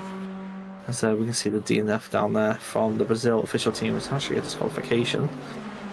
AOT then. I think they both just gained a position due to someone being in the pit lane, no? Just the thing being a bit weird. AO Turtle Beach is behind them. The thing moves too fast. But it's all good. We're going to watch this on board then. They need to figure out where they can be faster than this PMO blue team, as they're going to be wanting to make that move as soon as possible. In the GT class, it's all about avoiding getting in the way of other cars, as you lose so much time with the hypercars. You need to be careful of your positioning. AOT then gaining in sector 2 by the looks of it. The Turtle Beach is 21 seconds behind, so there's no threat from behind. So they can battle out a little harder during this position. Okay, I just saw the thing changed on the spreadsheet for Apex 1. 51 did not start. Well, that is okay. So the 21 AOT is currently being driven by none. I do not know who is driving this car. They have not been updating their spreadsheet. 97 blue flag, 97 blue flag. That's 97. Let's get one for blue flags. So neither the PMO blue team or the AOT Elmar team have decided that they don't want to update the spreadsheet. So we have no idea who is driving those cars. So unfortunately, I can't give that information. So tied after my double stint. Well, how did it go? That means you got out the car. So who's in? George is in the car. Good to know. Good to know. Fun fact: George drives in VR. The guy is in VR only, so he'll be doing the entire his stints in VR, which I've never heard of before. Which is a bit crazy. It's PMO Blue then. They're keeping the AOT Elmar at bay for now. As like I said before, the live timing is a bit off. I don't really know if they're gaining or not. They're a similar distance. The live timing says that the gap is smaller, so I'll just believe it for now. As we are looking now, the Turtle Beach, 31 seconds. They've dropped 10 seconds in the course of a couple of laps. That's going to be an interesting thing to look into once I'm done here in the commentary booth, seeing how many other teams are having issues. Looking at the live timing, it looks like GLS dropped back from the 775 as Patronus is now entering the pit lane. So they're going to try and get an undercut on the other two, I would assume. So the only battle really happening on track now are these two, the PMO Endurance Team Blue and AOT Almar. And in the hypercar class, I believe the gaps are a little bit too wide to consider any of them battles. So right now, this is our entertainment, people. We're going to see if this Mercedes can catch the other Mercedes. I do wish there were more variety of cars on the track, but it's okay. The AOT then, in that slipstream, they are getting closer and closer. They've got an extra couple kilometers per hour on the car ahead. They're going to be trying to think, can they outbrake into turn one? And the answer is no. They go a little bit wobbly, but they are staying with them. They are a lot closer this lap than they were the last one. So they will be able to maybe go for a move here as they look to the outside, but it gets defended off. So they're going to try now and follow through Sector 2. Well, the end of Sector 1 into Sector 2. The next best option will probably be into the bus stop chicane. Although these GT cars, it's a lot easier to battle through the sector. If they see an opportunity, I'm sure they'll take it. He had a little sniff there. He thought about it, but he didn't go for it. As now, he will tuck him behind, and he will aim to have the slipstream to try and make a move on the banking and down the straight into the bus stop chicane. And that's what I would do in his position. As we see now, the grid racing car, the guys we were watching earlier against Project 81. What am I saying? With the Park Motorsport cars. Going off there in Sector 2. So here we go now, Elmar. They are eyeing it up. They're getting closer and closer, so this is going to be one of the best chances to go for a move. He goes below the yellow line. I'm not too sure if that was track limits or not. And decides to back off into the bus stop chicane. Maybe he thought that that was an illegal overtake. I'm not too sure if that is a warning or not for track limits by going down there. I'm not entirely sure. But they've just given up an opportunity to make that move, so they must have thought that was an illegal overtake. So I guess that is the end of that for now. So they'll be waiting now so they can get a little bit closer. They got these hypercars coming through. The hypercars tend to neutralize the battles in the GT class, just because of the competitive nature of the hypercars. Are a little bit faster, and they tend to create gaps every time a hypercar goes between the GT cars. It can create up to 1.5 seconds of a gap. 46 cars started the race, so I was scared. Best result after Daytona. Yeah, I think I remember season 2 pretty well. I remember watching it. And that race was crazy. Not many cars finished that race compared to recent finishes in PE. But it's all good. AOT then. Still getting out of the way of the hypercars. I'm really not enjoying this right now. But I don't think AOT is going to care too much. Their only focus is to catch the car ahead. And they see him, they can smell that 5th position. And they're going to want it. They're going to want it more than anything. As we're on board now with the 775. They are racing GLS. GLS Racing then have caught back up to the 775. Maybe they recharged their battery. And maybe they just took their time. They're catching back up. I do hope we do get to go back to the GT battle soon. But GLS Racing then, catching 775. Their opportunity to overtake maybe turn 1. It depends on how much deployment they have. I think we can kind of see on their wheel if we look real closely.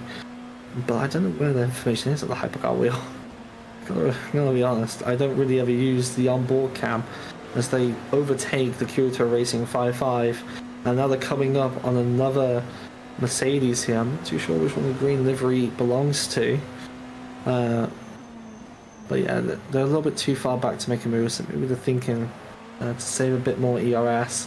They're not stressing too hard about it, as now teams in the GT class, a lot of pit stops going on, a lot of movement happening. I've lost where that battle is happening with PMO. I believe that the PMO blue team did hit the pit lanes. That battle is coming to an end. So this is now the prime battle in this race, as other teams are a little bit too spread out to have a battle. GLS then, gonna be thinking, where can we make this move? Are we faster than them? If not, can we gain more curse deployment behind them? Can we build up that energy supply? Or can we make that move as soon as possible and get ahead and run away from these guys? And this is what's going to be running through their mind. So I'm sure they're also going to be looking at the leaderboards. Do not expect Lassie. You didn't expect it? Well, here I am. You know, one thing led to another. P struggling. You know, I think it's only fitting that CRL comes out to help out. And they helped us enough, so I don't see the problem in the past. So it does appear that the GLS got past. No, that's the Voil Racing car. Never mind. That is Voil Racing. They are currently 11th in the hypercar class. So we got 2 GT cars here. I believe they're both teammates, so I don't expect too much battle happening. 997. So that is the Park Motorsport car from earlier on, as the Brazil, the number 36 in the wall. These guys, it seems like every time we cut to them, there seems to be an issue. They seem to always have collisions or crashes or spins. I do wonder what their latency is like. They're obviously connecting from Brazil. Some of the furthest connections I have seen in Periodic Endurance. We do have a couple of American drivers on the grid, as I mentioned in my interview with Camille. We do have 2 Americans in our team, but I don't believe they have as many issues as Brazil is having. So it's pretty interesting to see their race unfold. 5 minutes behind their teammate car, and they're 9 minutes behind Park Motorsport. It's an interesting development on that front.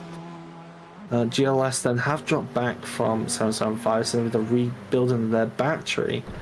I do not see any other battles currently unfolding on the live timing. So I think things are going to calm down for a minute here while GLS rebuild their battery. I believe there is a little battle happening in the GT class, but they're 2 seconds back, so they're not close enough to be considered a battle. So we're going to on board here with different cars. So this is the 40... Oh my god, I can't read today. This is the 4 race Delta Infinite car, the new title sponsor coming on board just before this race. And the brand new livery that glows in the dark. I can't wait to see that livery at night. It's going to look so cool.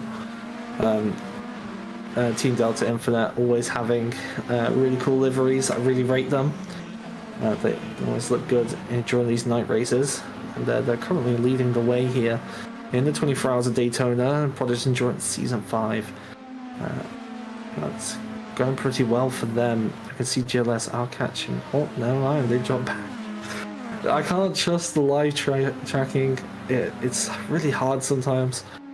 Obviously, Assetto Corsa, as I mentioned before, struggles with this many cars. It's not used to people doing driver swaps. So, Grid Racing, they're down 27th overall.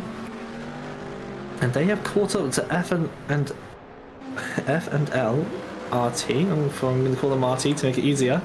RT, I believe, were the fastest cars in the GT class during qualifying. I didn't watch the Hyperpole, but I do believe they were still the fastest.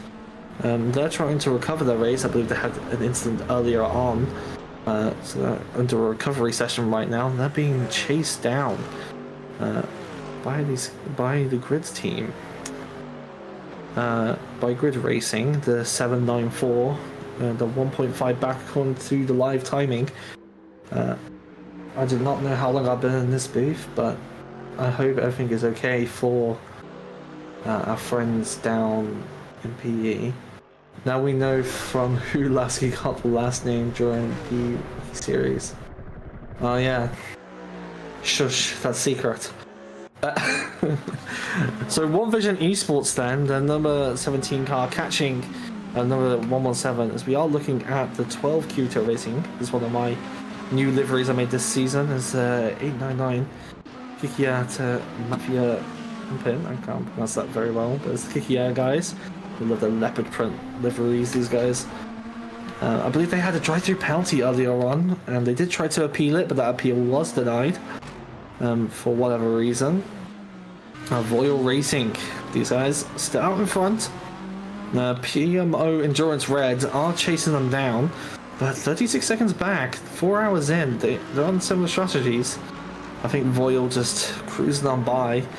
They'll be licking their lips thinking, the race wins in their hands, boys. Obviously, Voyal Racing with a great performance. The Lamborghini was known as the slower of the two cars here. Mercedes, Lamborghini, the more dominant cars in the grid. I do believe there are a Lexus or two, but the main cars obviously being Mercedes, followed by Lamborghini. Lamborghini was thought to be the slower of the cars, but it's doing really well around Daytona with the bop in place. The Mercedes struggling with traction due to its 10% restrictor. Try and slow it down a little bit, otherwise we would be looking at a Mercedes dominance up front. I am trying to look on this leaderboard, seeing if there's battles, and the One Vision Esports guys are chasing their team here. Are they technically teams? Who knows? The PMO Endurance Team Red, they are second in class, 48 seconds back according to the live timing, and I believe they are on a similar strategy to Voyal Racing. Their main threat being Cubic System.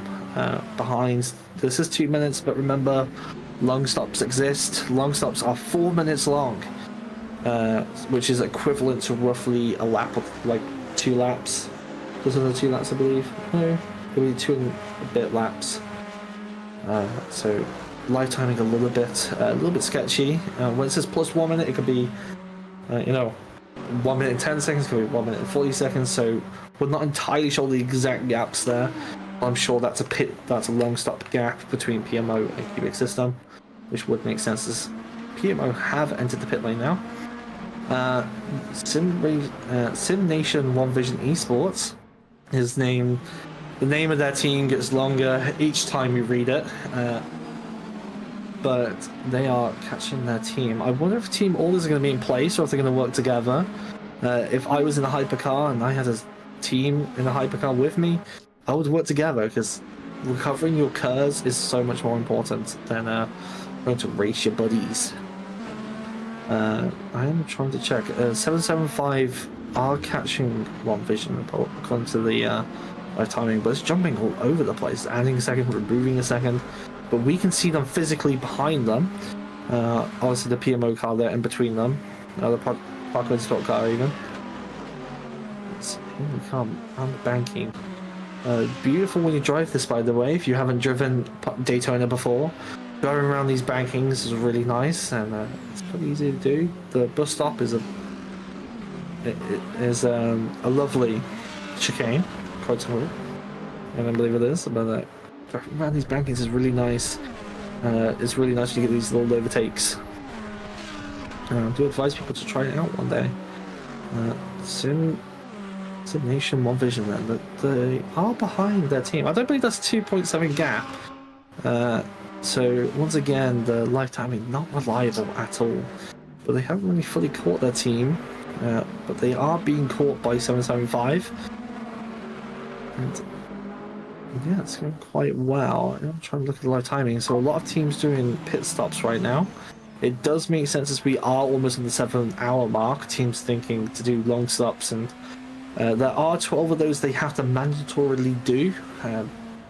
A lot of teams now will be roughly on the 2nd, 3rd, or 4th long stop, depending on their strategies. I think my team personally would be on the 3rd and 4th, for example. So people doing well. It's already like 20 minutes. Yeah, George is doing pretty well in the KRE number 12. And it's 775 then. As someone spun. Oh no, it's the AOT Almar. We were watching these guys earlier on with their battle. Was they having a little bit of a oopsie doopsie there? Oopsie daisy. They'll sugar off. They got 19 hours. I'm sure they'll be okay. I hope they'll be okay. As PMO Team Red have hit the pit lane, and once again in this race, a hypercar is behind a GT car in the classifications, legitly on track. I'm still unsure how that has happened. It's a little concerning. I do believe OC Racing, the number 99, has retired from this race. A little bit sad, as the Sim Nation One Vision Esports number 17, they were a second back from their teammates, and they've decided it's time for a pit stop. As we are now on board with this is the Team Delta car. Once again, I have been added somewhere. I don't know why. Please do not at me. That's a bit rude. So Team Delta then, I believe they have lost time to GLS Racing. GLS Racing only 10 seconds back behind them. I do believe that Team Delta are going to be coming closer to their pit stops. They've been out in the lead now for a little while. 181 laps in this race. We're almost at the 200 lap mark, and it's already felt like an eternity since the start. As Royal Racing, no, Royal Racing 665, the hypercar, down in 11th place, and they're going to lose time now to Apex One. Apex One going to be so happy with that, and Royal will be kicking themselves. These hypercars are not easy to drive. KRE did try driving them before me, struggled pretty hard with the BMW. So being able to drive these cars for such long periods of time is majorly respectable. So Royal Racing struggling there in Sector 1, it would appear, as we come on board with what almost looked like a fight between GTs and Hypers. A group of hypercars coming together then. They are all at different points, although this Turtle Beach is in 13th. The guy ahead is the Patronus team, so it's the One Vision team, apologies. So Turtle Beach here, stopping this battle unfolding. Maybe they think they can get past on raw pace, and they're deciding blue flags do not apply to them as they are trying to unlap themselves. I'm not entirely sure how the rules work for blue flags. If you're unlapping yourself, if you're unable to, at what point then you have to abide the blue flags. As we go past the leader of the GT pack there, and beating a hypercar, which is still pretty funny. The 775 then is going to try and think how they can get past not only the lapped car, but also the car ahead. There's a Hero Turtle Beach there, obviously only carrying for their own race, as we see someone has returned to the commentary box. Someone is here.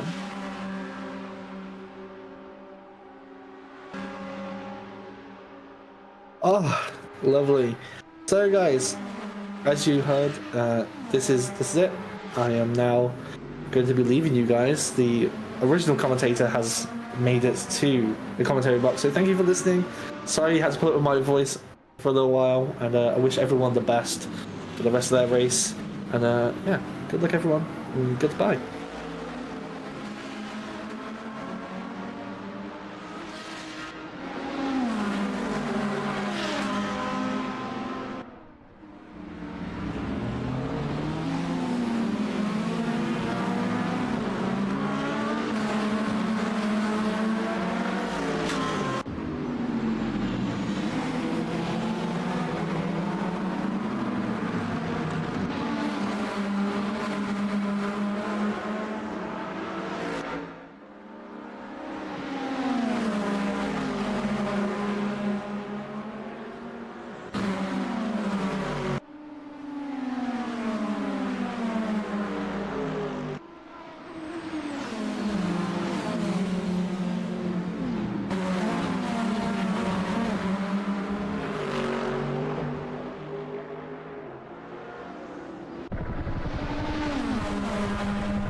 Welcome back. 19 hours left in the session.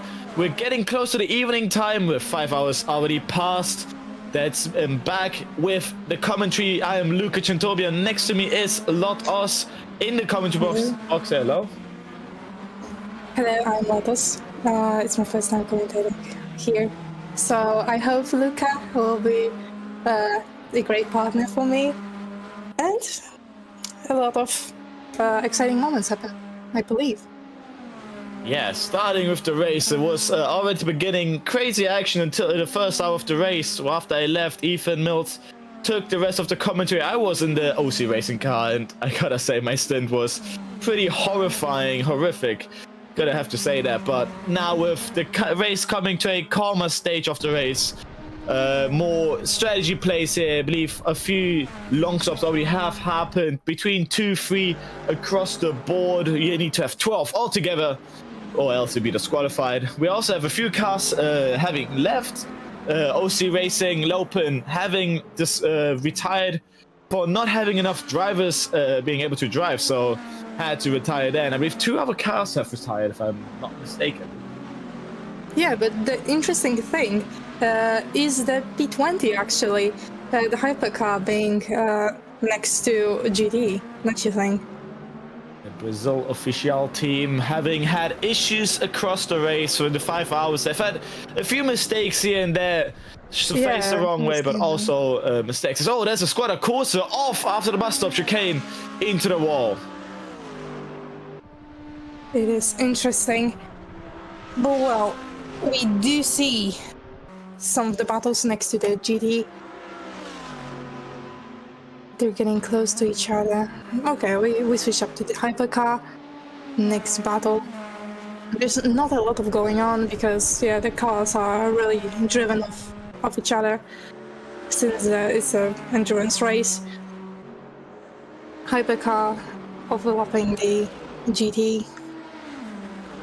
I believe a battle here for second is starting to brew between Patronus, Symphium, Simnation, and GLS PXN Racing. Here we are across turn 2 now with a bit of traffic up ahead. There's the Mercedes. Oh, careful with I believe that's the Brazil GT3 of the Mercedes, and up ahead as well the Grid Racing car, the American special livery, tribute livery to Daytona.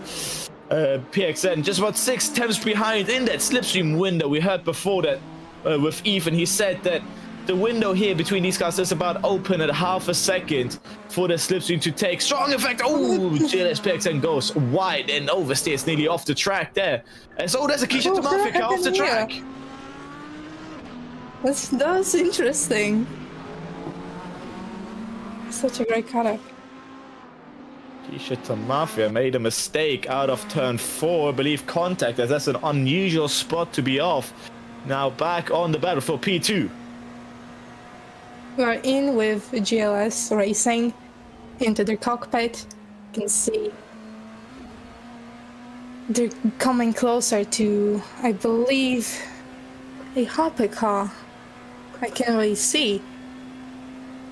The Petronia Symphium Sun Nation P2 175 car just ahead of this 42 GLS PXN Racing. It looks to me this lap they've lost a bit of time, 1.2 seconds in between. Look at that, a bit of traffic. 3 GT3s up ahead, a Lamborghini off, I believe that's able to. Squadra Corsa. Yes, issues here going through. Yeah, there's a lot of cars. Obviously, you need to stay clean. Yellow bus stop. Bus stop chicane. Yellow flag. That's a leader off. Contact as well! What the leader spun off! Oh my goodness, that was unexpected. It's traffic that really caused some issues to the drivers.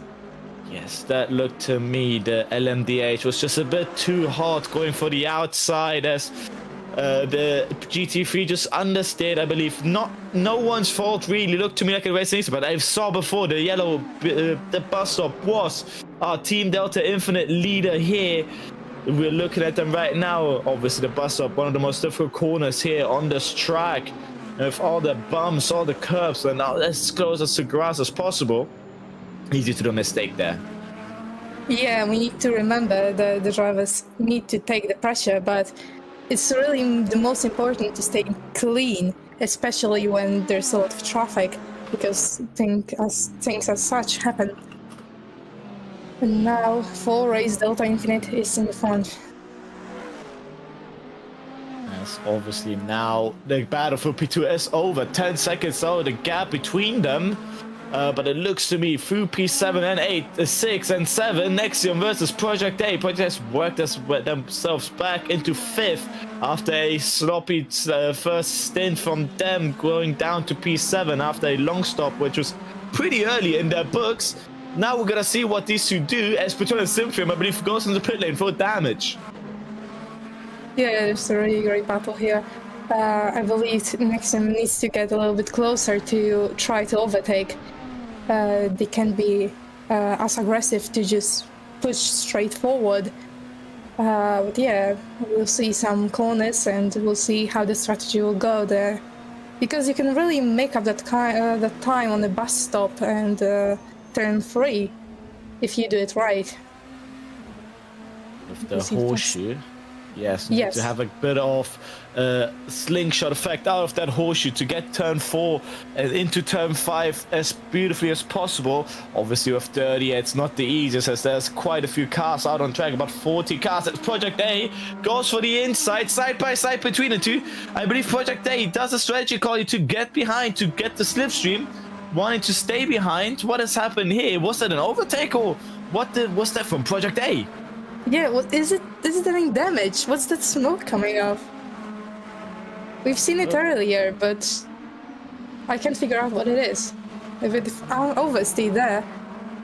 That looks to me the tire just locking up and rubbing on the floor, and that is not quite what you want. Using that tire a bit more than you want, locking up hurts the tire life, and you don't want to really hurt those tires in an endurance race. You want to stay out as long as possible, and with that smoke coming out those tires, they just overheat unnecessarily. But now Project A, I believe this is their plan, to stay behind, going towards the back stretch of the strays, off the track towards the bus stop. Yeah, it was a very good, clean fight between them. Now we can see GT Labs, Park Motorsport, and Grid Racing next to each other when Labs overtakes the Grid Racing, overtook on the straight, now onto the bus stop. Oh, that's the Schalke Sim Racing Nation teleporting back to the pit lane. That was a shocker, I must say. I don't They know, have- even there. All the teams have one teleport for use. If you use 2, you're out of the race. That's what I've heard. So that's one of them used for them. Obviously, the 24 Okay. hours, it's always possible to do a mistake that ends in your card being totaled. You're only allowed to go once back. If you do it one more time, that's you out of the race. But that looks to me the Schalke Sim Racing taking one for the team there and teleporting back. Yeah, sometimes being it's a better down. strategy to teleport and not just, continue onto the track. It's also more dangerous as Yeah. we've seen, I believe, the Brazil Cup a few hours ago, having had a bit of suspension damage, weaving all over the track. Obviously, if you stay out with too much damage, you'll be told go back into the pit lane and repair it, or you'll be out. That is true. The strategy here is obviously the most important thing in the endurance race, because there's so many cars, there's such a long time gaps, and you just need to stay focused, and the drivers need to have the concentration on the highest level. And now with JLabs Park Motorsport 907 is the number of the car, having a fight with Grid Racing. That is for 26th overall, which is 5th in class. These guys are absolutely flying here on this track. And with the sun going down, the atmosphere is getting feisty. 6 hours, I believe. No, sorry, 5 hours in. We're entering the 18-hour mark now, going to this 24-hour race long. Tomorrow till 1 in the evening for Central European time. Midday if you're British time, or I believe in America it'd be somewhere during night time. So with all our drivers here being in different countries as well, I believe we have from Central European to some British drivers too. Also, I believe we have a Korean driver on track, if I'm not mistaken, and an American driver. So everyone's driving a different time zone, but in our game here is where everyone is at the same, and it's getting darker altogether. And this is we're gonna see later on where the driver's gonna be mentally wise when we're getting closer to midnight.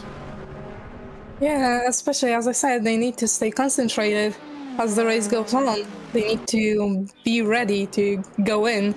Now we're here with Apex 1. Oh, yellow flag for the 71. What has happened there? They've done a mistake, I believe, through turn 1. It looks to me the car is driving fine now, but they've dropped down a few positions. I believe at the start of the race they were fighting with AOT Turtle Beach, put the lead, and now they're fighting with AOT Turtle Beach for P10. I have the one more long stops down. Yeah, I'm really excited to see. Oh, the lights are up. Wow, that was very pretty. I'm really excited to see what Royal Racing will do as their P19. Really excited to see what will go on in a few hours, because everything can change. As we here with Move Center Simulation Racing, what happened there? We drove onto the grass for a little bit. Mistake from Simnation, Move Center Simnation out of the bus stop.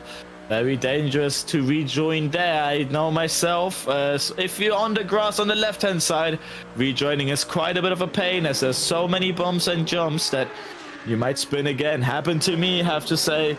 And these drivers obviously not being able to rejoin as fast as possible if traffic also is behind, which hurts even more, knowing that you not only do those times spinning your car around, but you have to wait even longer to join a clear track. Yeah, that's true, because you can cause many accidents when you just rejoin in an unsafe moment, especially when the cars are turning in the bus stop. You can get disqualified really easily. Yes, that's true. I've also seen 20 penalty. You can take 20 track limits warnings before a penalty applies, and I know myself, some drivers here are very close to that number, sometimes even gotten a drive-through after those, as that's the penalty you get after having 20 track limit warnings, and that's quite a big penalty. Yes. A car is getting a blue flag. I believe the the 830, I believe that was, getting the blue flags. We're now here with Ścigałka Simulation Racing, overtaking almost, sorry for my dog, overtaking almost the GT, going from the bus stop onto 10-7, I believe. Yeah, that's not through. That's the first horseshoe there, the turn 3 corner going towards the turn 4 here. Flat round here for all of our cars. But I've noticed, if you're in the slipstream with a GT3, that corner is going to get quite difficult. It narrows down out of the corner turn 14 complex.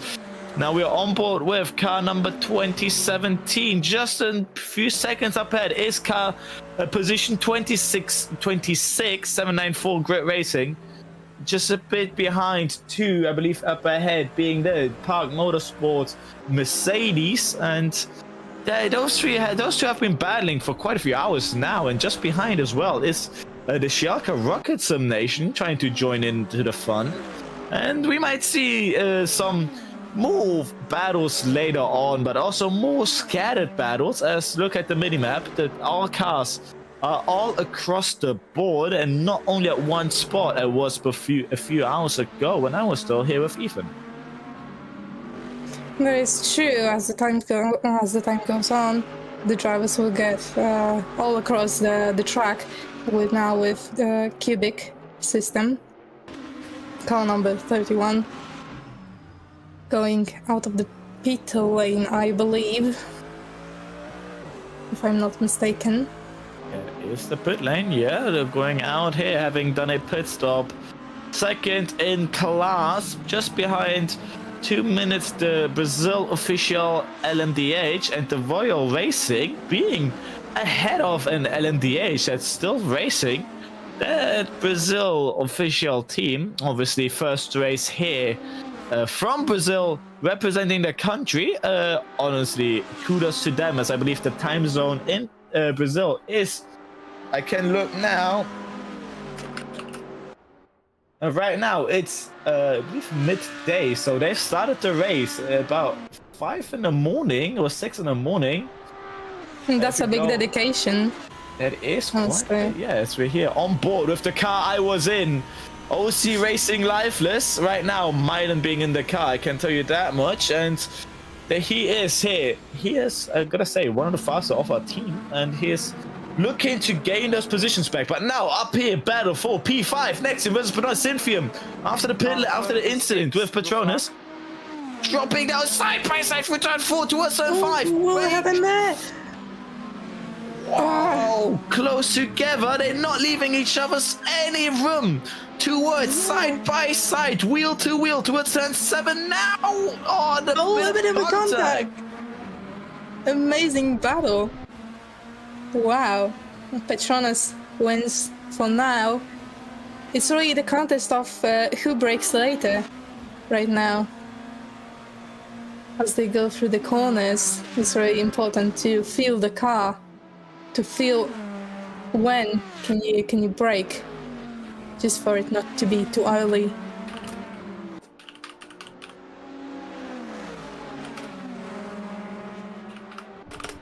Right, now towards the final front stretch here, the final corner flat through the banking, and these cars can take that as bad as possible. Suspension being as soft as possible. Blue flags for a car up ahead. I believe that is between this battle here. P5 Nexium is getting the upper hand through this corner, but with that LMDH ahead, I believe that is AOT Turtle Beach, if I'm not mistaken. That looks all Park Motorsports, a purple LMDH up ahead. As he's leaving past now, that is Park Motorsport. Leaving Nexium ahead, but Petronas Synthium just could not get that run. Is now behind the second LMDH, and this might hurt them altogether, as that lost him just a few tenths, few costly tenths. Because going up to this backstretch here, you want to have as much speed as possible. It is true. Petronas is... blue flag, blue flag. Okay, Thank you. blue flag, another. Now Petronas is fighting with Nexium, but Project A is right behind him. Okay, we go to Nexium now, overtaking the GT. It's really cool yellow livery. It reminds me of Renault Racing when they were back in F1. The 2017 black-yellow Formula 1 car. Yes, these liveries are quite spectacular here. Many also doing the tribute on it with Project Endurance on the Project A, having written a few words, but altogether quite a few colorful cars, and it's just beautiful to see, as we will see them in all the glory during day, night, morning and evening, and altogether a few lights as well on, I believe, the Delta Infinite car. They have the livery, the red on that car glows red during nighttime, as it's a neon color, as I believe that does also as well on the GT3 car.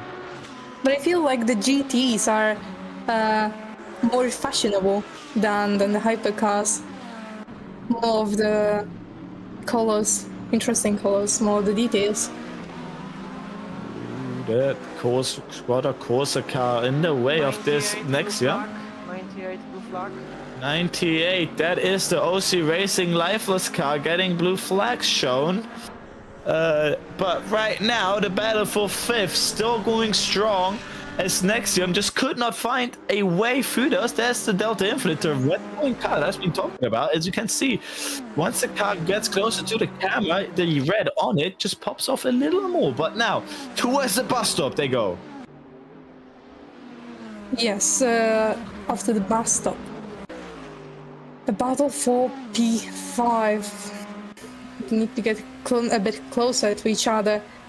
Petronas can make up those times on the turns, going a bit late on the apexes. Petronas Synthium Simnation P6 175. The car number going past the GT. And now with Brazil official team again on the grass, they have bit of issues, I must say, during this race. Might this be a setup related issue? Might this be just driver tiredness? It could be many factors that go into driving here. Obviously, racing is not just driving and braking. You also need to calculate way more stuff about your opponents, about your car. Get to know everything about the track, and Brazil just having issues with maybe one of those here calculations, I must say, in this formula. They're not getting it correctly done. But right behind, Full P5 is the battle as they're getting closer to Bazooka. They are on the first banking towards the bus stop.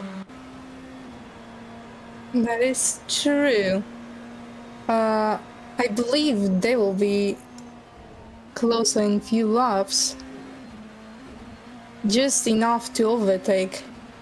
Because now we are too far ahead. But it will be interesting to see as they get closer to each other. With that wheel-to-wheel battle, it was really exciting. Hope to see that again from them. 55 blue flag, 55 blue flag. Yeah, 55 had a blue flag shown. Number 55 being the... Let me have the numbers here. 55 Curator Racing Esports. Kirito Racing Esports car getting No, on the blue screen. flags. There we go, that's them. Look at the purple glow car as well. Yeah, it's a very interesting livery. These That's what I'm these saying. teams are very creative. That's just one of the many perks of having a virtual racing. Here's that's not how to show off delivery. Lightning McQueen moment through here. Oh, careful! Almost Very close to the contact with the wall. Wow. The driver must have been really stressed there. 133, Gniadobo Elemente White, crews are reporting that you have internet connection issues, so please try to solve that problem. That is it. It 75 was with internet connection issues. does look like it. They are teleporting a bit left and right. Being alone on track might not be a big issue, but once they get close to other cars, for them, we already saw one netcode moment happening at the beginning of the race with internet connections. There we go, a bit of teleporting again. But this being an LMDH, they're going to be very close to cars pretty often. Here we can see up ahead a battle with purple Mercedes. Going towards turn 3 now. Oh, that's a Lexus, I'm sorry. The Park Really good Motorsport. overtake. Oh, careful. Wow, curve. Very close there. Yeah, really good overtake. Oh! Oh, that's too close to Contact. comfort. Yeah. I was about to say that was a great overtake and this happened. You never Would have say been. something too early. That would have been it. That would have been a great overtake, but just the room was just missing a little bit, as a great driver once said. All the time you have to leave the space. That It wasn't is there. true. Here we see It wasn't, Grazie mille PE. Translating to English from Italian, thanks 1,000 PE. This being a great final race. It's being announced a few weeks ago. We need to make this, and this is gonna be a exciting race altogether. 200 laps completed by GLSPXN Racing. This lap being the 200th, and we are only 500 laps in, 5 hours in, and we still have a lot more to go. How many laps would you say, Lotus, are going to be racing this race? Yeah, it's exciting to see that the drivers are such a fast team. GS Racing is really showing some skills there, as they're still the first one, having almost half a minute gap to P2. They are absolutely showing racecraft here throughout, going with that bus up like it's nothing, smooth like butter throughout those curves. GLSPXN very comfortable with that car, and with this pace, with this time, we might go above the 1,000 laps, no problem at all. There we see on the inside, that is going for the pit lane. GLSPXN did not want to lose any time. They went for the slipstream and is catching, I believe, from the 775 car another 10 seconds. I believe there's been a mistake by the 775 car. It's true. Now the leader is passing the GT cars. At least he's trying to. They're going soft into their corner and on the straight. Very smooth overtakes. Very safe overtakes. You can say the driver is still very focused on what he's doing. Driver and car being one and the same right now in the moment. That is true. A lot of skill from the driver. As you said, he was going so smoothly through the bus stop. I was just speechless. Absolutely beautiful. There's been practice put into this race from 10th to 100 hours, as this race was announced a month or more ago, and from then on many drivers went on to practice their hearts out to make this one the big one for each all, as sadly OC Racing Lopen was one of the teams that were looking to greatness before retiring, being even up into P3. Luca Casale being the only driver being able to drive. He was very happy once he noticed it was in P3. Sad to see that he had to let it go, that they had to let it go in such a heartache moment here in this grand finale.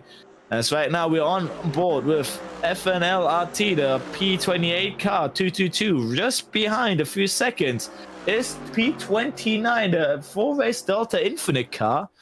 And they are looking, maybe for later on, strategy calls might still make a big play here for a move, as the strategies with these drivers here. I've noticed already that for some drivers, they've switched completely strategy.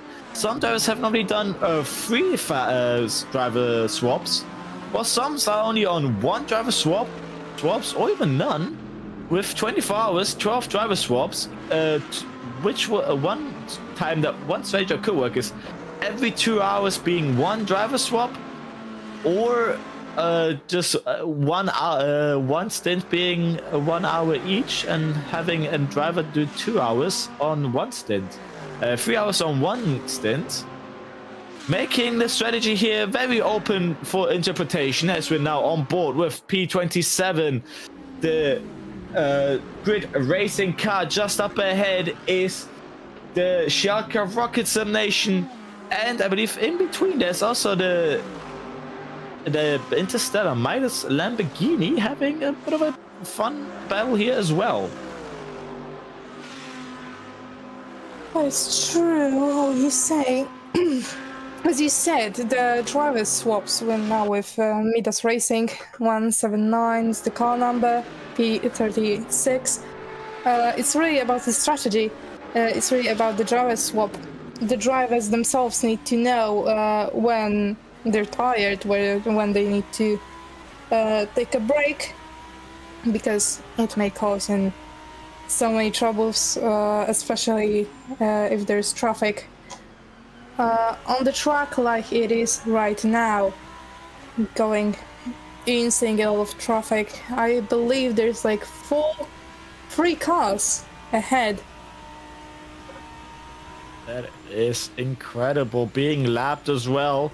Sometimes you don't notice that you have lapped cars behind, so your first instinct is to just battle every car around you, which is the better thing to do as well. Obviously, you might not know if there's just an issue in the system, or just you have people saying wrong things to you. So rather fight everyone like it's a full position, but not obviously dangerously, rather than letting by and getting to know after you let him by that might have been for position and you losing your position. But right now for us, we see who is for position, and right now with the grid racing, the position up ahead is just right there in the bus stop, in between a GT3 and an LMDH. Really smoothly onto the bus stop here. Yes, we could see he got the apex in between his wheels, which caused him not to fly away from the turns. He's being far behind from the cars ahead. As we can see, hypercar going faster than the GT in the front, trying to overtake all of this traffic. Oh, I didn't expect such a big traffic behind him though. Really clean overtake. It could have happened with a collision, a bit of a tire lockage from the hypercars. Right now, there we are on board with Delta Infinite. In between 2 GT3s in front and 2 GT3s behind. They're trying to make it pass soon, but oh, careful. That is not great to see that when an LMDH follows a car that's close by. You know, the speed difference between those two are not the smallest, so sometimes they misjudge the speeds of those GT3s, and I've seen before AOT Turtle Beach GT3 off into the grass. Rejoining just doing the banking, the second banking before the front stretch. I was expecting him to wait for that GT, not rejoining the track so early. Still here with AOT Turtle Beach into the cockpit. Having to be careful, as just 10 seconds behind are two cars for position. And it looks to me that AOT Turtle Beach car is having a bit of issues. What has happened to the Strafer Racing car? That is not a healthy front end, and ooh, that is that does not look good. A lot of damage here. It doesn't look to me that they're suffering too much. They're driving like no tomorrow, as just behind half a second is the Park Motorsport car. And I don't believe they have damage, so there's one advantage. Looking at the LMDH on the inside, that careful for the GT3 not to get too wide there. Oh, careful in the back. Oh, I believe there was near an incident there with the LMDH and the GT3 trying to go past last second between the Royal Racing and an LMDH there between now the Park Motorsport and the Strafer Racing car. A bit of a tire lockage. We could see a bit of smoke coming out of the hypercars. Now in the cockpit with JLabs Park Motorsport, number 907, currently P25, being overtaken by the hypercar. I'm really interested by the liveries. That's a huge incident. I haven't seen it. It's just Yellow bus, teleported. Nearly flipping over was the Keisha Tamafia Capone 899 car. I saw the floor of the car for a second as it looked to me hitting that first part of the cup. Just a bit wrong as what has happened there? That LMDH going up the biking. They're off the yellow lines just to get past these two here. They're not leaving each other. Park Motorsports is past. As Strafer now is trying to do the opposite and getting the position back. It's true. It's really about who goes onto the inside and the outside and who breaks earlier or later. It is a great fight. You can see 709 a bit into the apex there. A bit of the lifting. Going strong into next corners. As the sun is going down here in Daytona, as obviously now lights have been turned on by many of our cut drivers here. The biggest issue now during this time of day is in the first sector going towards turn 1, turn 4 and turn 5. The sun will be right in the shining into that cockpit, so a bit more difficult to notice your braking points. But it did not look to me yet that drivers have been missing them braking points yet. As the next biggest part, difficult part of the race. Oh, talking about mistakes, Emirates Racing off, and that does not look healthy to me. It does not, yes. That is suspension damage by the Emirates Racing car. Looking at that steering column, that's not straight, that's facing slightly to the left. They need to pit as soon as possible. To the entry. They're really losing the time. 375, slow ahead of the chicane, and technical flag for 375 Emirate Racing. Please box stop. They have to box to repair for that damage, or else they'll get a huge penalty. As there we go, a few more cars now reaching them, but it looks to me they're going for the safe line at the bottom of the banking here, not on quite the racing line, which is good to know, as they know that how dangerous it is knowing being the slower car in such a fast sweeping section of the track. Luckily that was near the end of the lap, so they can bring it back to the pit lane. Just need to be careful that they also choose to repair the damage, as it's happened to me as a racing driver quite a bit of times, having gotten damage going back to the pit lane and then actually not choosing to repair my damage, and then just going in there not being car 375 being in the hurt. pit lane at the moment. Having been told, nope, we have not repaired your damage. Go out another lap. There we go. The 375 is in the pit lane. Next thing they have to do is repair that damage, and they'll be up and running in no time. I say no time. Repairing that damage takes quite a bit. Yeah, especially the windshield. It was quite a damage there. We're here with GT Shigaoka Rocket Simulation. Going through the bus stop, I believe. It is really crucial to get that apex in between your wheels, as I said, just to keep the racing lines as straight as possible going into the corners. Yes, we're right now on board with the Shigaoka Rocket Sim Nation car just behind, being the Grid Racing Mercedes as well.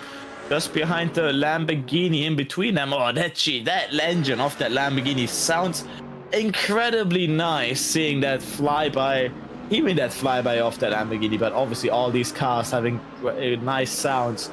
But I believe with the open rear of that Lamborghini up ahead, just sounds a little bit more aggressive, and also the looks of that Lamborghini is just way more aggressive than the Mercedes, as the car itself handles a little bit different. So every driver being in a different company in the car, having to drive it a little bit different and also set it up a bit different, as the Lamborghinis are more focused for cornering, as they are more straight line focused car, those car being faster in straight line speeds, while the Mercedes is more of a balanced GT3 car. So we're gonna have to see the later on we go with also tire wear, which team has nailed that setup straight perfectly, as I can say for myself when I was in their cars. Oh, there's a big crash.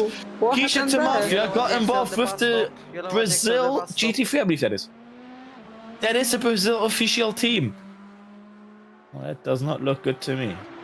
Yeah, it seems like they have... Oh, that is crucial damage for them, I believe. Green. Green? That does not look green to me yet. It's true. Every card. Yes. That's what I've been saying before. Not only do you lose time doing an incident, you're losing more time waiting for all the cars to go by. Do they have suspension damage? Is not a question. I believe... Yes, they do. Yeah, then they will be needing to pit soon. Oh, that's a lot of damage. They can't even go facing a right way before the car flies to the left. Oh, he's really fighting the car.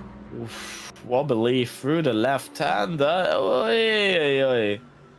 And he's going quite fast to have that much damage, but now luckily that's the pit lane is just right here. And here, just with 80 kilometers an hour pit limit, it won't take long to stop.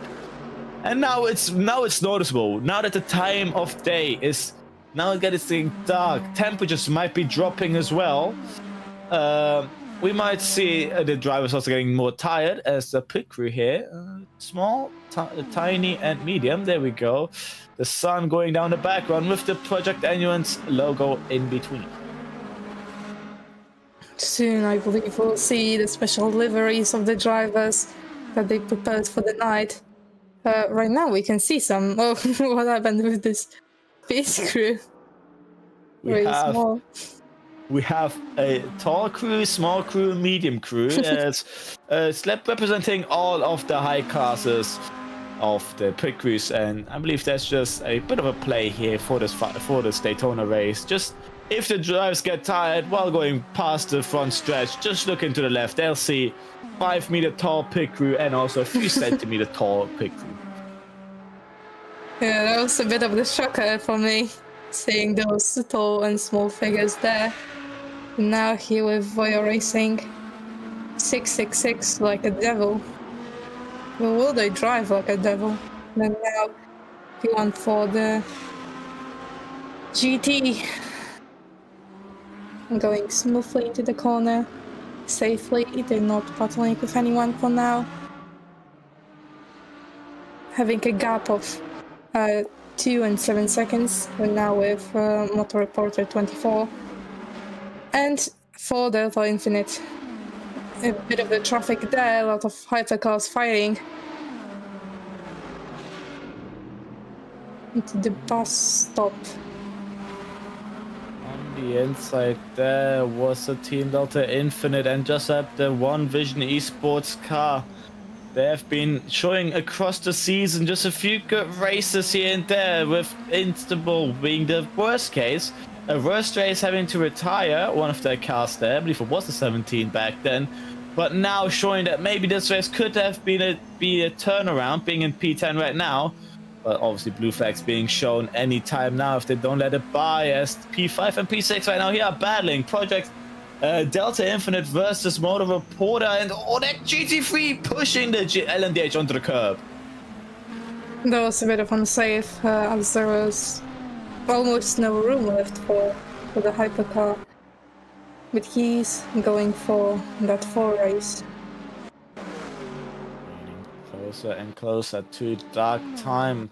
I believe it's representing to real lifetime. And so if I look out the window, also I'm starting to see a bit of a sun down moment, bit of a sunset in the distance there. And this just is so cool to see. This is the first time I've ever commented a 24-hour race, and just the sheer, what has happened? That is incredible. That is, they just can't. What has happened? They're being pitted across the road. Motor Reporter losing so much time. Oh my goodness. That looked to me like a bit of a netcode moment between Delta Infinite and Motor Reporter, but there will definitely be something between the teams, especially Report probably flying across now. But that was a huge incident there, which luckily got pretty much unscathed out of. If that would have been real life, you would have definitely seen a red flag coming out at that crash. And just the reaction times of our driver here, that was incredible, getting immediately off the road before being a danger to anyone else.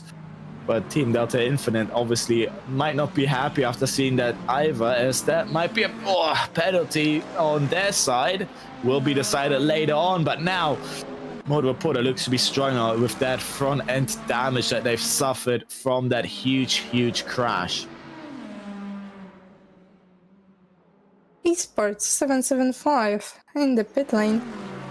But we're here with the P1, the leader of our race, GLS Racing, going through the bus stop.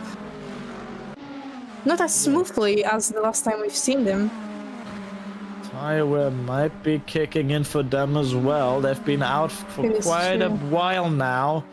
We're staying as well, having been nearly an hour now, and that is, I've got to say, with this being my second stint this race, having 2 more I believe to go, 3 more I believe to go, of being later at 23 to midnight, and then I'll be back tomorrow at 6 a.m. and then 10 a.m. And it's gonna say, these 2 stints right now I've been flying past. I have still 1 hour here for now with Lotus, and this race here so far is just full of magic moments, and it's just so fun to watch and commentate over. For everyone just tuning in, it's the Project Anyone's 24 Hours of Daytona. We're all here between LMDHs, BMWs, and 3 GT3 cars, the Lexus, BMW, Lexus, Mercedes, and Lamborghini. And so far, it's been going great. Yeah, but there's so many incidents that you think, like so many spins, so many crashes, contacts with another driver. I didn't expect to see that, to be fair, as I was going in to commentate. We're here with Gniado Fluente Wide. What a name. Number 133. P15 at the moment in pit. There we are, and this is here the view from this pit lane here is incredible. Seeing the front stretch where everyone drives around 300 kilometers an hour into the hard breaking point that is turn 1 and 2. Here we see that's the PXN car, our leading car, going through there one more time for the 214th time. And there's still many more times that we'll see that start-finish line across this race. As now, big moment in this race, Just PXN is about to lap P2. Beautiful view we got here as well. Yeah, like the sun setting in beautifully. Wow. And if you'd be here in real life on that Ferris wheel, you'd basically have the entire track in view. And at night, I've seen this track at night. That Ferris wheel is pretty much filled with lights, and it's basically a rainbow-colored Ferris wheel. So during nighttime, that view will be beautifully done, but beautifully seen by many of our drivers here on the grid. As any corners now, some nation might get lapped by a leading car, and that will be a first this race, and probably many more to go, depending on what the strategy is for our drivers. It's true. I'm starting to see that the tires are getting pretty tired, as you said. It'll be an interesting moment to see when will they pit and change the tires, actually. Towards turn 1. PXN Nation stalls, eyes up ahead. One Vision and PXN. I remember many races where these two have been duking it out left and right. And this time, GLX PXN has the most proud moment probably ever, seeing as the rivals they've been racing in many races are the ones that they're gonna lap, and that feeling will not be will be there for the first time and probably enjoy it, as we're very close here towards turn 5, then turn 6, and towards the breaking point of turn 7. Kirito Racing letting them pie on the right, but not quite managing to let AGL's PXN pass there. Is the 117 car gonna get the blue flags, or are they allowed to be in front just for a couple more corners? But looking at that battery usage of the Just PXN, they're waiting for no time whatsoever, and are going past, and the One Vision lets them pass. It's true. The GLS is such a skilled team. I'm just speechless as they drive so much focus, so much. It's like ideal racing line. Now with Full Race Delta Infinite number 81 and AOT Turtle Beach number 91 on the car having a battle. You can see Kicha and Full Race Delta Infinite fighting. Oh, a bit of a contact there. That was not a bit. It was a huge contact. The front side of Delta Infinite clipping the backside of One Vision, and off both go. And that was, I believe, also an overtake from the Motor Reporter, from the AOT Turtle Beach car, I believe it was, or the Motor Reporter, I believe. I haven't remembered. There was the Motor Reporter car then getting past the Delta Infinite crash. Just what they were hoping for, and probably in many strategies here right now, it is planned that when that crashes are inevitable. Sad, obviously, the sad reality. Getting closer and closer to the sunset. Remember to turn your headlights on to see properly on the track. Thank you.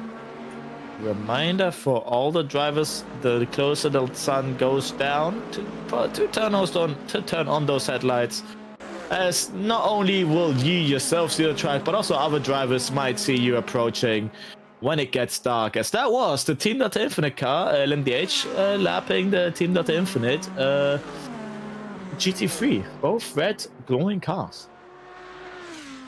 Yeah, the headlights are especially important here, as many cars have black or a really dark livery. they may not be seen by the driver above them. And now with FNL Riti number 222 on the car, going really into the bus stop close to the wall there.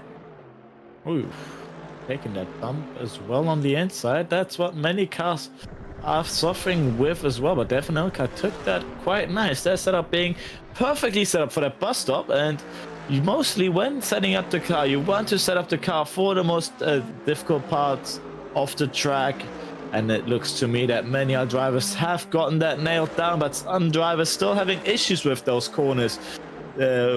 With examples of Skoda Corsa or the Brazil official LMDH also having a few issues through those couple of corners, but obviously very difficult to get them right. You need to have as much calculations with the setups, as these cars have so you can change so much on the cars that sometimes it's even different to understand what change you've done actually does to the car. But on board now with Grid Racing, AT Turtle Beach just a few seconds ahead. Behind, just FNL just a few seconds behind. There they are. As there's a yellow through the bus stop. Green flag, green flag, green flag. Who yellow Flag is flag? back up. Oh, green flag. Okay, I heard yellow. I was shocked by it. Grid Racing and FNL RT having a battle really close to each other. onto, I believe, one of the last corners of the race. We're now with Shigeoka Sim Racing and Sim Nation One Vision Esports. Having a close battle. A bit of a traffic with the hypercars and GTs next to each other. We see amazing overtake by them. Going on to the next GT, also overtaking them with no issue.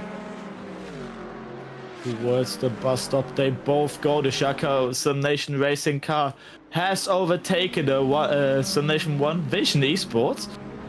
Some Sim Nation cars, team names here, across the board before turn 7 with a few lap cars, but the Sim Nation One Vision Esports does not want to let out across the final back stretch now, the final corner towards yellow at the bus stop. Yes, it's noticeable at the bottom right there. You saw a dot being on the left hand side, and the PMO team entrance team red car on the inside apron. Having to go for the runoff, but here back on the battle for P7 Nexium versus AT Turtle Beach, are old leaders in this race. Yeah, they're really close to each other. They're both playing really aggressive for now. It's really up to the setups now and the braking points, because as you said, the setups need to be prepared for the hardest part of the race. But it's really a strategy if you want to lose the speed just to go through the corners more smoothly, or do you have enough skill to go through the corners with that much speed on the setup? You need to have the perfect balance. Obviously, some teams preferably having one part better, one part worse, and the other way around. It's noticeable on straights. Sometimes we saw during overtakes, even when drivers are not in the slipstream, we notice the straight line speed difference. And here, exactly one of the examples, AT Turtle Beach did not look to me that they're great on that straight line speed, not catching to Nexium at all throughout the bus, after the bus stop towards turn 1. But now comes the inside part of the track where maybe the setup comes in a bit stronger. Back on FNL RT versus Grid Racing, side by side onto the final start stretch, and nicely done before the breaking point. They are passed. FNL P24 at the moment. Amazing overtake. It was really a strategy to find a breaking point there and make sure to brake faster than the other car. Right now, out on track, 43 cars all together, and this track is filled to the brim from end to start with cars, and everyone edging themselves closer together, having to find just the space on the asphalt to get past. And with the speed difference between all our classes here, it's always difficult to know when to get past or when to stay behind. So obviously the faster car has to take the responsibility of getting past cleanly. As often it might happen that an LMDH thinks I am in the faster car, the GT3 ahead is slower. I'm just gonna send it on the inside and they have to avoid me as I'm the faster one.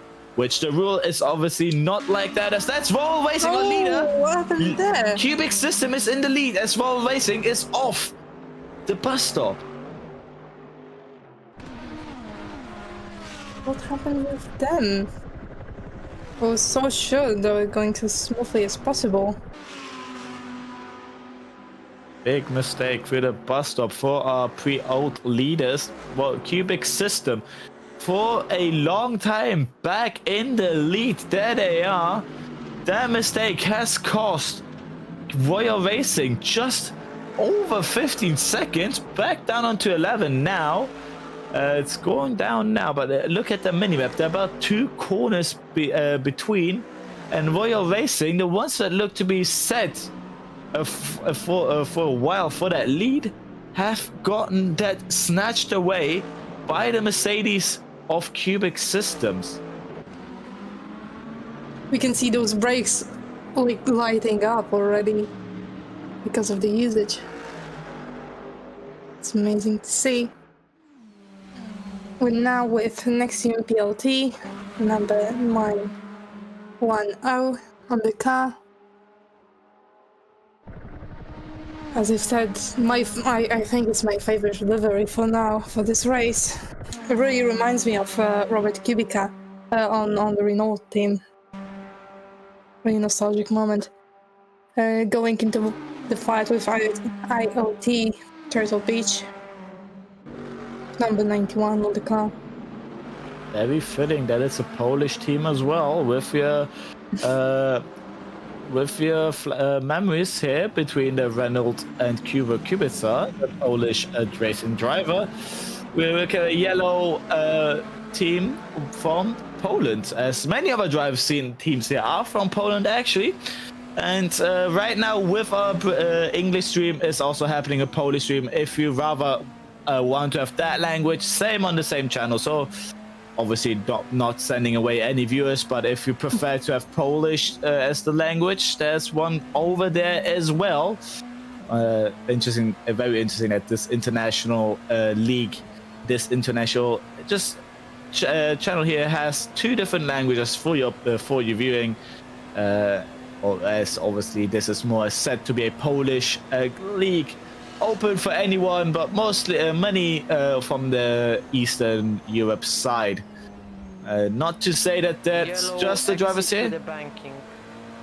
Exit to the banking, yellow flag. It does look to me that they're back. There they are. That's the PMO Simulation Move Center car off, and they're not moving. They're not moving. What's wrong with them? What happened? For the yellow in 5, 4, 3. Oh, and they're gone. two, That's it. 1. They've gone back to the pit lane. Yellow, follow the delta. Oh, that- obviously there. Oh, that is not how to take the full course yellow. The AT Turtle Beach was just a little too fast, and everyone now down to 80 kilometers an hour until the full course yellow is over. Yeah, we'll now see some slow racing. Nothing really much to commentate on. That was a crash from the Sim Nation team off to the left of the first banking, but this now here between the Nexium and Patronus side by side during the full course yellow, it looks to me that the AT Turtle Beach doesn't have a pit limit button and they're accelerating and braking. Well, the Nexium, you can hear the brakes on. Someone is applying enough brakes so to not move off. To keep temperatures, that's interesting. Green in 5, 4, 3, 2, 1. Green flag And it's in go, 5. go, go! Oh, And it looks to what be the happened? Nexium! Oh, no, I think it was off! A little bit onto the grass, which costed them their position. Wow. That is there were more focus for tire temperatures, that when the lights went green. 77, that's not how you behave during full course yellow, just to let you know. Ooh, 77 gets a warning for improper full course yellow behavior. Hopefully not to see a repeat of that. 77 being the Brazil official team that was just passed here by our two LMDH drivers here. Probably, obviously, being the first race, I would not blame them if, with the stress that they're feeling, maybe misbehaving during a full course yellow. Funny story, I myself have done a mistake in this race, and instead of doing a long stop, I've gone into the pit lane for a pit stop, and then the next lap remembered where I had to take a long stop. So I've lost my team quite a bit of time. Hopefully not to do that again, or any other team doing my exact stupidity.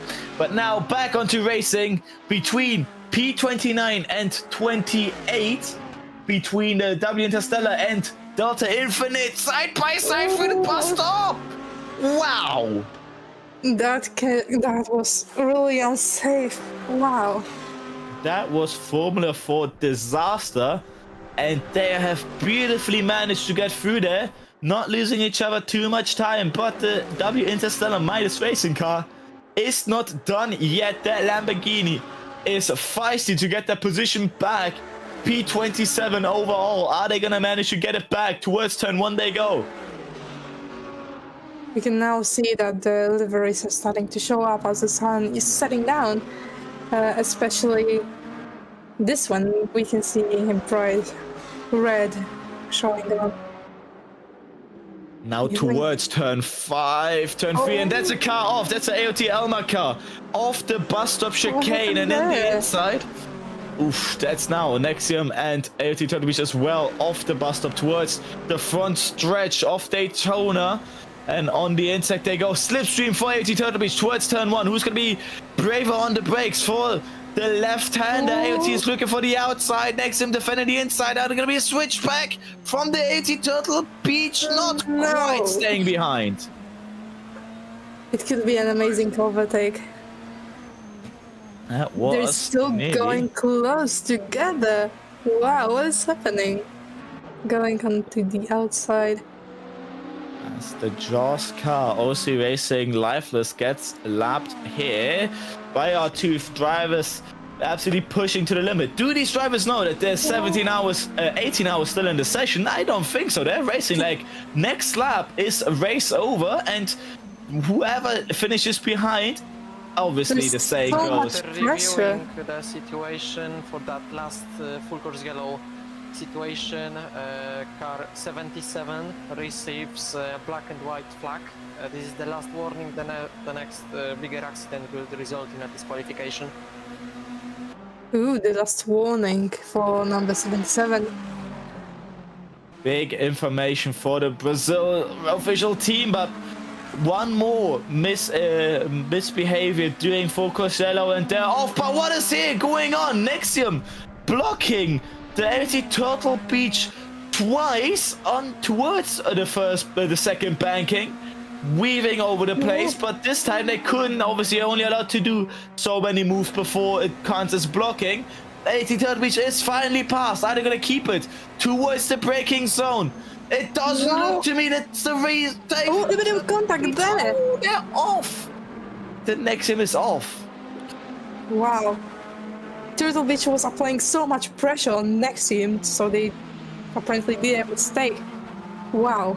They really know how to get our emotions in. And AOT Turtle Beach is back into P6 from Nexium. Is Nexium going to allow that? Does not look so fast. The Brazil official team on the outside there, they then both passed with no issues so far. Towards turn 7 now, and now back. Nexium having the advantage towards the back stretch they go. The slipstream very potent on these cars, but also battery usage. Whoever drains that battery to get the most straight line speed and acceleration might be the winner here, but obviously you want to also have your battery survive for the entirety of this very, very long race. the battery only charging during braking. And I have to say, here in Daytona, you don't actually do quite a lot of braking, as it's often straights. But LT Turtle Beach losing out with the GT3. They're so close to each other. I don't think Nexium will just pass on to their P6 that can possibly getting closer and closer to each other. Almost a bit of a contact there, but they're both on the track. Wow. Who'll break first? We'll go next on the inside. Incredible. And a bit of a contact, but Nexium is P6 now. Wow. Incredible. I don't think Turtle Bitch will just leave it alone. I think they'll fight. That was going on.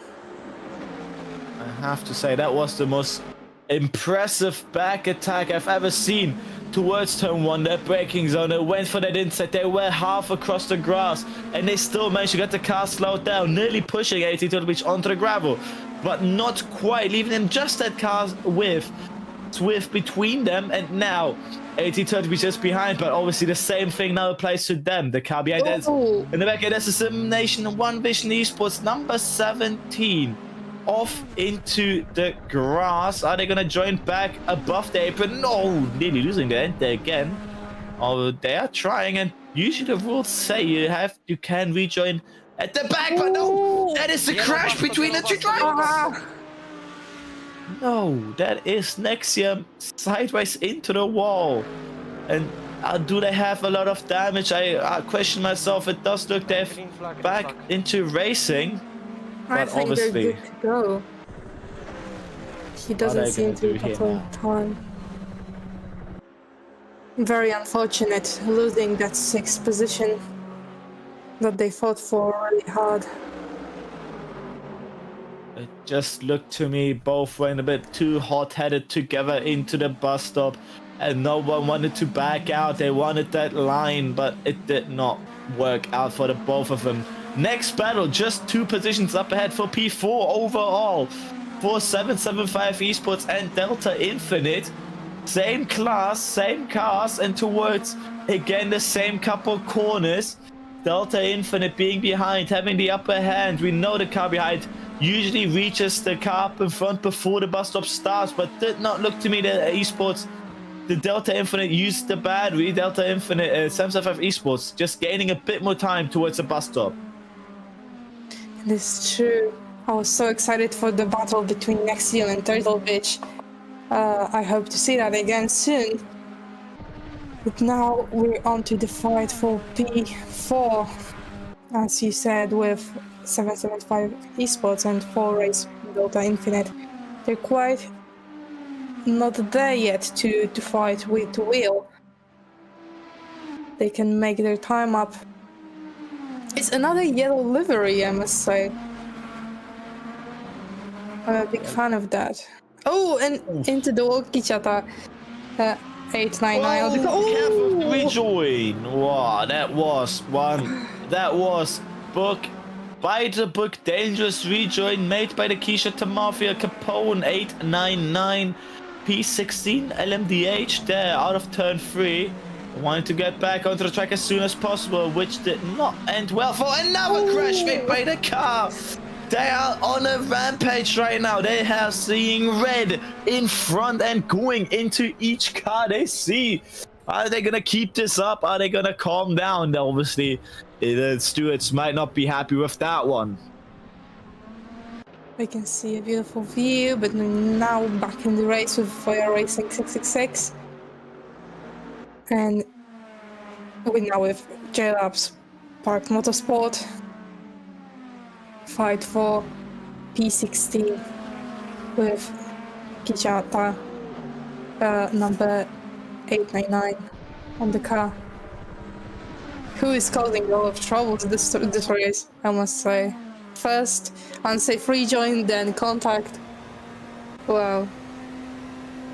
Hopefully they don't keep that up, as not only do they ruin their own race, they ruin sadly other also races from other drivers keeping that up. But it looks to me they've managed to get the car back into control the drivers now back into a rhythm here, as that's what you need to figure out. You need to pick up your own rhythm each lap, each time the tires get a bit more worn.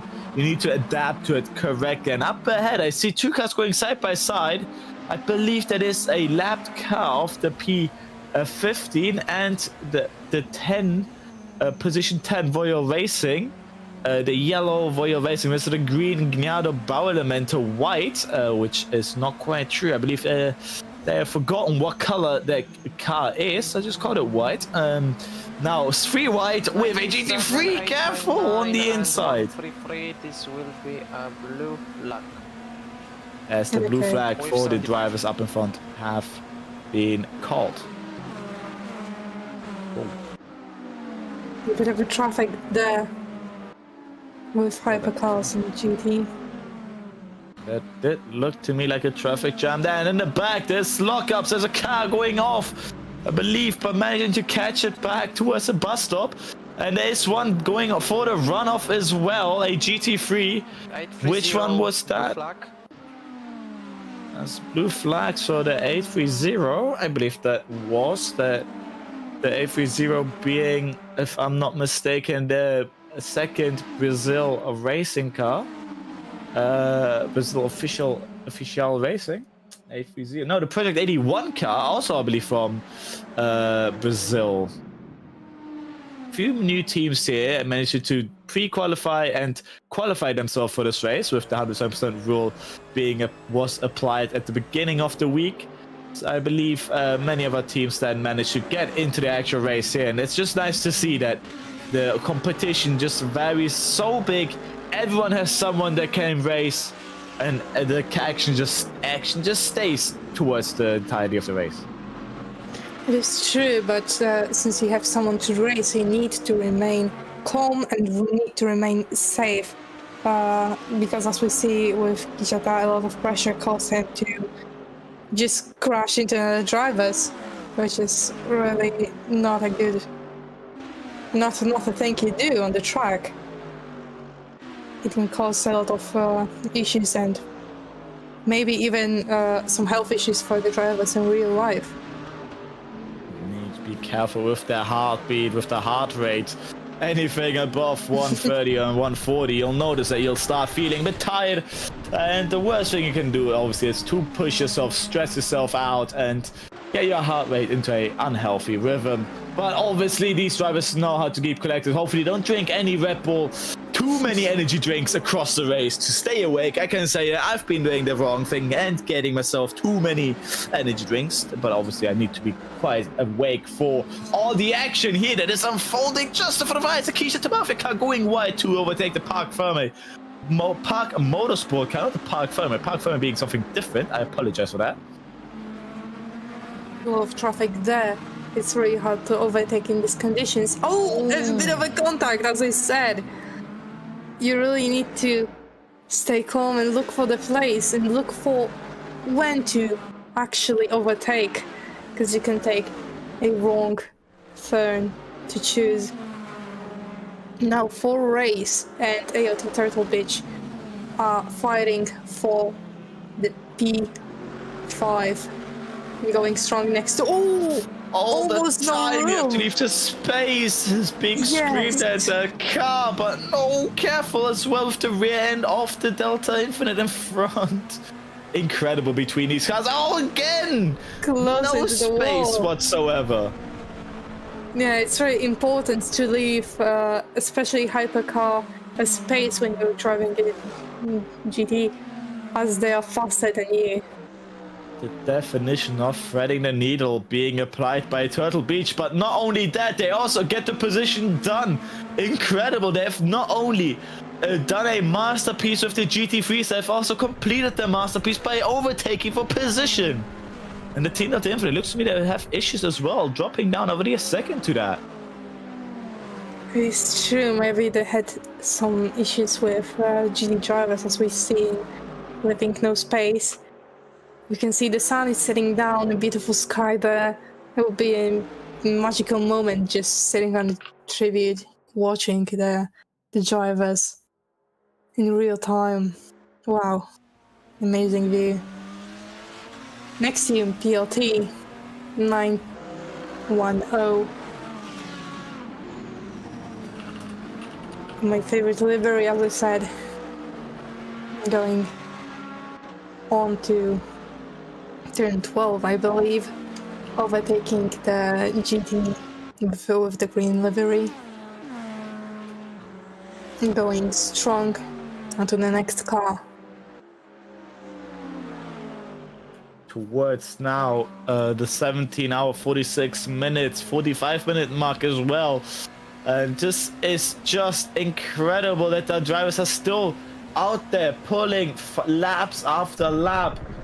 Last lap being from our leading car 1:38.31.5, while the fastest is just a 1:30.4, just 1 second, while the Simnation One Vision Esports last lap 1:33.4, while their fastest lap was a 1:32, not just with a bit of more fuel. The 1 second is maybe the explanation, but their pace is still right up there. But looking also tire wear, our two leading cars are very close to the next pit stops with 26 and 32 lap old tires, which might be close to be a next pit stop.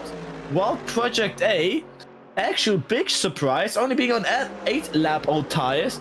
They are absolutely on a flyer, a shocking strategy, as that might be them jumping up into P1 and 2 as the Simnation car, I believe the Simnation One Vision gone into the pit lane to do a long stop, if I'm seeing that correctly. Yeah, it was a really good strategy for them, waiting for the other cars to pit, as we've seen now. GLS into the pit. That was the GLS PXN racing car going into the pit lane. The Simnation are still out on track, and I believe they're about to gain a P1 in about a few seconds. They're going around the final banking towards the front stretch, but now on board with Schalke Rocket Nation towards the Park Motorsports Mercedes up ahead. I believe that is the purple Mercedes. There we go. That's what I've been saying before. Looking at the beautiful lights the Ferris wheel shows us for this beautiful track, and that will be our view for the next couple of hours. But back onto Park Motorsport with the Schalke Rocket Simulation car behind. Yeah, we're now with J-Labs Park Motorsport 907 losing a position, now P24 going strong. Oh, they gained the position back. We're now watching Schalke Rocket Simulation. They got onto the grass, which cost them their position, unfortunately, but that's what happens when you lose your focus and look for the other car that's behind you. They're getting close. Being a racing driver, being a racing driver, you really need to multitask your way through races. Not only look behind, also look in front, look for your braking points, brake, gas, turn, do everything and still nail everything perfectly. Hopefully many of these drivers also having company in their cars as well. Obviously, it might get lonely after a while just driving together alone in their car. Maybe you get a rhythm, but after some time not hearing someone near you, you'll start feeling a bit of emptiness, which hopefully all of our drivers have someone to keep them company all across the 24-hour race, even at the night stints. But back on the Kyoto Racing Esports car, just about a second behind the AOT Turtle Beach 41 up ahead. It is true. We don't see. Oh, we're here with a great battle. 4 race Delta Infinite with Nexium PLT for P6. You see they're really close to each other into inside line. Nexium gets that P7 and goes on to 4 race Delta Infinite as he lost his position, unfortunately. Insane by Nexium with their damage. I believe they've gotten a bit of damage altogether on their count. They're not backing out whatsoever. They said, we've got damage, we acknowledge it, and we do not care. We keep on going, we keep on pushing, and that is just racing. That's just the definition of racing. You want to be Yeah, that's just a the best mentality. out of the best of the rest. And here, the Nexium drivers are just not looking down. They feel they are the strongest. They want to be the strongest, and they keep on pushing to gain that time to the strongest. As PXN ends the nation down in the pits. That is it. Project A being our new leader here in Project Endurance 24 Hours of Daytona. It is true. We can see the strategy of Nexium is really repeating. He's always going on the inside on those turns to gain their positions. It's working out for them, so I believe they'll keep doing that. But they've also gotten back in place after those incidents that happened, going into the wall. Really happy for them to see them come back. But we're now with 4 Race Delta Infinite that are on P8 at the moment. Number 81 on the car, going for their lost position to overtake on Nexium, possibly. That is just what it all is about. But here now Nexium and all our other drivers gonna say they feel the rhythm now that not many battles are out on track. Look at the timing boards across the positions here. The closest one are about 1 point. Still lagging, so if you could make a driver swap or something like that, that would be really great. The bow element is being repeated that they are lagging still across the track, being asked to find a way to fix it by maybe doing a driver swap, or maybe at the person himself figuring out what the issue is, as obviously that is just a little bit too dangerous for all of our drivers, seeing a car sometimes teleporting to places where you don't really can expect it to happen. It looks to me now, it looks a little more fixed. Looks to me they're back into a good internet connection stability, but that's just being simulation racing. You need to calculate that maybe real life failures like brake failures or suspension failures or anything around cars that can happen in real life might not happen in a simulation, but stuff that can't happen in real life can happen in simulations, like internet issues, actual setup issues in real life with your wheel, pedals, or anything breaking or not working, or maybe even computer issues. Anything can be translated into a real life failure and can have the same consequences. It is true, of course. You can have issues, and the driver behind you can't decide whether to go left or right to overtake you. That can cause many accidents. We're now with GT driver IoT Turtle Beach, number 41 on the car, P28 at the moment, and Kirito Racing Esports now P29, going strong. A second gap behind the Turtle Beach. We can really hear the engine going off in the cockpit. Very loud, I believe V10 in that car. Very for a very pleasant thing for racing enthusiasts, but I've known people that aren't really into racing, hearing these engines, just saying that's annoying to listen to for a longer periods of time, right? Probably more racing enthusiasts saying, how can you say something like that? This is music to our ears. I agree to those, but also I can see how loud noises can get annoying after a while. But our drivers here do not care. They want to feel the adrenaline in their blood coursing through all of their veins to have the best experience they can. But obviously in racing, not only do you want to be the best, you need to also have fun, or else you're missing the key component of racing altogether. It is true, of course, what you say. We're now with 775 Esports and AOT Turtle Beach as they're going for an overtake, and AOT Turtle Beach is now P2. Amazing overtake done by them. Well, look to me, AOT Turtle Beach deploying the battery just at the right moment. Catching 775 napping into the bus stop chicane. Obviously, 775 knowing that if they fight it into there, that could risk their podium position. But AOT Turtle Beach doing something that you would not expect after a great overtake like that, pulling into the pit lane. That is unexpected. True. I was thinking they would hold the positions, but maybe that was the strategy. But now with AOT Turtle Beach now GT, you have number 31 on the car.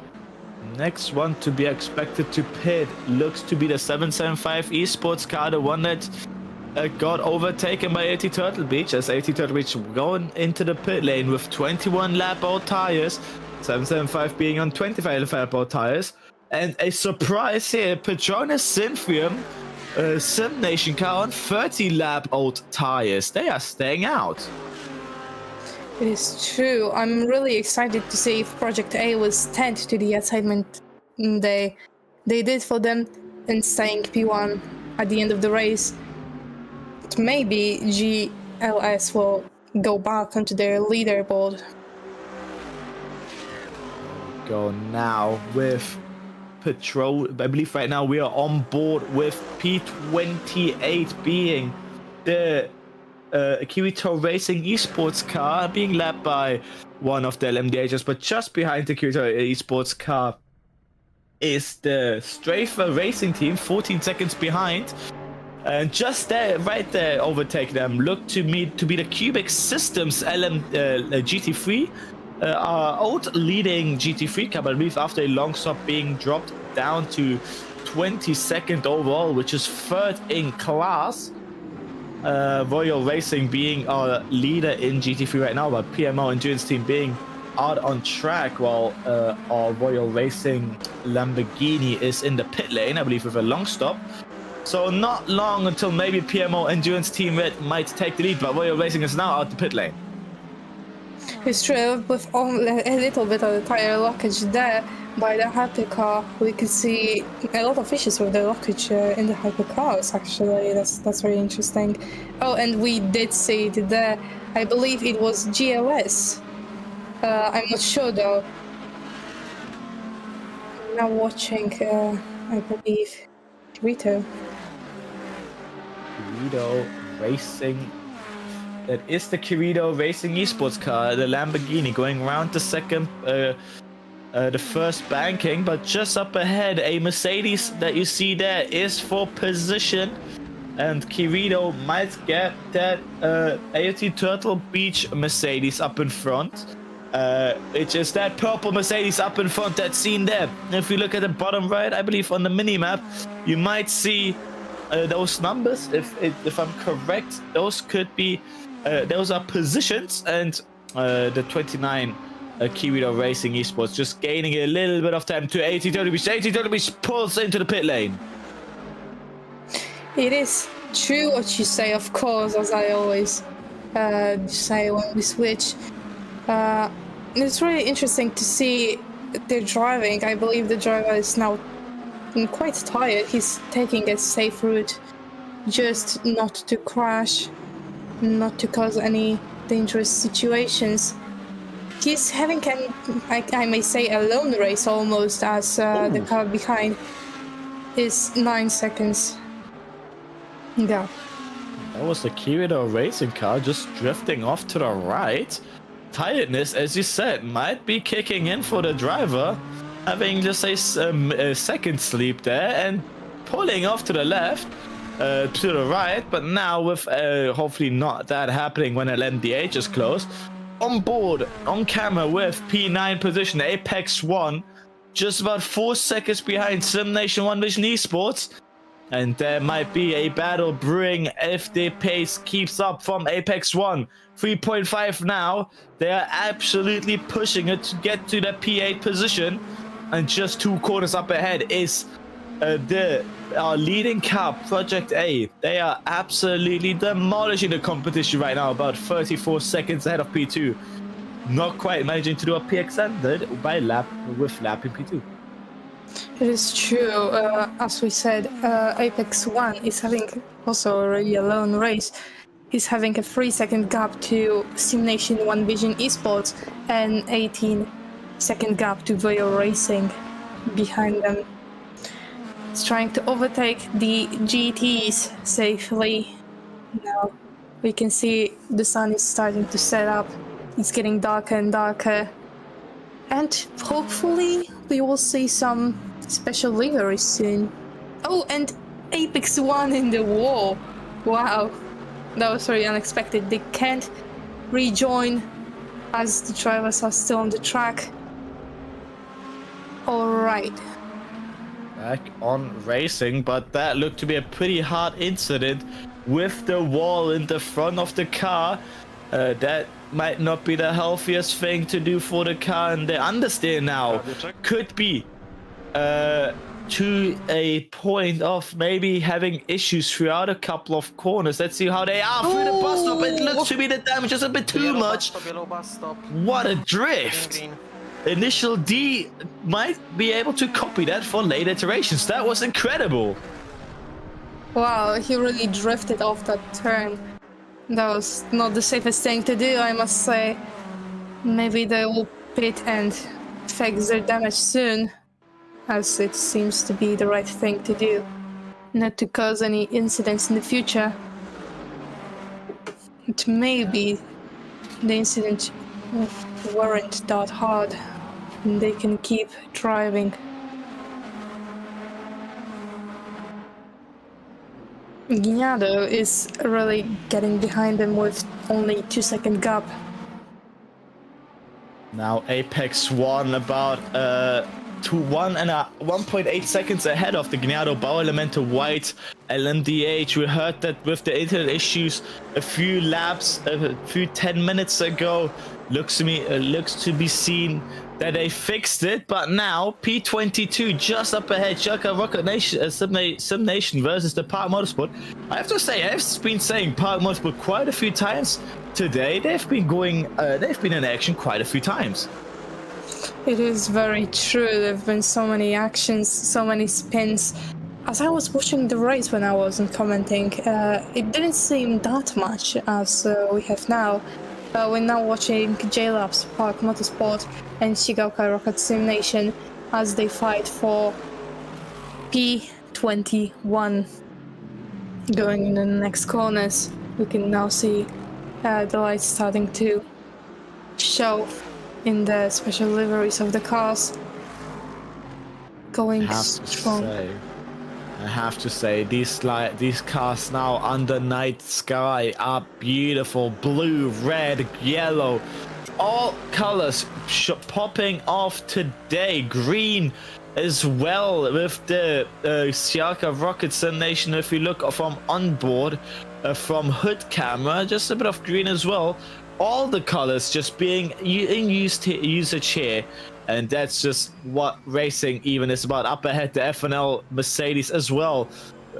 Green main color. And to be honest, that's also very nice for us commentators. If we don't notice the numbers or the names, the first thing you notice are the colors, and they really help us to figure out which car we're looking at.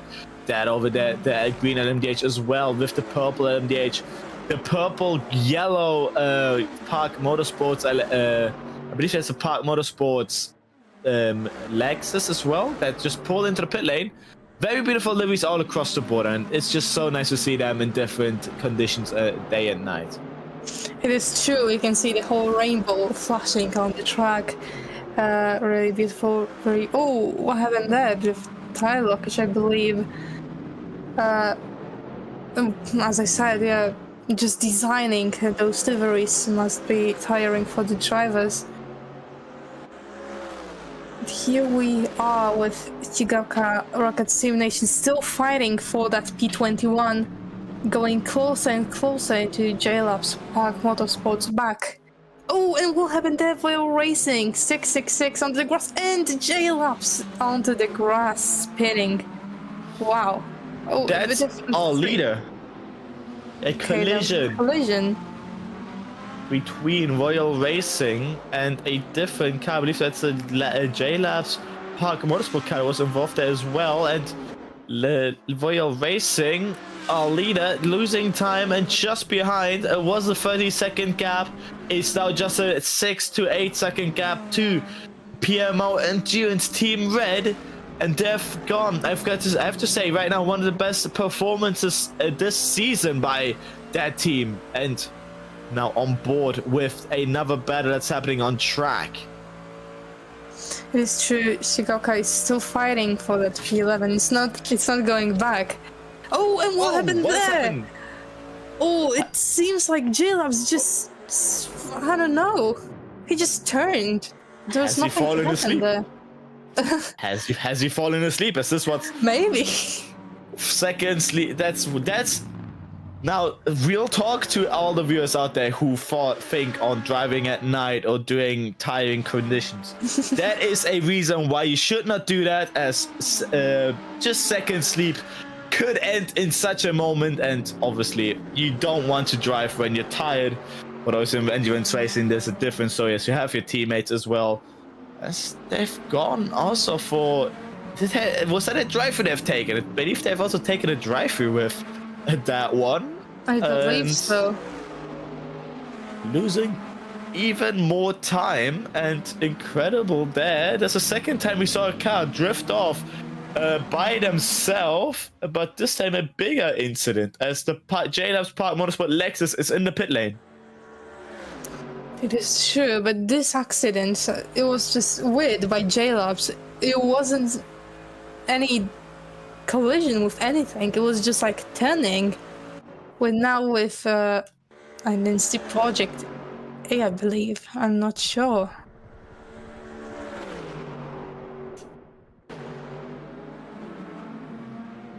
Okay. Project 81, sorry. It's going through another turns. 830, the number of the car, now P39, having an alone race. Nothing really to see there. Rivals Racing Team 83 on the car, P41 in the pit lane. Now Shigeoka Sim Nation Racing with Hypercar P11. Beautiful green. As we see these Le Mans prototype cars, these LMDHs. I believe LMDH standing for Le Mans Daytona, or I believe that is Le Mans Daytona. I might have butchered that, but the D does stand for Daytona, as that I do know. Hypercars prototypes as well, being first introduced last year in real life, and just see a very high tech as well in racing technology. Bit slower than LMP1 class, but still very much fast all across the board. And it's just so nice to see just how nice they are to watch, and also how, I believe, for the drivers as well, nice to drive on tracks like these where they're meant for. And once a driver gets into the mentality being one with the car, we also will see some impressive and beautiful driving by our drivers across the board. That is obviously true now with Simnation One Vision Esports. 30 seconds stop and go penalty for crew 91. This is incident note number 18. 91 having a penalty. That's the AOT Turtle Beach car having a, I believe, was that a stop and go penalty that I've heard, a 10-second one? That is a 30-second stop and go a penalty by the AOT Turtle Beach car for infringing rules, and that means that our old leader, they were absolutely flying in the first couple hours of the race, have now dropped down to 4th with a massive penalty on their name. Now, AFL Racing having a battle with another 709, going strong into the corners.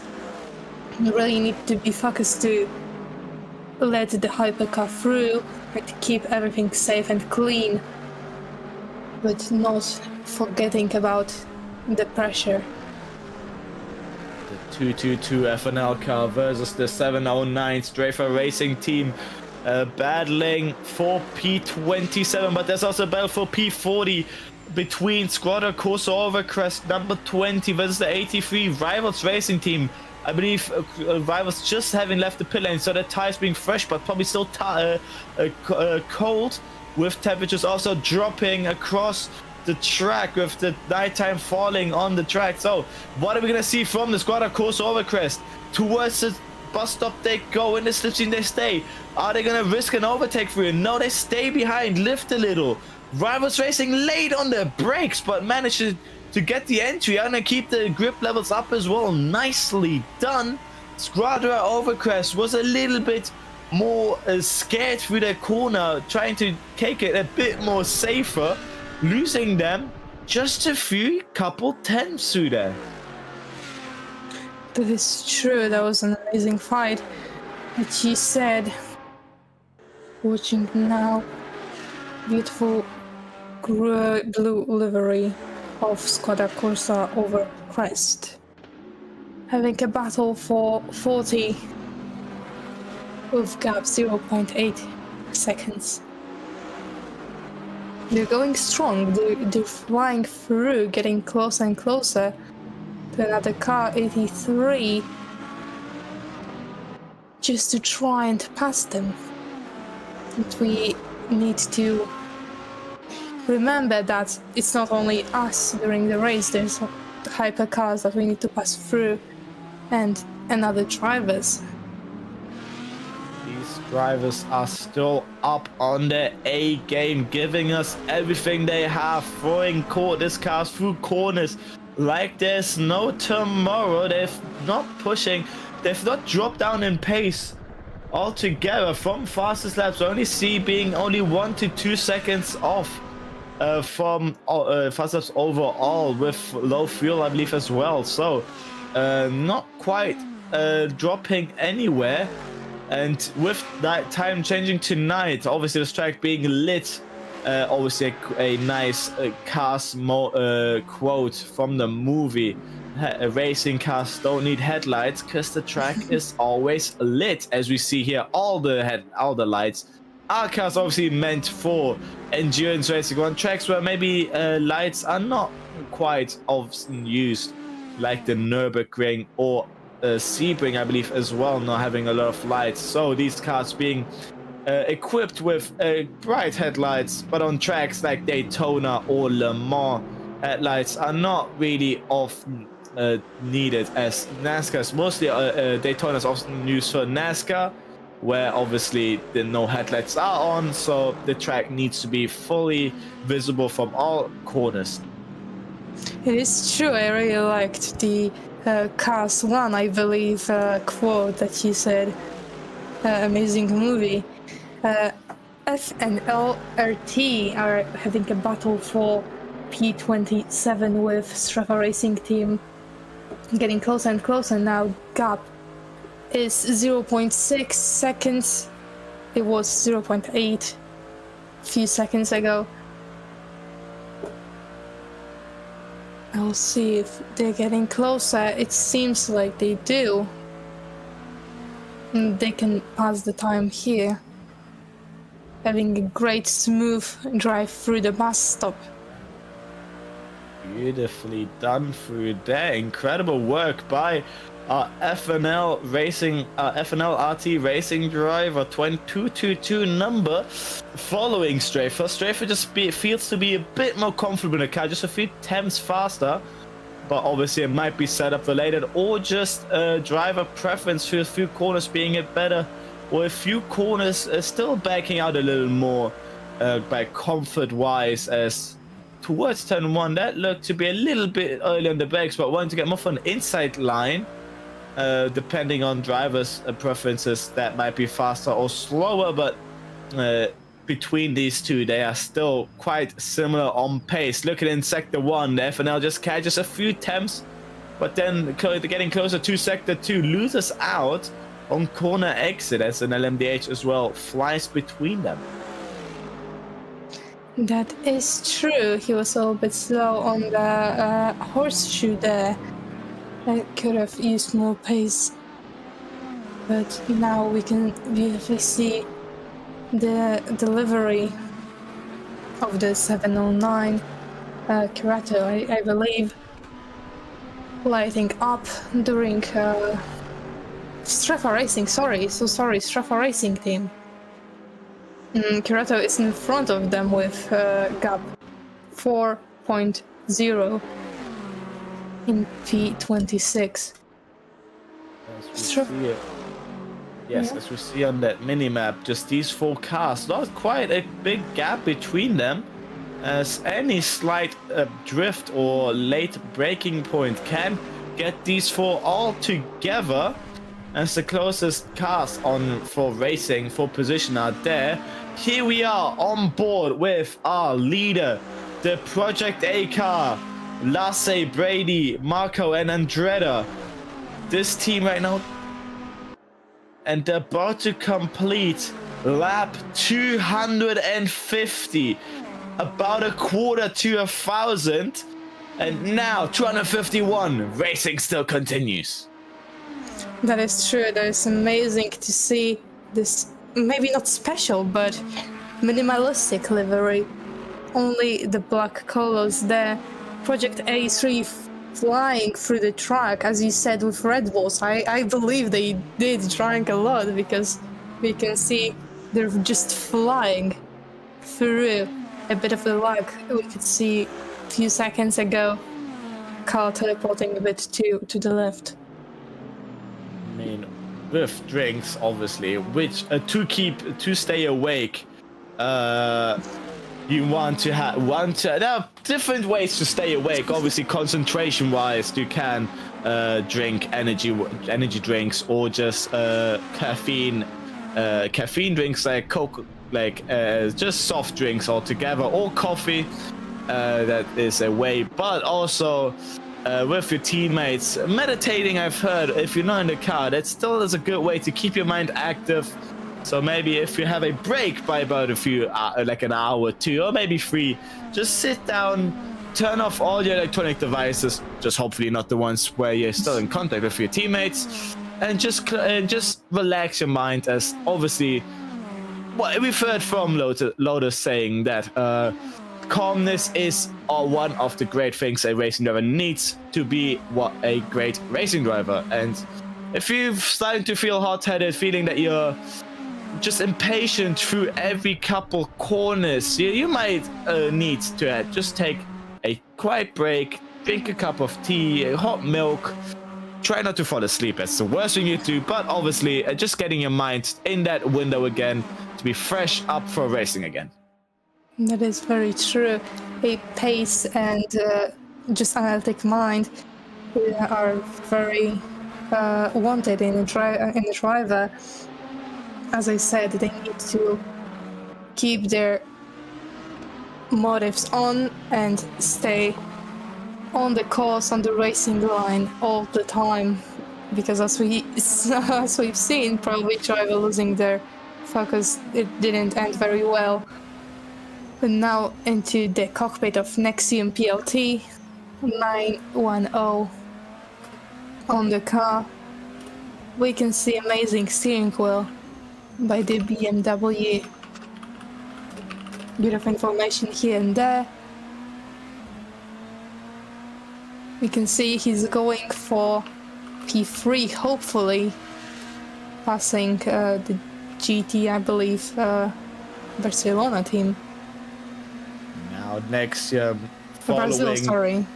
The 775, 2 yellow cars, your favorite color here across the board, following each other. So this race might be awesome for your eyes. towards the second Serious. banking. They go for P3 podium position, the position that every driver dreads to get if you're outside the top 3. But also saying, as a racing perspective, the second best position you can get as obviously SO. No, next goes into the pit lane, and that is the podium battle over. But obviously, the two positions a racing driver wants to get are obviously P1 and P3, as P2 means you're the loser to P1, and P4 hurts the most, being the loser of the top 3. So if you have a battle for the podium and for first place and second doesn't work, third place drivers might still be the second happiest out there. It is true. Some actually said to me that P4 is so much worse than being the last. We're here with Curator Racing Esports, number 55 on the car. If that is true, being 4th is dreading seeing the top 3. For car number 175 is incident 175 drive-through penalty. As I said, it's really draining just to see the top 3 drivers on the podium, and you know you could be there, and you were so close to standing on the top, but you didn't manage to. We're here with P3, Petronas Sim Nation, number 175 on the car, having a 7-second gap to P2 775 Esports, going strong.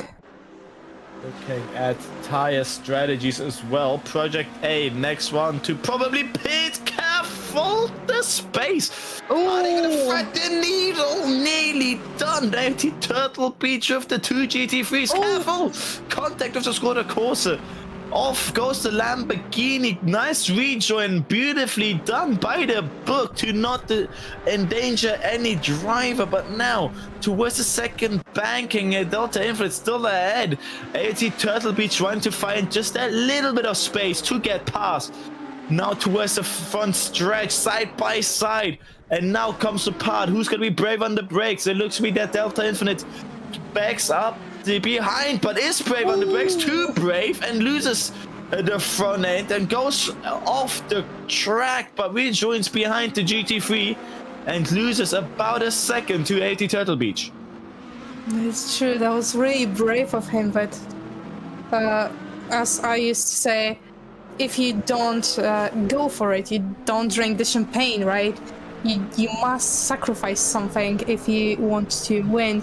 PMO Endurance Team Blue having some damage on their car. And what happened there? Aussie Racing Lifeless 98 on the car, having some issues driving off the track. I don't know what happened there. Not quite what I'd like to see, as in about an hour I'll be back in that car. Milan, I believe. I believe Jan being the next one in the car. Oi, contact between the LMDH, the German in me, came out of the commentating booth, and I said, "Oi, that's quite something." That's something German commentators quite say often. But now, Aussie Racing side by side with a GT3 here, not for position, but getting flashed with the lights. The Park Motorsport Mercedes, one lapping. Oh, the almost hit the wall nearly into the back. Oh my goodness, Nearly into the back. That was such an unsafe thing to do.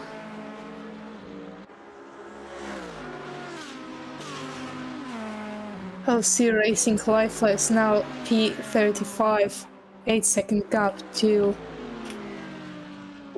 the next position. Now 17 minutes. Austin, this is gonna be over in a couple of minutes. We'll be joined, I believe, by Ethan Mills again. Finnick, I believe, can't join us yet as he's having issues. I hope he figures that out soon.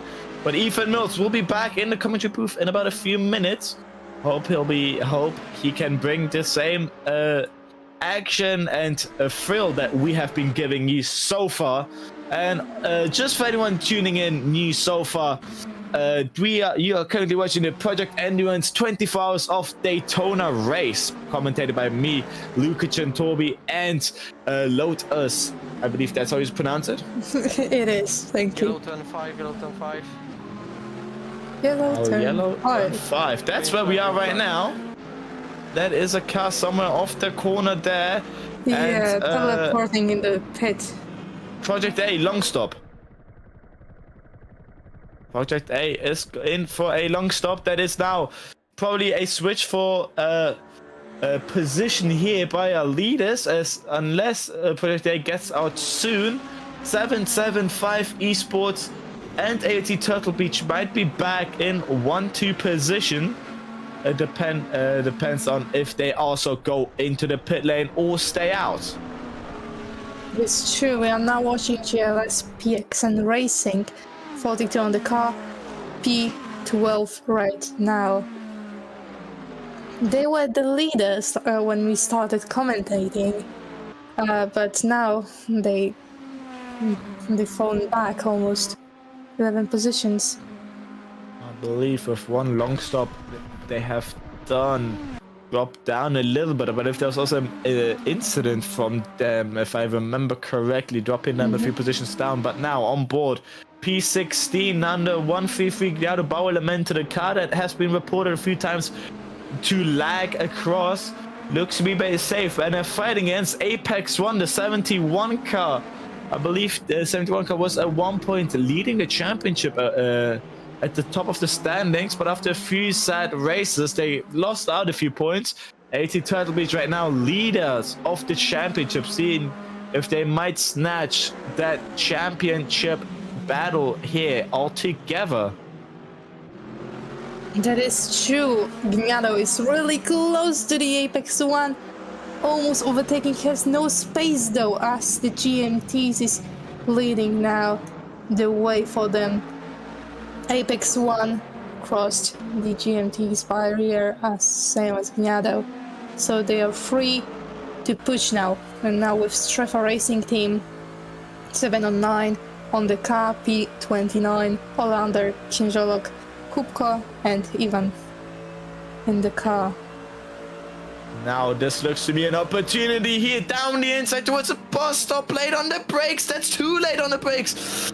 But he managed to keep it between the white lines. He just managed, and that is the ATL car losing the position. But that looked to me also to be the smarter choice. Fighting in with that risky of a move could have been the end for the both of them, but just managed with great racecraft to let them pass us here. We just saw Apex 1 and Gnado splitting a car, and another car, contact in a car. Oh, there's a PMO Endurance Team Red car and the Gnado Bau Elemente off turn 1. That's a P2 GT3 car. Careful, reversing on the track. Careful again. Oh, bit of contact. Oh, get off as soon as possible. Yes, you managed. Oh, careful with the rejoin. Wow, that is my heart racing once again. Whoa. Got me here scared looking at this race. It is true. When we're watching, we always get the emotions of the drivers, I believe. It's just so hard to stay calm during those moments. You just want to scream on the top of your lungs for the drivers to be careful. I believe if this would have been a real-life situation, you would have heard from the cameras the driver scream. As that's not something you want to see going into the corner. The first thing you see is a head-on collision with another car. Luckily, managed to avoid a big amount of contact. Whoa, who's talking about contact? That's them again off. Big crash. And that yellow, instead is the PMO Endurance Team Red back on racing, the Strefa Racing. What has happened? That looked to be the Strefa went very slow. Yes, Strefa Racing was really slowing down. Interesting. Wonder what happened there for them. Maybe a bit of an issue.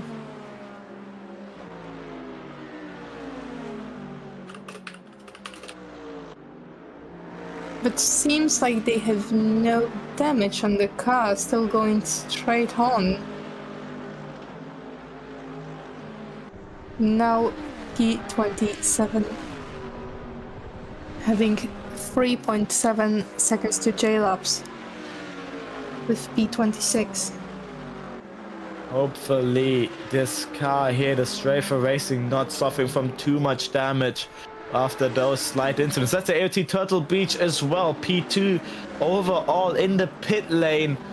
Now would be the time for a long stop, end of an hour again, and this could be the time for many of the drivers to jump into their pit lane opportunity, to maybe go for a different driver, to get a fresh person, a fresh mind in the car, while the other driver gets a bit of a rest, to just relax and to get comfortable again for their next stint.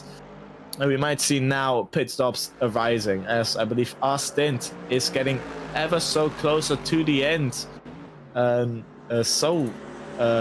our final words about to be said soon, action is still up at 110% on track right now. That is true. We're now with 4 race Delta Infinite, I believe. Going strong now with Petronas Syntium Sim Nation, I believe that's what it's pronounced, number 175 on the car. P4 at the moment, going strong into the apex, not losing those seconds, having 2.5 gap to Nexium PLT. Will they manage to go strong and find their way into the P3, going onto the finish line? Towards 5 seconds gap between them and the next MPLT. We saw these two fight at once. Petronas Symphium pushing all they can to get back for the P3 position. As we said before, P4 does not sound as good as a P3. And with 17 hours to go, there's still everything can still happen, as right now we're still about twice the length as the longest race we had here in Project Endurance. I believe it was 8 hours of Shanghai were the longest. What's happened there on the inside is a car gone off, taking the Lightning McQueen line. That is the Team Delta Infinite Mercedes taking a very confusing line through there. Maybe wanting to show a bit of sponsoring through there. That's the second Team Delta Infinite car as well. I believe there wasn't, there was a Shelka Rocket Simulation car taking a bit of an awkward line through the front stretch.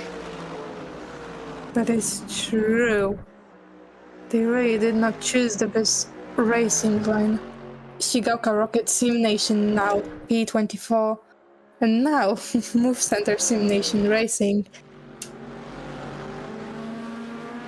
Now with Project 81830 going strong into those corners. Penalty for crew number 81 is incident note number 27. 81 drive-through penalty, unfortunately. Rivals Racing Team, Posłowski, Chmielak, Kapel and Wiem going through. I have to say goodbye for now. For the next couple of hours, I believe different commentators will join you soon. Right now, I'll be back in that OC racing car and see you later for the shift off from 23 CEST to midnight CEST, so 000 all across, and then you'll hear me for another hour then. So that was from me. I'll say goodbye now.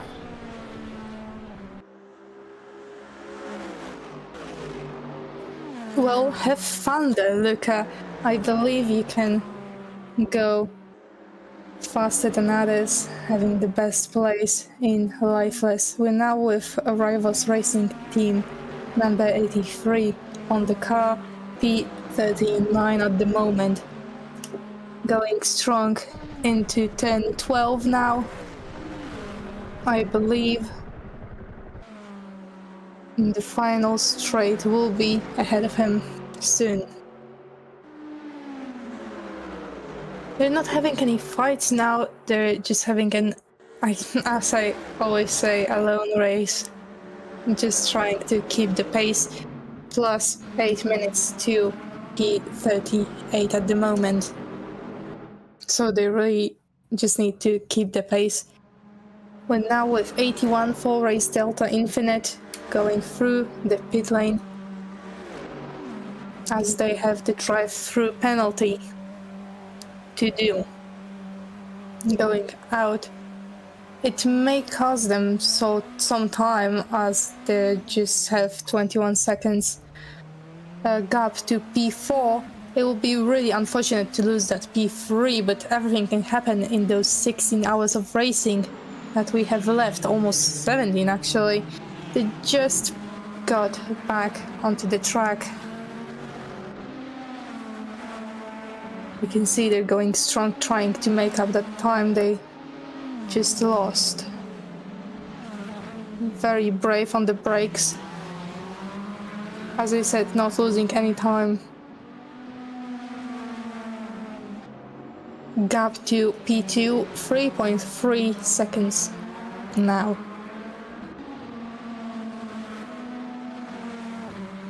Going through with Kichata Mafia Caprone, 899 and Apex 61 going for the fight for P12. Kichata has a 1.4 second gap to P12, trying to make that up after the bus stop. Going strong, 0.8 second gap to Apex 1.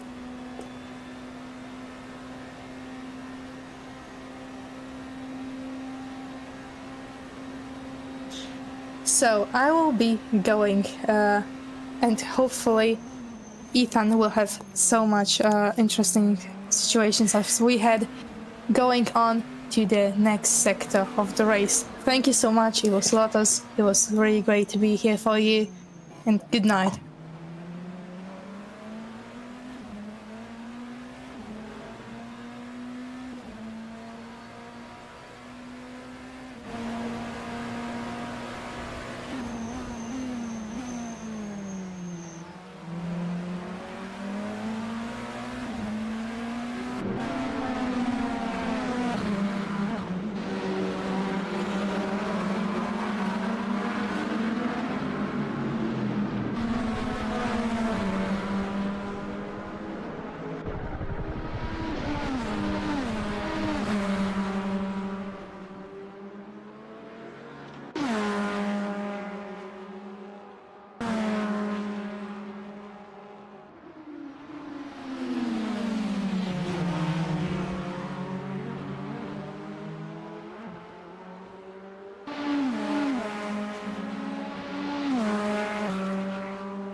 Won't have it.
Hello, everybody. I am back in the seat for another 2 hours, I believe. I'll probably be dipping in and out to get a bit of food and a bit of dinner, but I'll try and stick for as long as I can.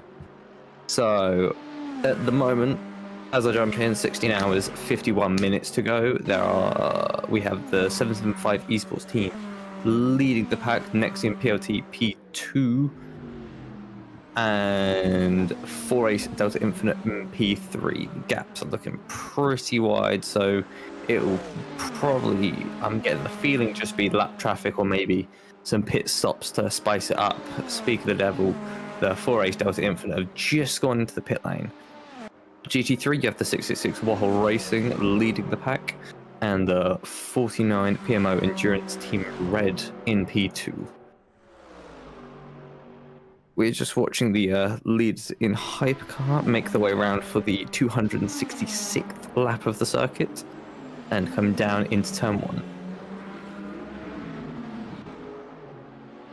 Looking all good, all nice.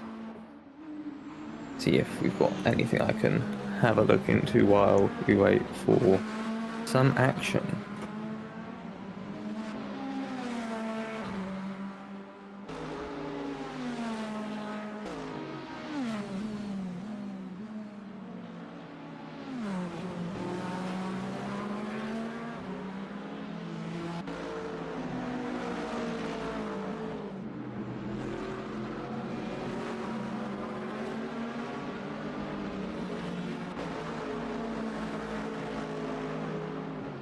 As we see the leaders lapping one of the GT3 pack there.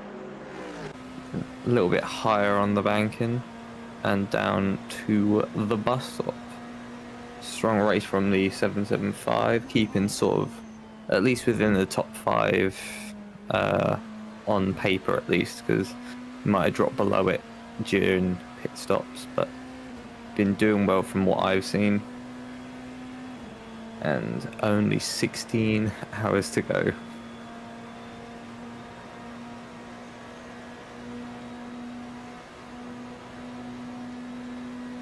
Let's see if there's anything in the standings that's interesting. AOT Turtle Beach, I think, have near on confirmed themselves no matter what happens this race, because ooh, AOT Turtle Beach in the GT3s is having a bit of a spin on the exit of the bus stop there. That was very close with one of the hypercars coming out of the exit, but everything's still going straight, everything's still aligned correctly, and you have the OC lifeless car there, which my co-commentator Luke probably said enough about.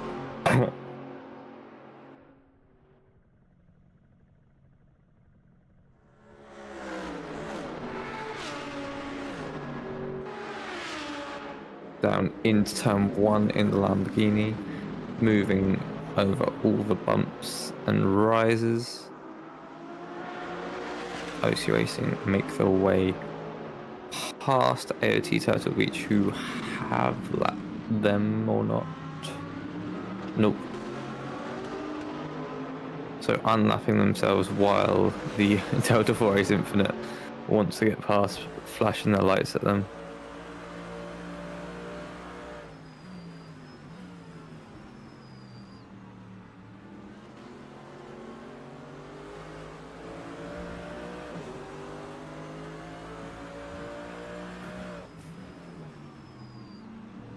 Now towards the banking, OC Racing in 32nd, AOT they're in 25th, trying to make their way past while the sister car, the 81 in Hypercar, passes us. 98 blue flag. 98 getting the blue flags and being told to let them pass, while these two Mercedes look at going side by side into the bus stop. Can they make it out alive? Just about. A little bit of a squeeze on the luminous hypercar in the background, as something has gone awry slightly at the bus stop, and we're all good.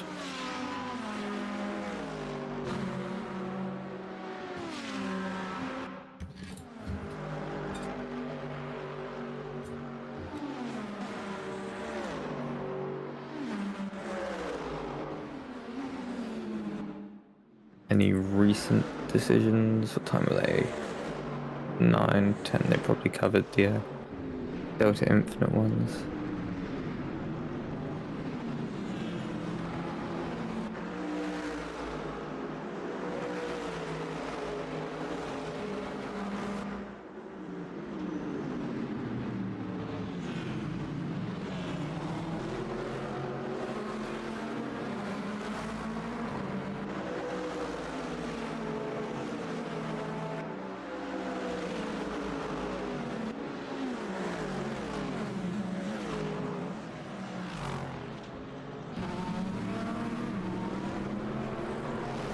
We see the two Turtle Beach cars passing each other. Now we're on with Apex 1, quite a strong team throughout this season. Being able to get 3 cars into this series was a feat enough for them. One of them not competing today, but strong effort from them this season. And a good way to send off the series with a P2 in the teams championship.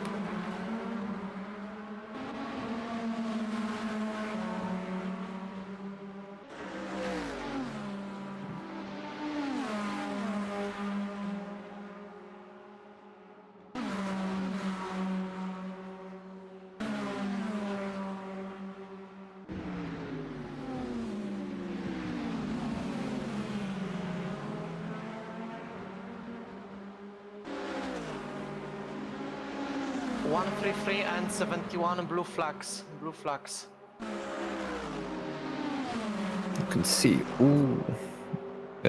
Ganado, Balmente, and I believe that's the Patronus, the teal there, battling as well with the Apex 1 car there, trying to get their way past as they are P4 in the standings. So this is lapping, but lapping a battle, making it slightly more difficult.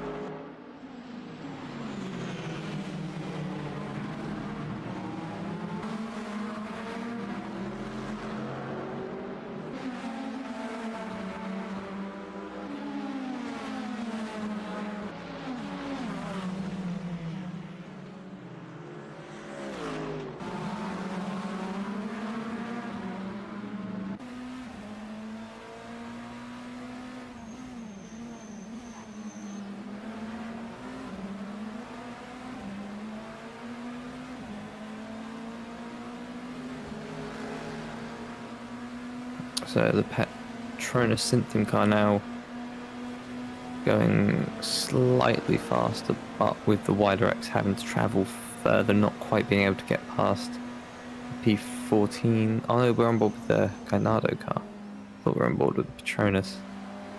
So Ganado car trying to make their way past the Apex 71 with the Shigalka. Is that Shigalka? Oh, Shigalka's just ahead. Who's yellow? 775 possibly? But we'll see. Going down into turn 1, can the Alamente team make anything of the situation?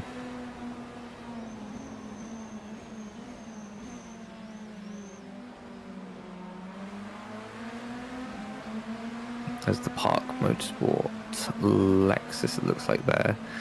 Ooh, getting a little bit in the way of the Alamente car there. Just trying to keep on their line, keep out of the way of the dodging hypercars. Down to the second horseshoe now. Just wide and hoping to set up for a good exit. No, ooh, the grid car's just come over a little bit too much there, and luckily Balamente team kept the car running smooth, but that might possibly get looked into if they feel it's needed. Car The grid. 12 blue flag, car 12 blue flag, keep it racing Car- sports. Well,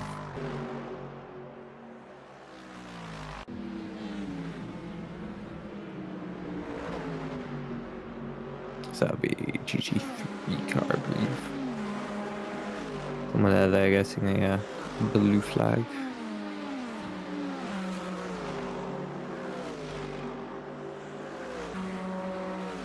Check out Sim Racing.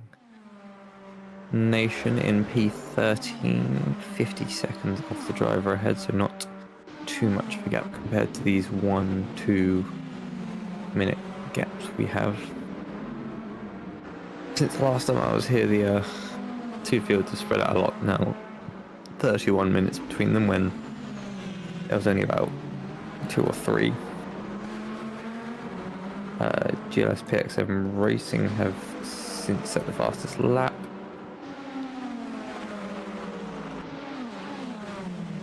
And not much has changed on the timing screens. I'm seeing lots of 32s and 30s. P11 GLX PSN 71 Racing. blue flag, 71 blue flag with 117. 71 117. So maybe this could be helping the Ganado Balamente team a little bit with the slipstream from the 117, pulling them closer to the 71 car. Now they have passed them as well, the GT3 getting up, down, left and right, glowing as we continue this race on.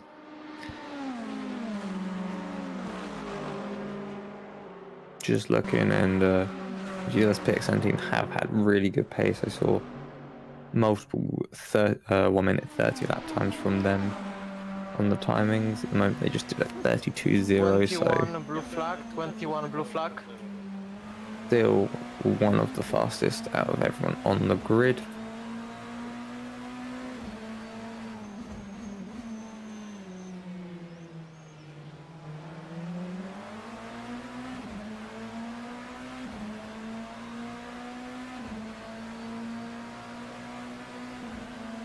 As we now chase down the Apex 1 car.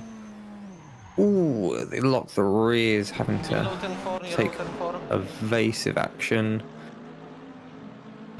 Pull very wide to the outside there. But they've been able to keep the car going forward, get it moving again.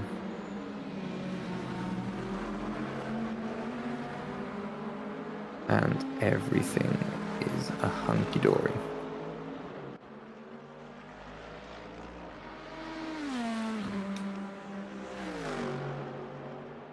Apex 1 have now lost that position, dropped a further 7 seconds behind. Let's see who's on what lap. So the leaders, top 4, look like they're probably on the same lap. And then Project A just went on to lap 273.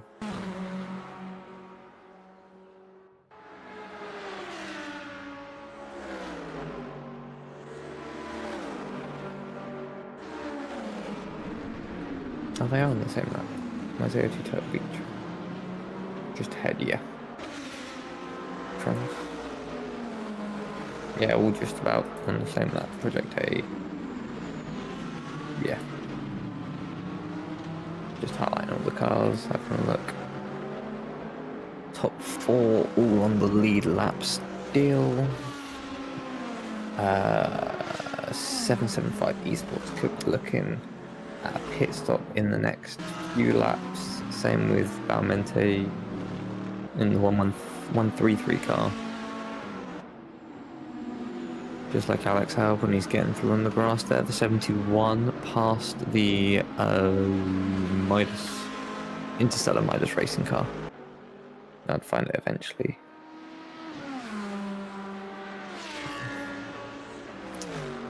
Yes. So making our way down to the bus stop. Let's see if that instant with the rear end of the car loosening up a bit makes any effect. Doesn't seem so. The car is not stopped there, and so Warhol Racing, the GT3 leaders, trying to make their way past the other Apex 1 car, the 61, I believe that is.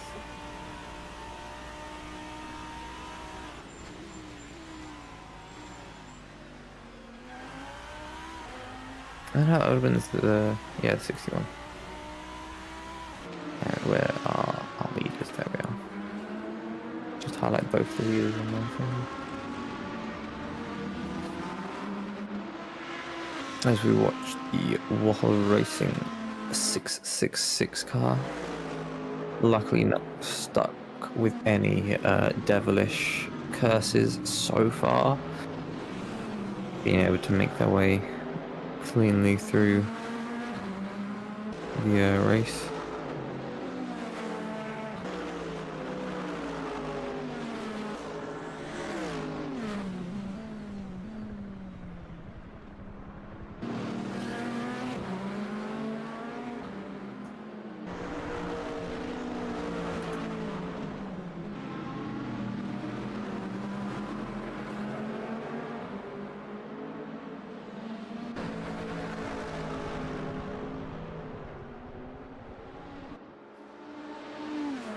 Now we can see the 709 Strefa Racing team hunting their way down to the back of the Park Motorsport car, hoping for maybe a small mistake to allow them to close the 1 second gap. Now 1.3.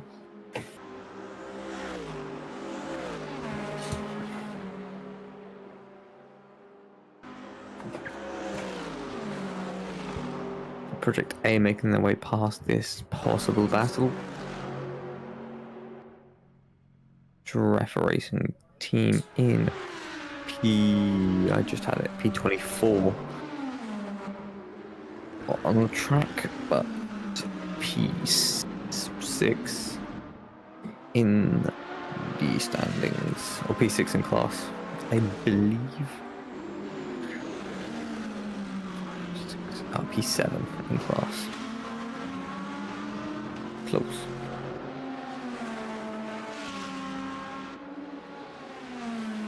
– 16 hours and 33 minutes left in this race.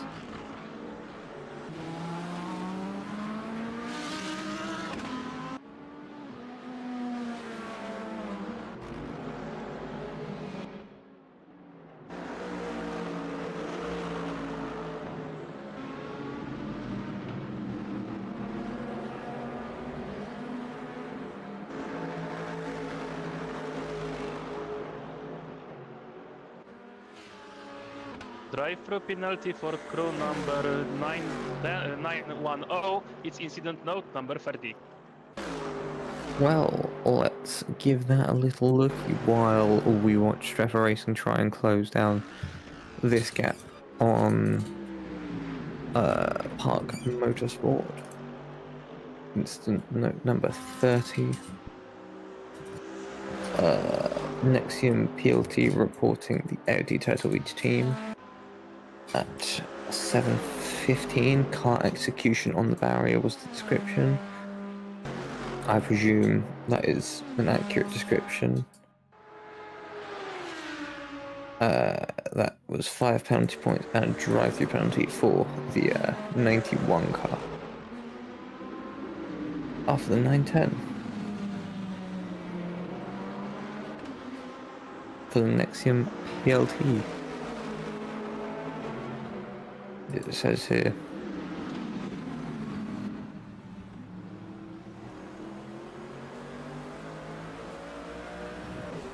So, Nexium PLT with the drive-through. They the 90. AOT Turtle Beach 91. Nexium 910. Yeah. I thought they said thingy.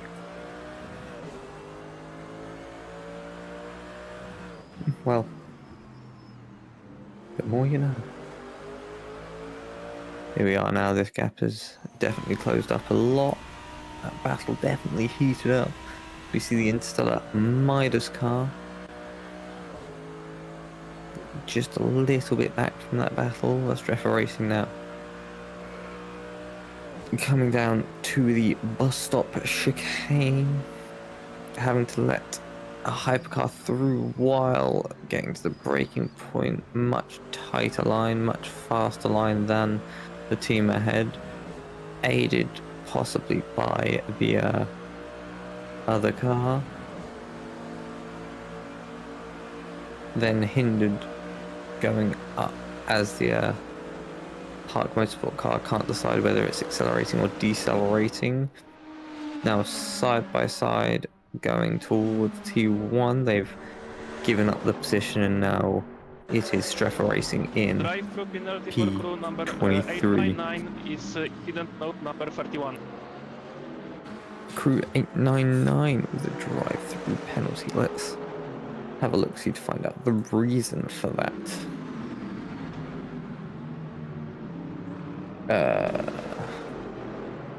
Dangerous rejoin.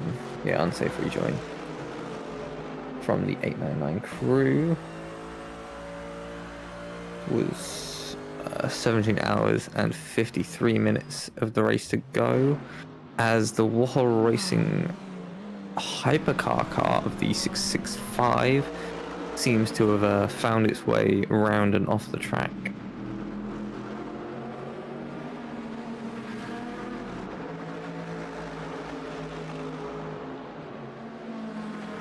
We now see, ooh, yeah. Sheet and Mafia just going straight onto the track without any regards. So let's turn down anything proper white on my screen. I've got a headache from this. So let's just watch this amazing racing. Now the Park Motorsport car is the one trailing behind, seeing if they can close up the gap to the car ahead.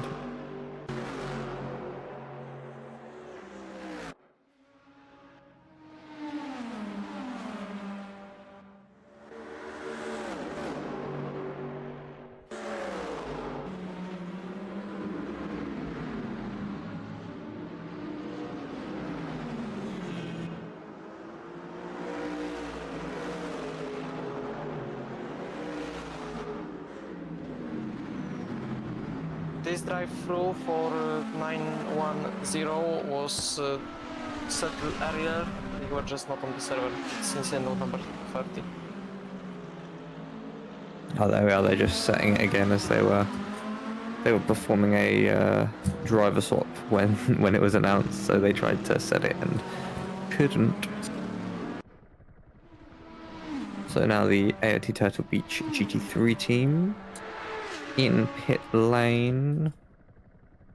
Yeah, 41 car there, while the 217 car has found their way to the barrier on the exit of the bus stop, so that's not quite where you want to be. Big jump there over the not amazingly perfectly smooth grass, and now staying on the inside on the apron instead of jumping their way up to the banking just to make their way up to speed without hindering anyone.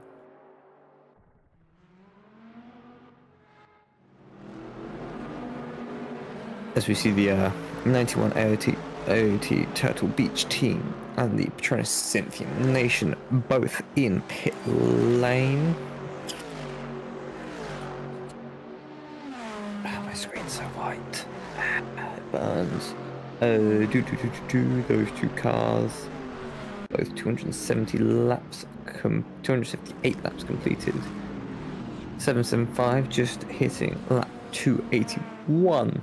So I'd presume they'd be looking at pit stops doing 34 laps into their stint. So would Alamente, unless we could quite easily be stretching these. But could be stretching the laps in the colder, later stints of this race.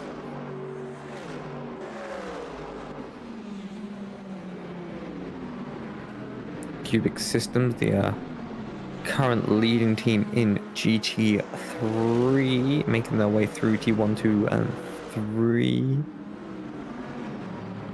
using all of the track available, getting their tyres right to the white lines, using all the circuit they have requested for.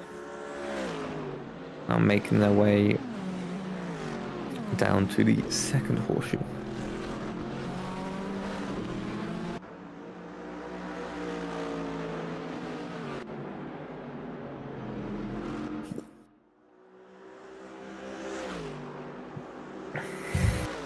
.709 car there of the Streffer Racing car. Now we're trying to make their way to the 4-race Delta Infinite car, only 6/10 back from them as the Balamente team make their way past for another lap.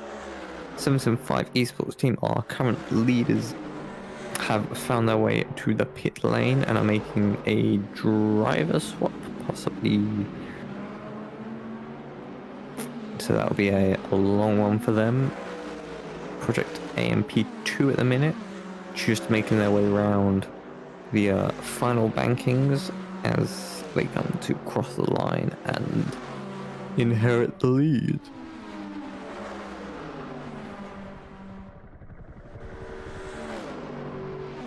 Or not, because they're a lap down from the leaders. But with this long stop, that could change everything. As I'm not sure what team that is coming out of pit lane now, but they seem to be quicker than a GT3, so that's a good shout. As GLS PXN Hypercar, the Force of 2, making their way around in P6.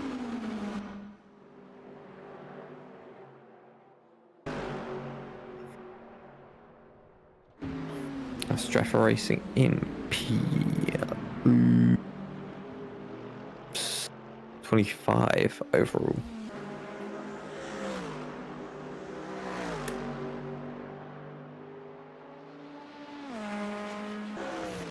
Coming down to the main straight, I believe. I can never quite tell why they're on the banking, they look the same. Ooh, as that is Nexium PLT into pit lane, and Gennaro Balamente. So the Simnation 1 Vision car, fresh out of pit lane.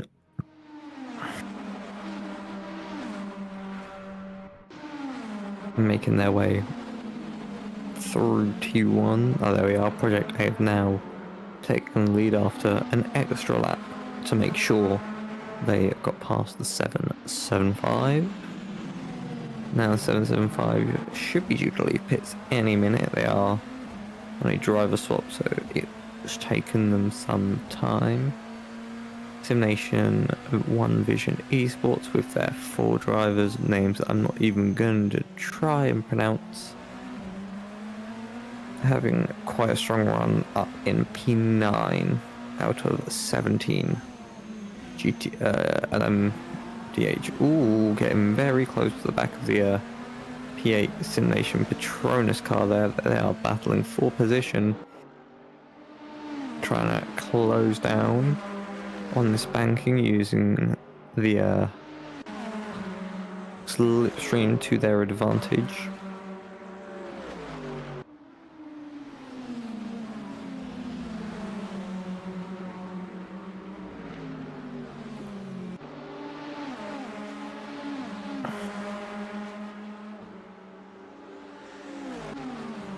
Simnation 1 Vision Esports only half a second behind, so trying to close that gap. Probably going to try and make a lot of time on the brakes here into T1, but they also have to try and get past a lapped car of the, I believe, PMO Endurance Team Blue. Looks it. Could be any other of the blue cars in the GT3 class though.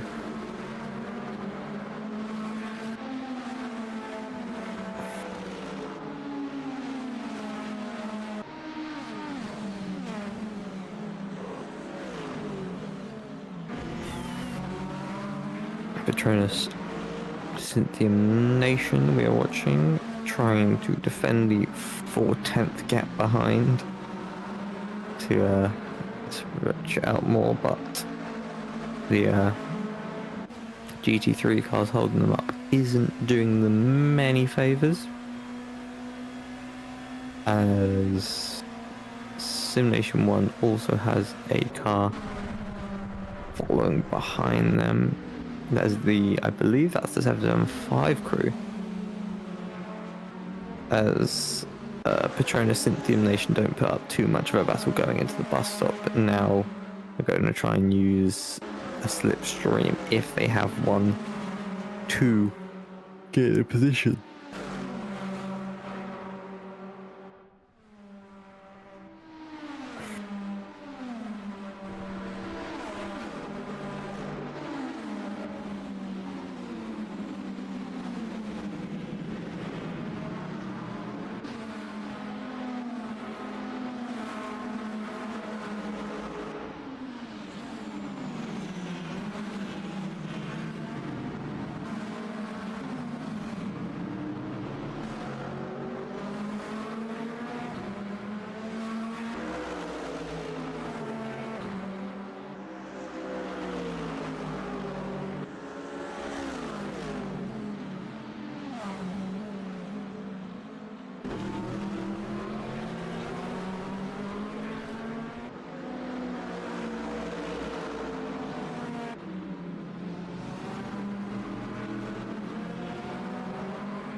This battle heating up in GT3, the 4-race Delta Infinite car, the 820, closing down in the slipstream of the Park Motorsport car, possibly going to look for a move going into the bus stop. They defend, taking quite a tight line through here though. Might have compromised them, but they seem to be able to keep themselves as close to the optimum line as possible.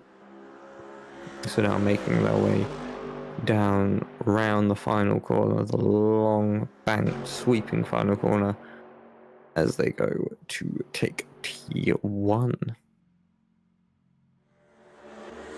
Crossing the line, 0.245 separating these two cars. The Delta Infinite car flashing their lights to try and be let through, but they are not quite gonna let it up that easily, as they are battling for position, forcing them into a tight line, trying to open up the corner as much as possible, but not quite getting there.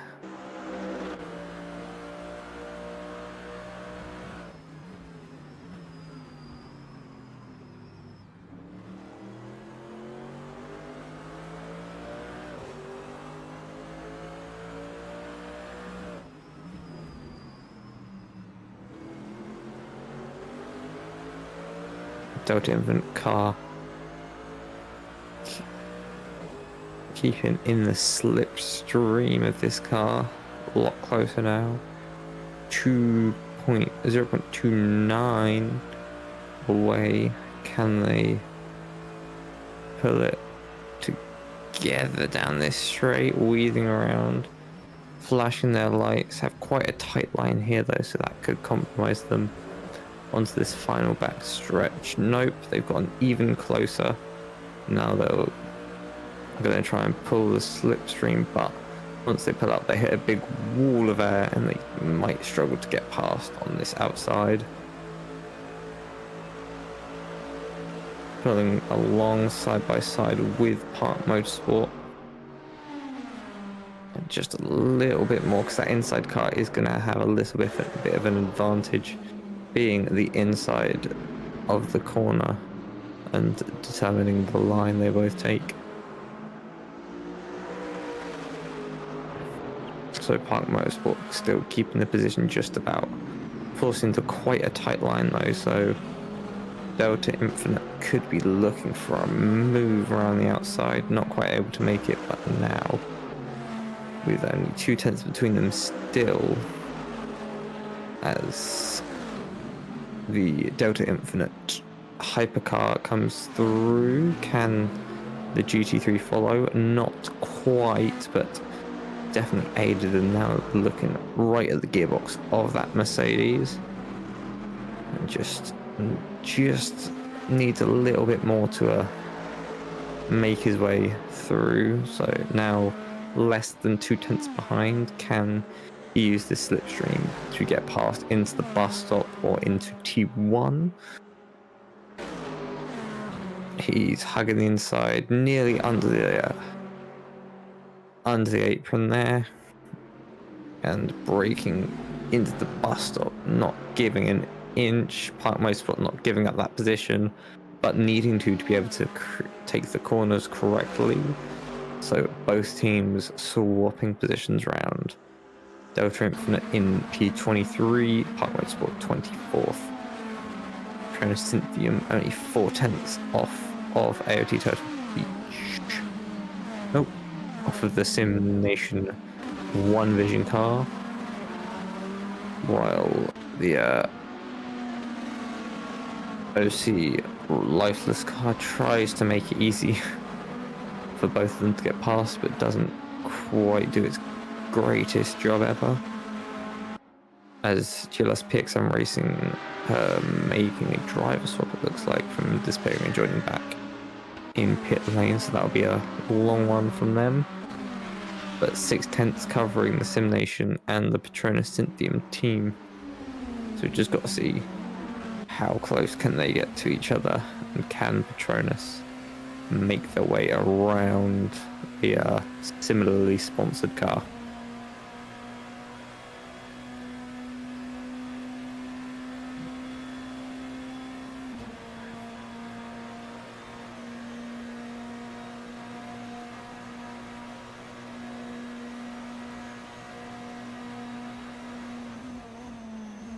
Sim Nation just being able to eke out quite a good gap on that straight there.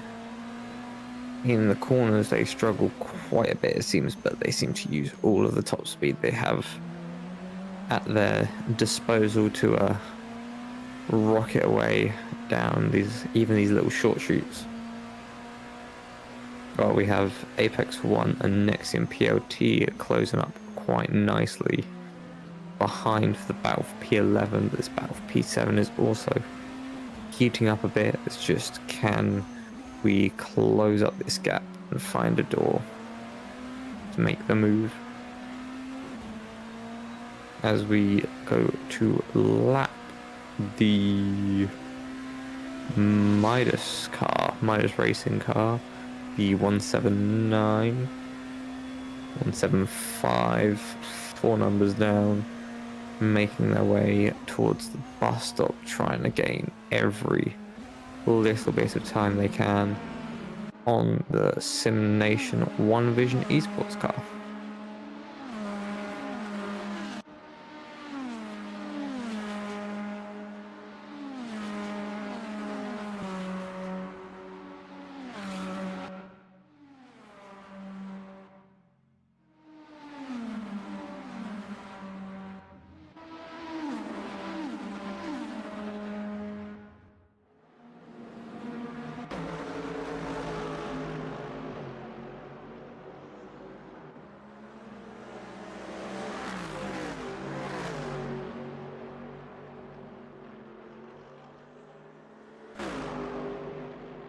Park Motorsport trying to close the gap back up to the Delta Infinite car to take back their 23rd position through the bus stop chicane, hitting the curves nicely, bouncing around, but not uncontrollably.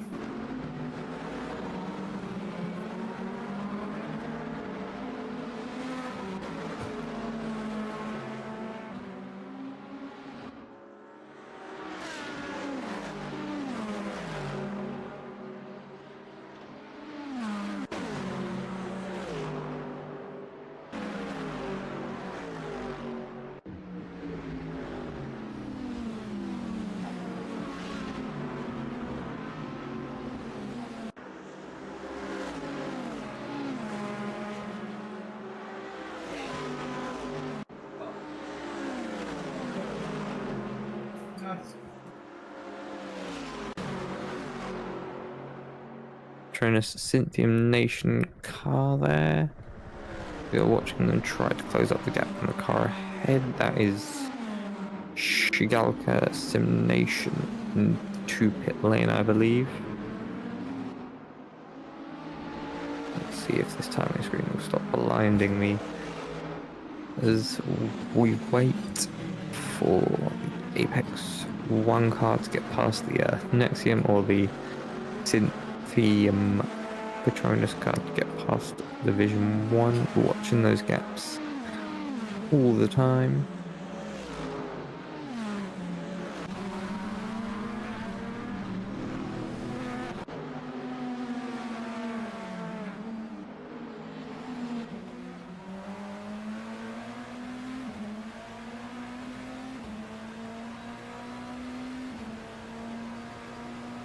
.175 car here, only half a second behind, but not quite close enough to pick up a slipstream.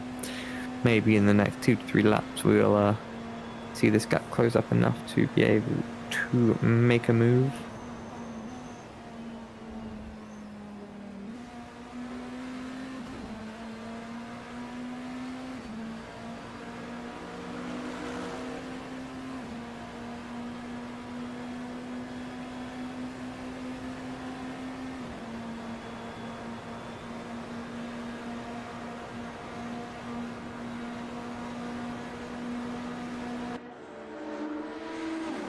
Ooh, close right up to the back on that second straight, but GT3 making their way past, going quite deep on the brakes. Patronus having to do a switchback, which isn't going to aid their battle with Sim Nation there.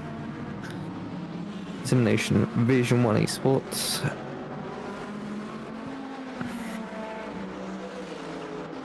Now it's just hoping, waiting and praying for an opportunity to get past them again now that the Turtle Beach AOT GT3 there, not quite making life easy for them there.